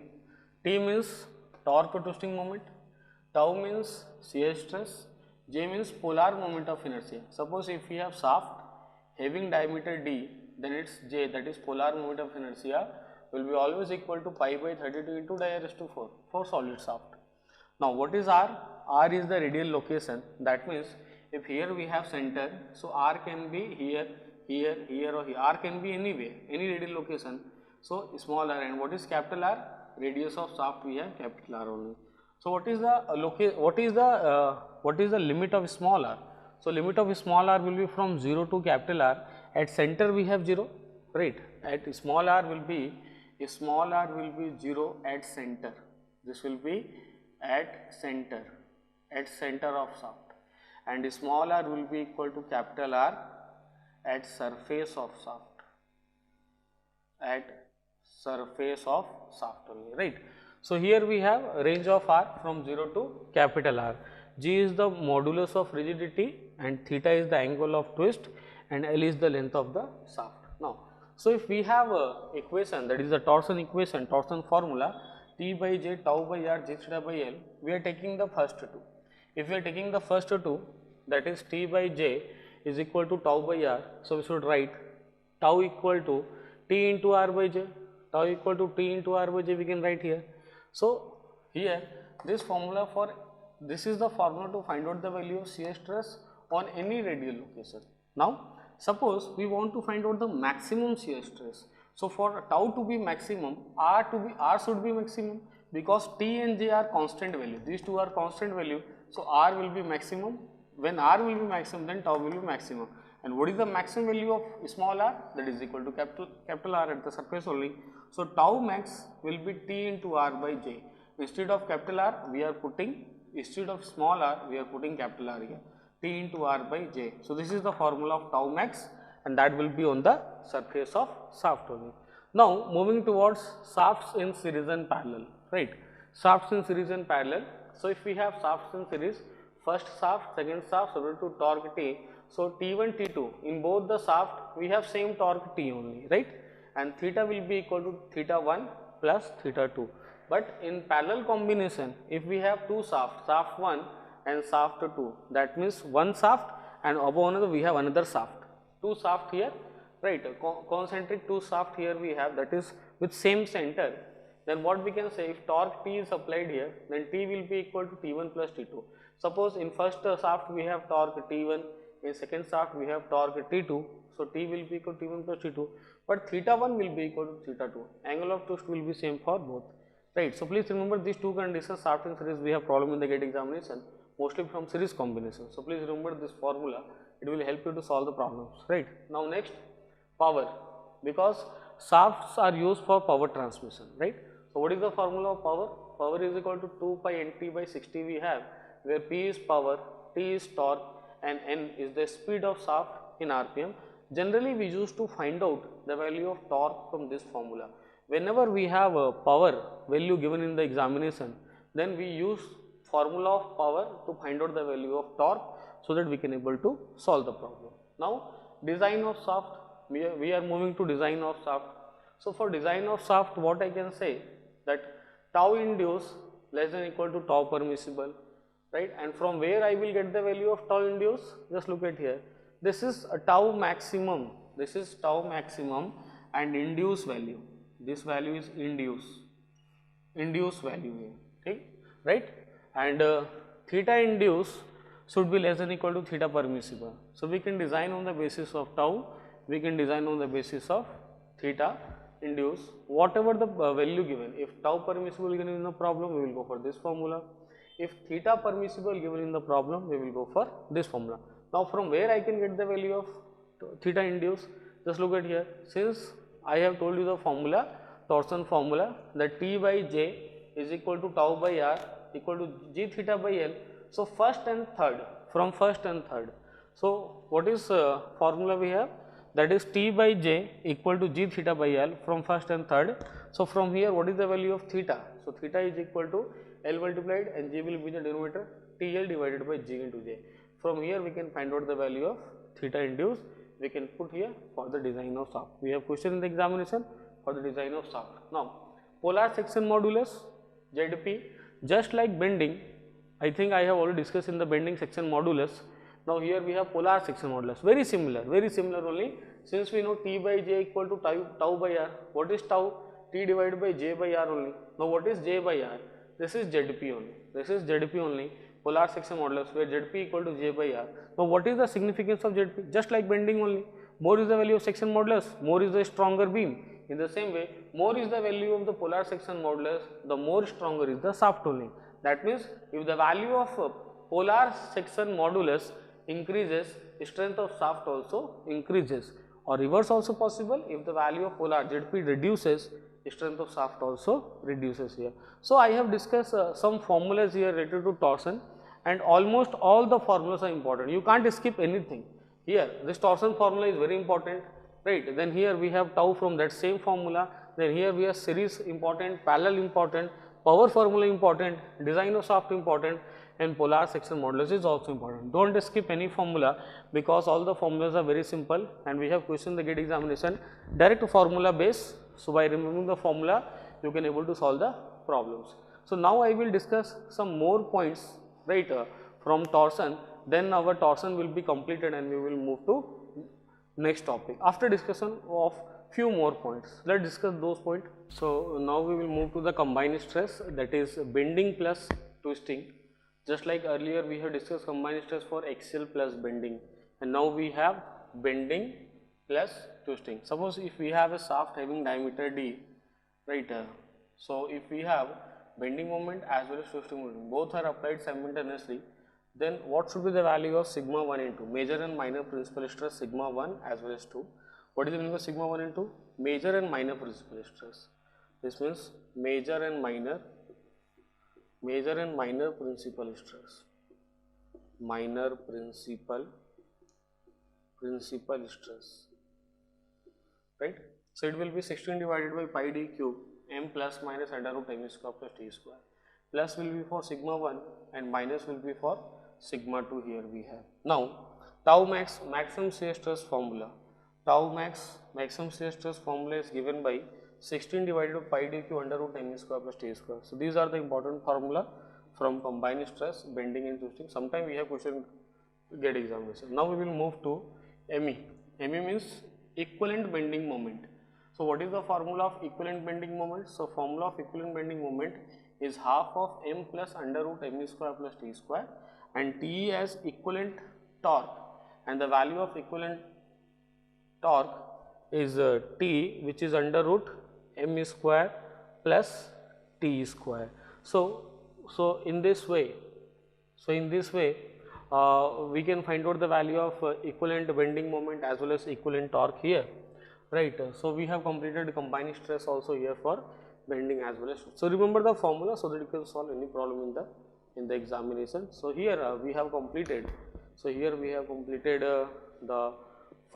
we have completed this chapter, that is torsion or torsion of circular shaft only. So basically important chapter, formula based, right? You can able to remember the formula, and you can able to, a small chapter, not very big.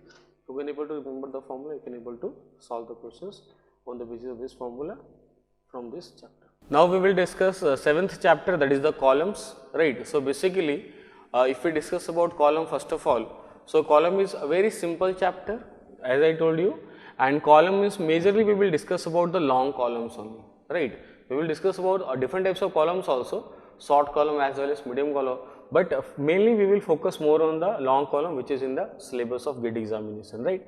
And how question can be on formula based only, because column is very simple chapter, I can say simplest chapter in strength of material. We need to just remember the few formula, not so many formula, only few formula. By remembering the formula we can able to solve the questions, because questions are pure formula based only, right. And even though the questions level will be also very simple question in the GATE examination, level of question will be very simple level, not difficult level. So column will be very easy for you. So let's start the column. So basically what is column? So slender body subjected to axial compressive load is known as column. Now what is slender body whose length is much larger as compared to the dimension of the cross section is known as slender body, right. Or we can say, right, slender body means if we have column whose length is large but cross section area is small, or by looking at any column we can say it is a thin column like this only. So this will be known as cylinder body. It is a thin rod. If thin rod is subjected to compressive load, then this is known as column. We can say it is a column, it is a slender body only. So slender body is subjected to axial compressive load, this is known as column. Now what is slenderness ratio? Because we have discussed about the slender body, but what is the measurement of cylinder? For example, if somebody is saying a thin person, a fat person, so what is the meaning of thin? What is the meaning of fat person? So it can be measured with the help of weight. Suppose we have two boys, one boy having weight 50 kg, another boy having weight 25 kg. Which one is more thin? So definitely it measures with the help of weight only. Whose weight is lesser will be more thin, whose weight will be more will be less thin. Even though I can say both are thin, both are not fat, both are not medium, both are thin boys, but out of two someone will be more thin as compared to. So there will be a measurement. So measurement of slender body is slenderness ratio only. So what is slenderness ratio? That is LE divided by K minimum. Now what is LE? That is effective length of column, as well as what is K minimum? Minimum radius of gyration of the column. How we can write K minimum? Just look at here. Since I is equal to AK square, where I is the area moment of inertia and A is the cross section area of the column and K is the radius of gyration. So what is the formula of K? K is equal to under root I by A only. If you want the value of K minimum, area is constant, so I should go for I minimum only. I should go for I minimum. So K minimum equal to under root I minimum divided by A only. So here we have K minimum. We can put this value of K minimum here to find out the value of slenderness ratio only. Now just look at here.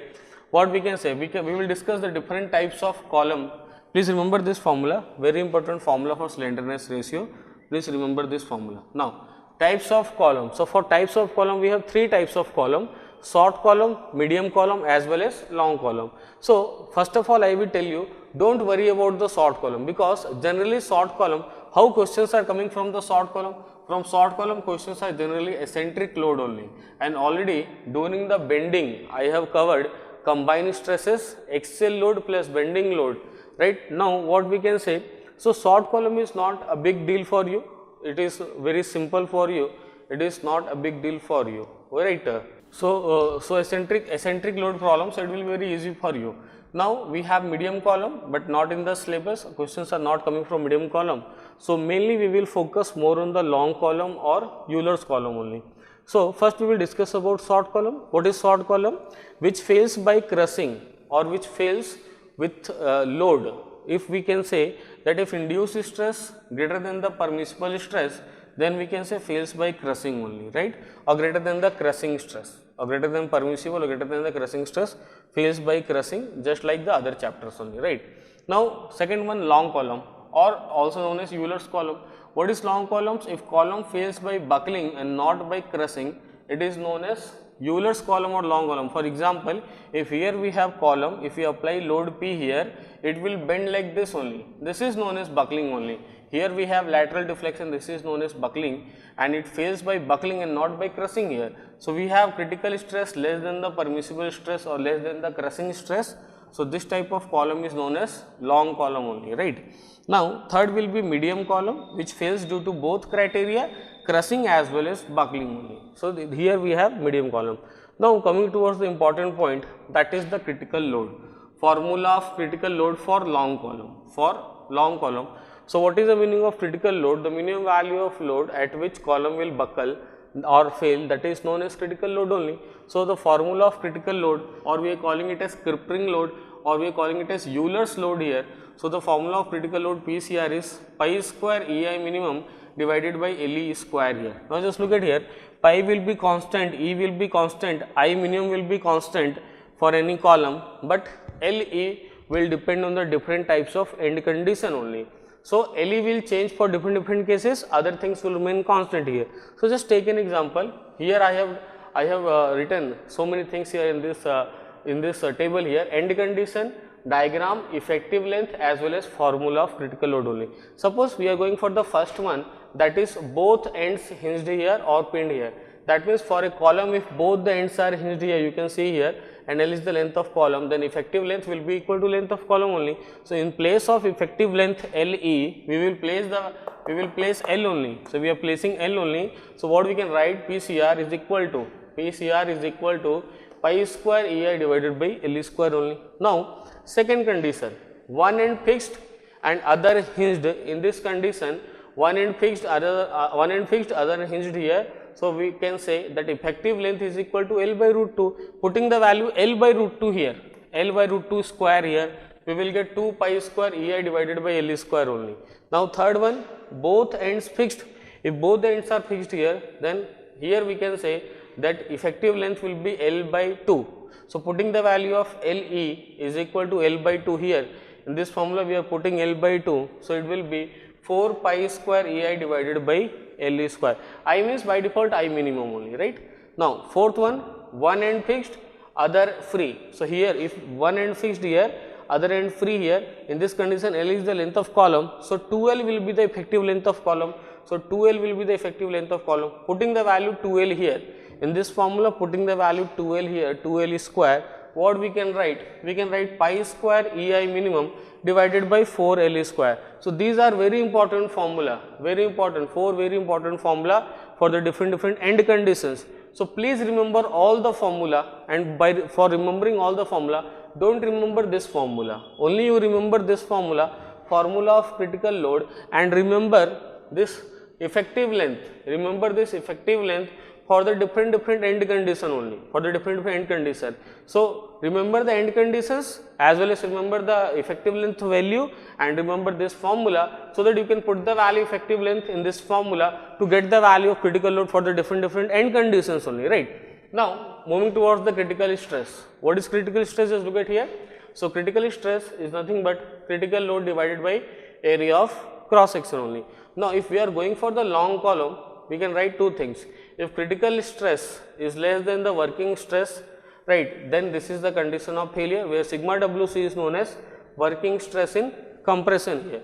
Now second step, the value of slenderness ratio for long column is greater than equal to pi under root pi square E divided by sigma WC, and if the value of slenderness ratio is this much or more than this much, it will be a long column. If the value of slenderness ratio will be less than this value, it will be a medium column or short column only. So please remember the formula for slenderness ratio for long column, right, as well as this condition of failure also.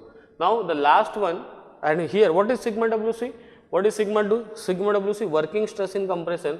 So sigma permissible in compression divided by factor of safety only. Now last one is the medium column. So here we have medium column. So basically we can say that medium column is not so important. So you can also leave this topic. If you have very less time for the GATE examination, you can leave it. That is not a problem. But if you have little bit time, you can go for formula. That is not a problem. Fails by both crushing as well as buckling. So 1 by PCR is equal to 1 by PC plus 1 by P. This one is known as Rankine's formula. And what is PC? Crushing load. What is P? Euler's load we have. So putting the value of crushing load here, putting the value of Euler's load here. So what we can write? PCR for medium column is sigma C multiplied by area divided by 1 plus A times of L by K square. Here sigma C crushing stress, A cross section area, L length, K radius of gyration, and what is A? A here we have a constant which is also known as Rankine's constant, and the value of Rankine's constant here we have that sigma c divided by pi square e. So, we can just remember this formula. So, remember this formula, first formula, second formula and third formula. That means, remember these two formula to find out the value of critical load for medium column, but chance of coming from medium column will be very less. So, as you can see here, I have discussed the whole column. Column is only this much. We have only this much things in the column in our GATE syllabus, and column is very small chapter, simple chapter, direct formula based chapter. Level of question will be very also easy. So, remember all the formulas so that you can able to solve the problems in the examination. So, once again I am telling to you that remember the formula of slenderness ratio, remember the formula of K minimum, right, remember the formula, right, critical load formula, remember this whole chart, this whole table here, right, for different end condition, what is critical load here, remember critical stress formula, right, remember this slenderness ratio formula for long column also, only this much only. If you are remembering this much formula, you can able to solve any question in the examination from the column, because column will be very simple. So, okay, we have completed column, and now we will move to the next chapter. So, now we will start 8th chapter, that is theories of failure. So, theories of failure is also important chapter, but if we discuss about chance, that how frequent question can come from this chapter, so chance will be less. I am not saying that very less, but it is less only. First of all discuss about question, how questions can come from this chapter. So, first of all it will be direct formula based as well as easy also. Direct formula based as well as easy questions will be asked from this chapter. So, do not leave this chapter, whether you are from mechanical or whether you are from civil engineering, do not leave this chapter, because it will be very easy for you. One thing more, for mechanical engineering, this chapter theories of failure is taught once again in machine design subject, right, but here I am covering this in strength of material only. So, if you are from mechanical engineering, do not skip the video, because we do not have any quick revision for machine design right now. So, learn here only theories of failure along with the civil students only. So, let us start theories of failure. So, basically in theories of failure, if any body is subjected to multiple and different types of load, then we use 5 different theories of failure. In short, I am writing TOF, theories of failure, for safe design of the component. So, we have 5 different theories of failure, and on the basis of 5 different theories of failure, we will go for the design of component. If you will recall something from the first chapter, I have discussed with you that design of component or design. So, what is the meaning of design, or what is the meaning of safe design? That after the application of load on the component should not fail, but it should sustain the load, whatever load applied on. If the component fail, then there is no use of that component. So, we have to design the component on the basis of 5 theories of failure. So, now we will go for different 5 theories of failure, and the relation for the different 5 theories of failure, or the formula of different 5 theories of failure. And before that, we will discuss one thing, that sigma 1, sigma 2, sigma 3. After the application of different types of load, we can find out the value of sigma 1, sigma 2, sigma 3 with the help of Mohr circle, right. And these sigma 1, sigma 2, sigma 3 are known as induced stresses, principal stresses, induced stresses, or I can call it as principal stresses. So, these are principal stresses. These are principal stresses, sigma 1, sigma 2 and sigma 3. So, we can find out the value of sigma 1, sigma 2, sigma 3 with the help of the Mohr circle, as I have told you in the second chapter. Now, sigma W is the working stress in the tension, sigma W working stress in the tension, and this will be equal to permissible stress divided by factor of safety. Already I have discussed with you about working stress also in the first chapter only, right. The same thing is here, working stress in tension, sigma permissible divided by factor of safety. Now, I will start all 5 theories of failure. So, the first one we have, first theories of failure is Rankine's theory, or maximum normal stress theory, or maximum principal stress theory we have. According to this theory, for safe design of component, we can say that sigma 1 less than equal to sigma W. If we are going to apply this formula, then we can go for the safe design only. Now, second we have maximum shear stress theory. Second, we have maximum shear stress theory or Guest and Tresca theory. According to this theory, tau max induce less than equal to tau working, or what is the formula of tau max induce as per Mohr circle? So, sigma 1 minus sigma 3 divided by 2, and this is less than equal to sigma w, and this is the formula for the safe design of the component. Now, third one is known as maximum principal strain theory or Saint-Venant's theory, and epsilon 1 less than equal to sigma w by E. And what is the formula of epsilon 1? Already we have discussed in the Mohr circle second chapter only, that epsilon 1 is nothing but equal to sigma 1 divided by E minus mu times of other two, sigma 2 plus sigma 3 divided by E. So, this will be less than equal to sigma w by E. We can use this formula for the safe design of the component on the basis of maximum principal strain theory.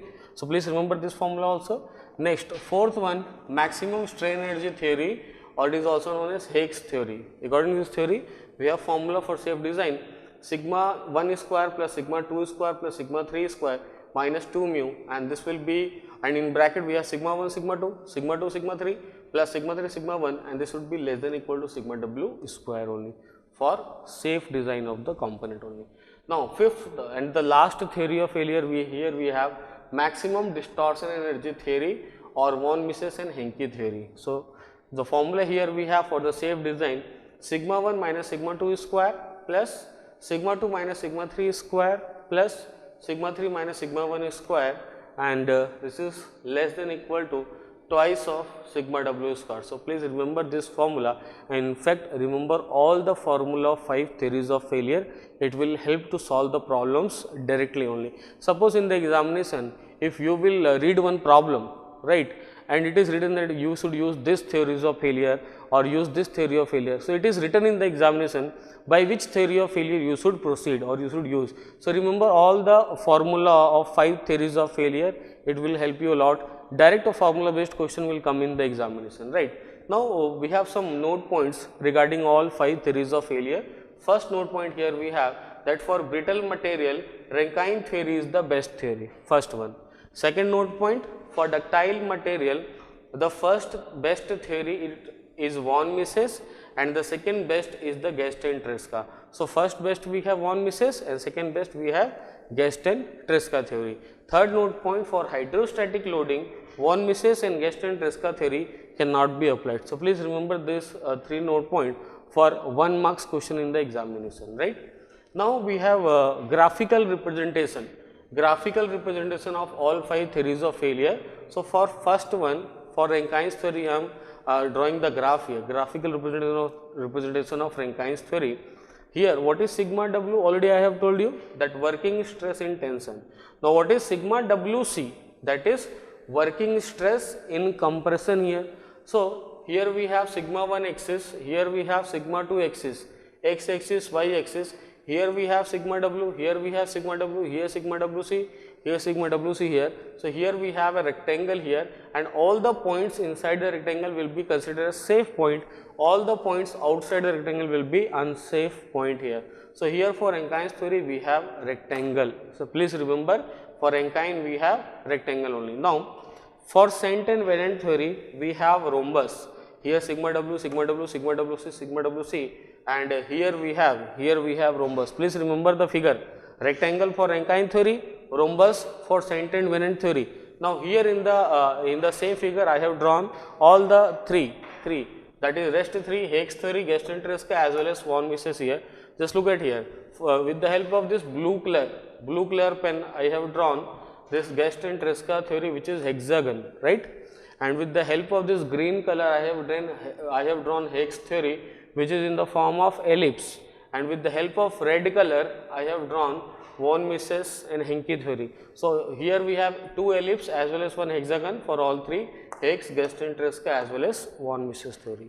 And at the last, for the different 5 theories of failure, we have ratio of sigma ys to sigma yt, that is ratio of shear stress to normal stress here we have, right, in yield. So, here we have for Rankine this ratio is 1, for Guest and Tresca this ratio is 0.5, for Saint Venant this ratio is 1 upon mu plus 1, for von Mises this ratio is 1 by root 3, and for Hicks theory this ratio is 1 upon under root twice of 1 plus mu. Sometime question can be from this topic also. So, we have to remember this table for the different 5 theories of failure. ratio of shear stress to normal stress in the yield condition. So, this will be the values here. So, please remember this graphical representation for only 1 marks question, that is for match the following. So, what type of theory we have and how is the shape, whether it is a rectangle, whether it is a rhombus, whether it is a ellipse, whether it is a hexagon. Please remember the figure for match the following, and please remember this table for 2 marks question, that is for numerical. And the most important here, we have all 5 theories of failure. So, you should go through all 5 theories of failure. First, Rankine theory, second Guest-Tresca's theory, then Saint-Venant theory, Higgs theory, as well as von Mises theory. Remember all the 5 formulas of 5 theories of failure, and remember the name of all 5 theories of failure by both, by name of the person as well as by name. Just for example, remember both Rankine theory also as well as maximum normal stress theory or maximum. Remember all the names, because in examination question can be asked either by Rankine theory or by writing maximum normal stress theory or by writing maximum principal stress theory. So, you should know all the names of a particular theory of failure, so that if question asked in the examination, so you should not get confused about which theory asked in the examination. Please remember all the 5 theories of failure, names of all 5 theories of failure as well as formula of all 5 theories of failure, so that we can solve the problem very easily, because generally problem used to come in such a way that we can solve the problem by direct to formula only. So, remember the direct formula first of all. Now, here I have covered 8 chapters. You can see I started from first one, that is simple stress and strain elastic constant, then second Mohr circle, third shear force and bending moment diagram, fourth bending of beams, and fifth we have deflection of beam, sixth we have discussed about torsion, seventh we have discussed about columns, and eighth here we have theories of failure. So, we have discussed all 8 chapters in the complete revision, and we have discussed in very compressed way. We have discussed the whole syllabus in the very compressed way, direct approach, direct formula approach, and here we have completed syllabus of civil engineering student here. So, if you have watched the full video, so you can able to revise very quickly, you can able to recall all the formula before the GATE examination. And suppose if you are a student who has started preparing at the last moment before the examination, so this video will help you to build your concept, that means to know the formula, to build your concept, not exactly concept, but this video will help you to get the marks in the examination, to score in the examination, because I have told you the direct approach, direct formula in this 4.5 or 5 hour video, almost 5 hour video, you have covered all the things about strength of material, you have covered all the formulas related to strength of material and how to use the formula, right. We have discussed all the things, which are the important things, which are not so important, from where the probability of question will be maximum. We have discussed all the things only. So, with this video, if you have watched full video, then you can very easily able to solve the questions in the GATE examination. So, here we have finished for civil engineering, but we will left with one more chapter, chapter 9. So, we have left with one more chapter, chapter 9, that is thin cylinder, and generally this topic is for mechanical engineering students, for GATE examination point of view. I am not saying that this topic is not for civil engineering. Actually, from 2016, this topic has been removed from civil engineering. Before 2016, this topic was in civil engineering. If you just go for the previous year paper of civil engineering, you can see some questions of thin cylinder in the previous year. For example, 2010, 2006, 2005, like this only. So, after 2016, this topic is removed from civil engineering, right, but this topic is still in the engineering services syllabus of civil engineering. So, if you are a student who want to read this topic for engineering services, you can continue here, right. But suppose if you are preparing for only GATE and if you are civil engineering student, then you can leave the video. For you, syllabus is completed, this quick revision is completed. But if you are from mechanical engineering student, please stay with me to discuss the last chapter, that is the thin cylinder. Although this chapter is also very small chapter, just like column, just like theories of failure. So, let us move towards the last chapter, that is thin cylinder. Now we will start the last chapter or complete revision of last chapter, that is thin cylinder. So first of all I should discuss about the chance, or how many times or what is the chance of this chapter or questions coming in from this chapter in the examination, GATE examination. So chance will be less but not very less, right. So if we are going for 2-3 years, right, last 2-3 years paper, we can see definitely we have question from this chapter, that is thin cylinder. So important first of all, and chance of coming question is less, not sure that whether every year we have question from this topic or not, but definitely we have questions in few years. I think at least we have 10 10 or 12 questions minimum in the GATE exams in the last 25-30 years we have. So 50% or more than 50% chance we have that we have questions on this topic, first of all. Second, questions will be formula based, direct to formula based, just like columns, just like theories of failure. It is not like that, that is shear force and bending moment, that if you are not knowing the method to draw shear force and diagram, you can't able to solve the problem. This is not like that. Here we have only formula based approach, we have direct to formula, we will just learn the formula, we can able to solve the problems directly in the examination, and that too questions will be very easy, not so difficult. So let's start thin cylinder. So here we have a cylinder, right, a hollow cylinder, and this is wall thickness T here, and here we have diameter of this cylinder. So why we are calling it a thin cylinder? Because it's T by D ratio, thickness to diameter ratio is less than equal to 1/20. That's why we are calling it as a thin cylinder first of all. Now how many types of stresses here we have, we will go for that. Suppose if here we have thin cylinder having thickness T and inner radius Ri, outer radius Ro here we have, then and in this container is filled with gas whose gauge pressure is P, filled with gas whose gauge pressure is P here. Then we have three directions here. Just look at here. Here we have front view of the cylinder. So here we have along the length of the cylinder we have axial direction, and this one is the top view. If we are looking at the cylinder from the top, we can see the radius or diameter. So here we have top view. So in right at center we have gas, and here we have metal strip. Here we have metal thickness T here. So this will be the radial direction, and perpendicular to this we have tangential direction, or we can call it a circumferential or hoop also. Circumferential or hoop direction, right. So here we have three direction: axial direction, radial direction, as well as tangential direction. I have drawn all three here, right, in x direction, y direction, as well as z direction. Radial as well as axial, which is also known as longitudinal, and here we have tangential, circumferential, or it is also known as hoop direction. So we have three stresses: axial stress, radial stress, as well as circumferential or hoop stress. So now we will go for calculation of all the three stresses. So first we are going for axial stress, that is sigma equal to force upon area. So and what is force? Pressure multiplied by area. Pressure into area pi r square divided by area 2 pi RT.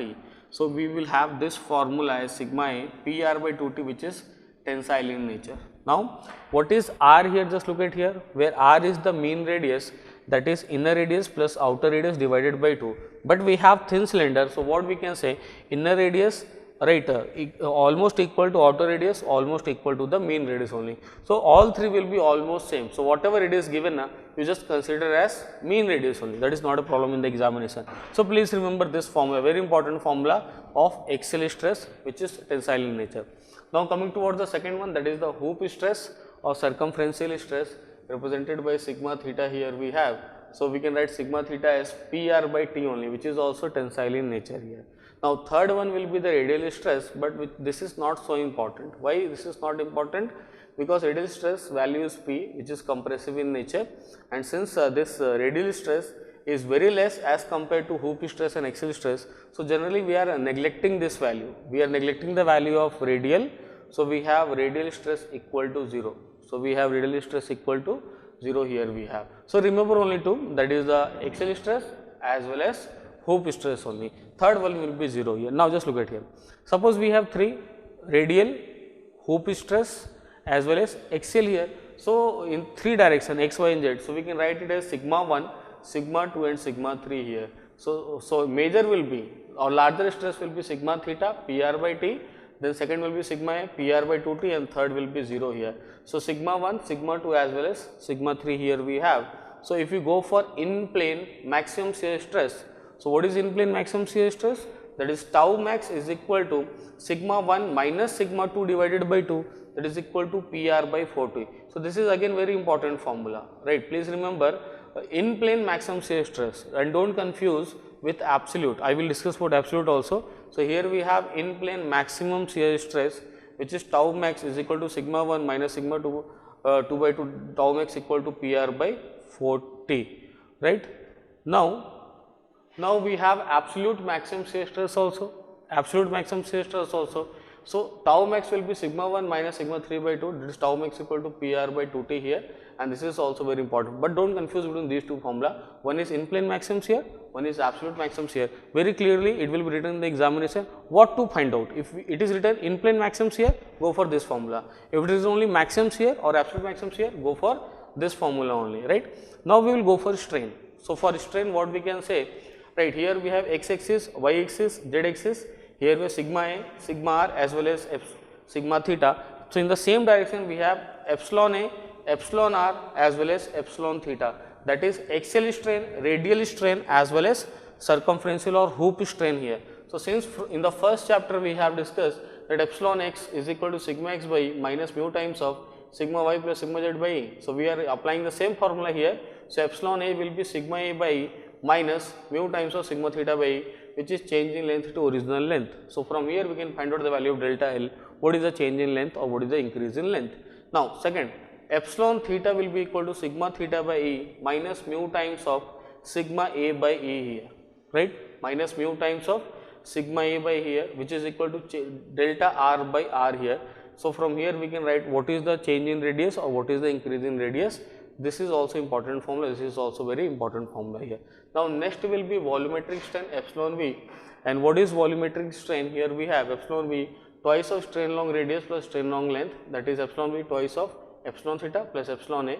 By putting the value of epsilon theta epsilon A, we will get this formula, final formula. So please remember this final formula, this is also very important formula, PR by 2 to E, in bracket we have 5 minus 4 mu, that is delta V by V, that is what is change in volume or what is increase in volume, right?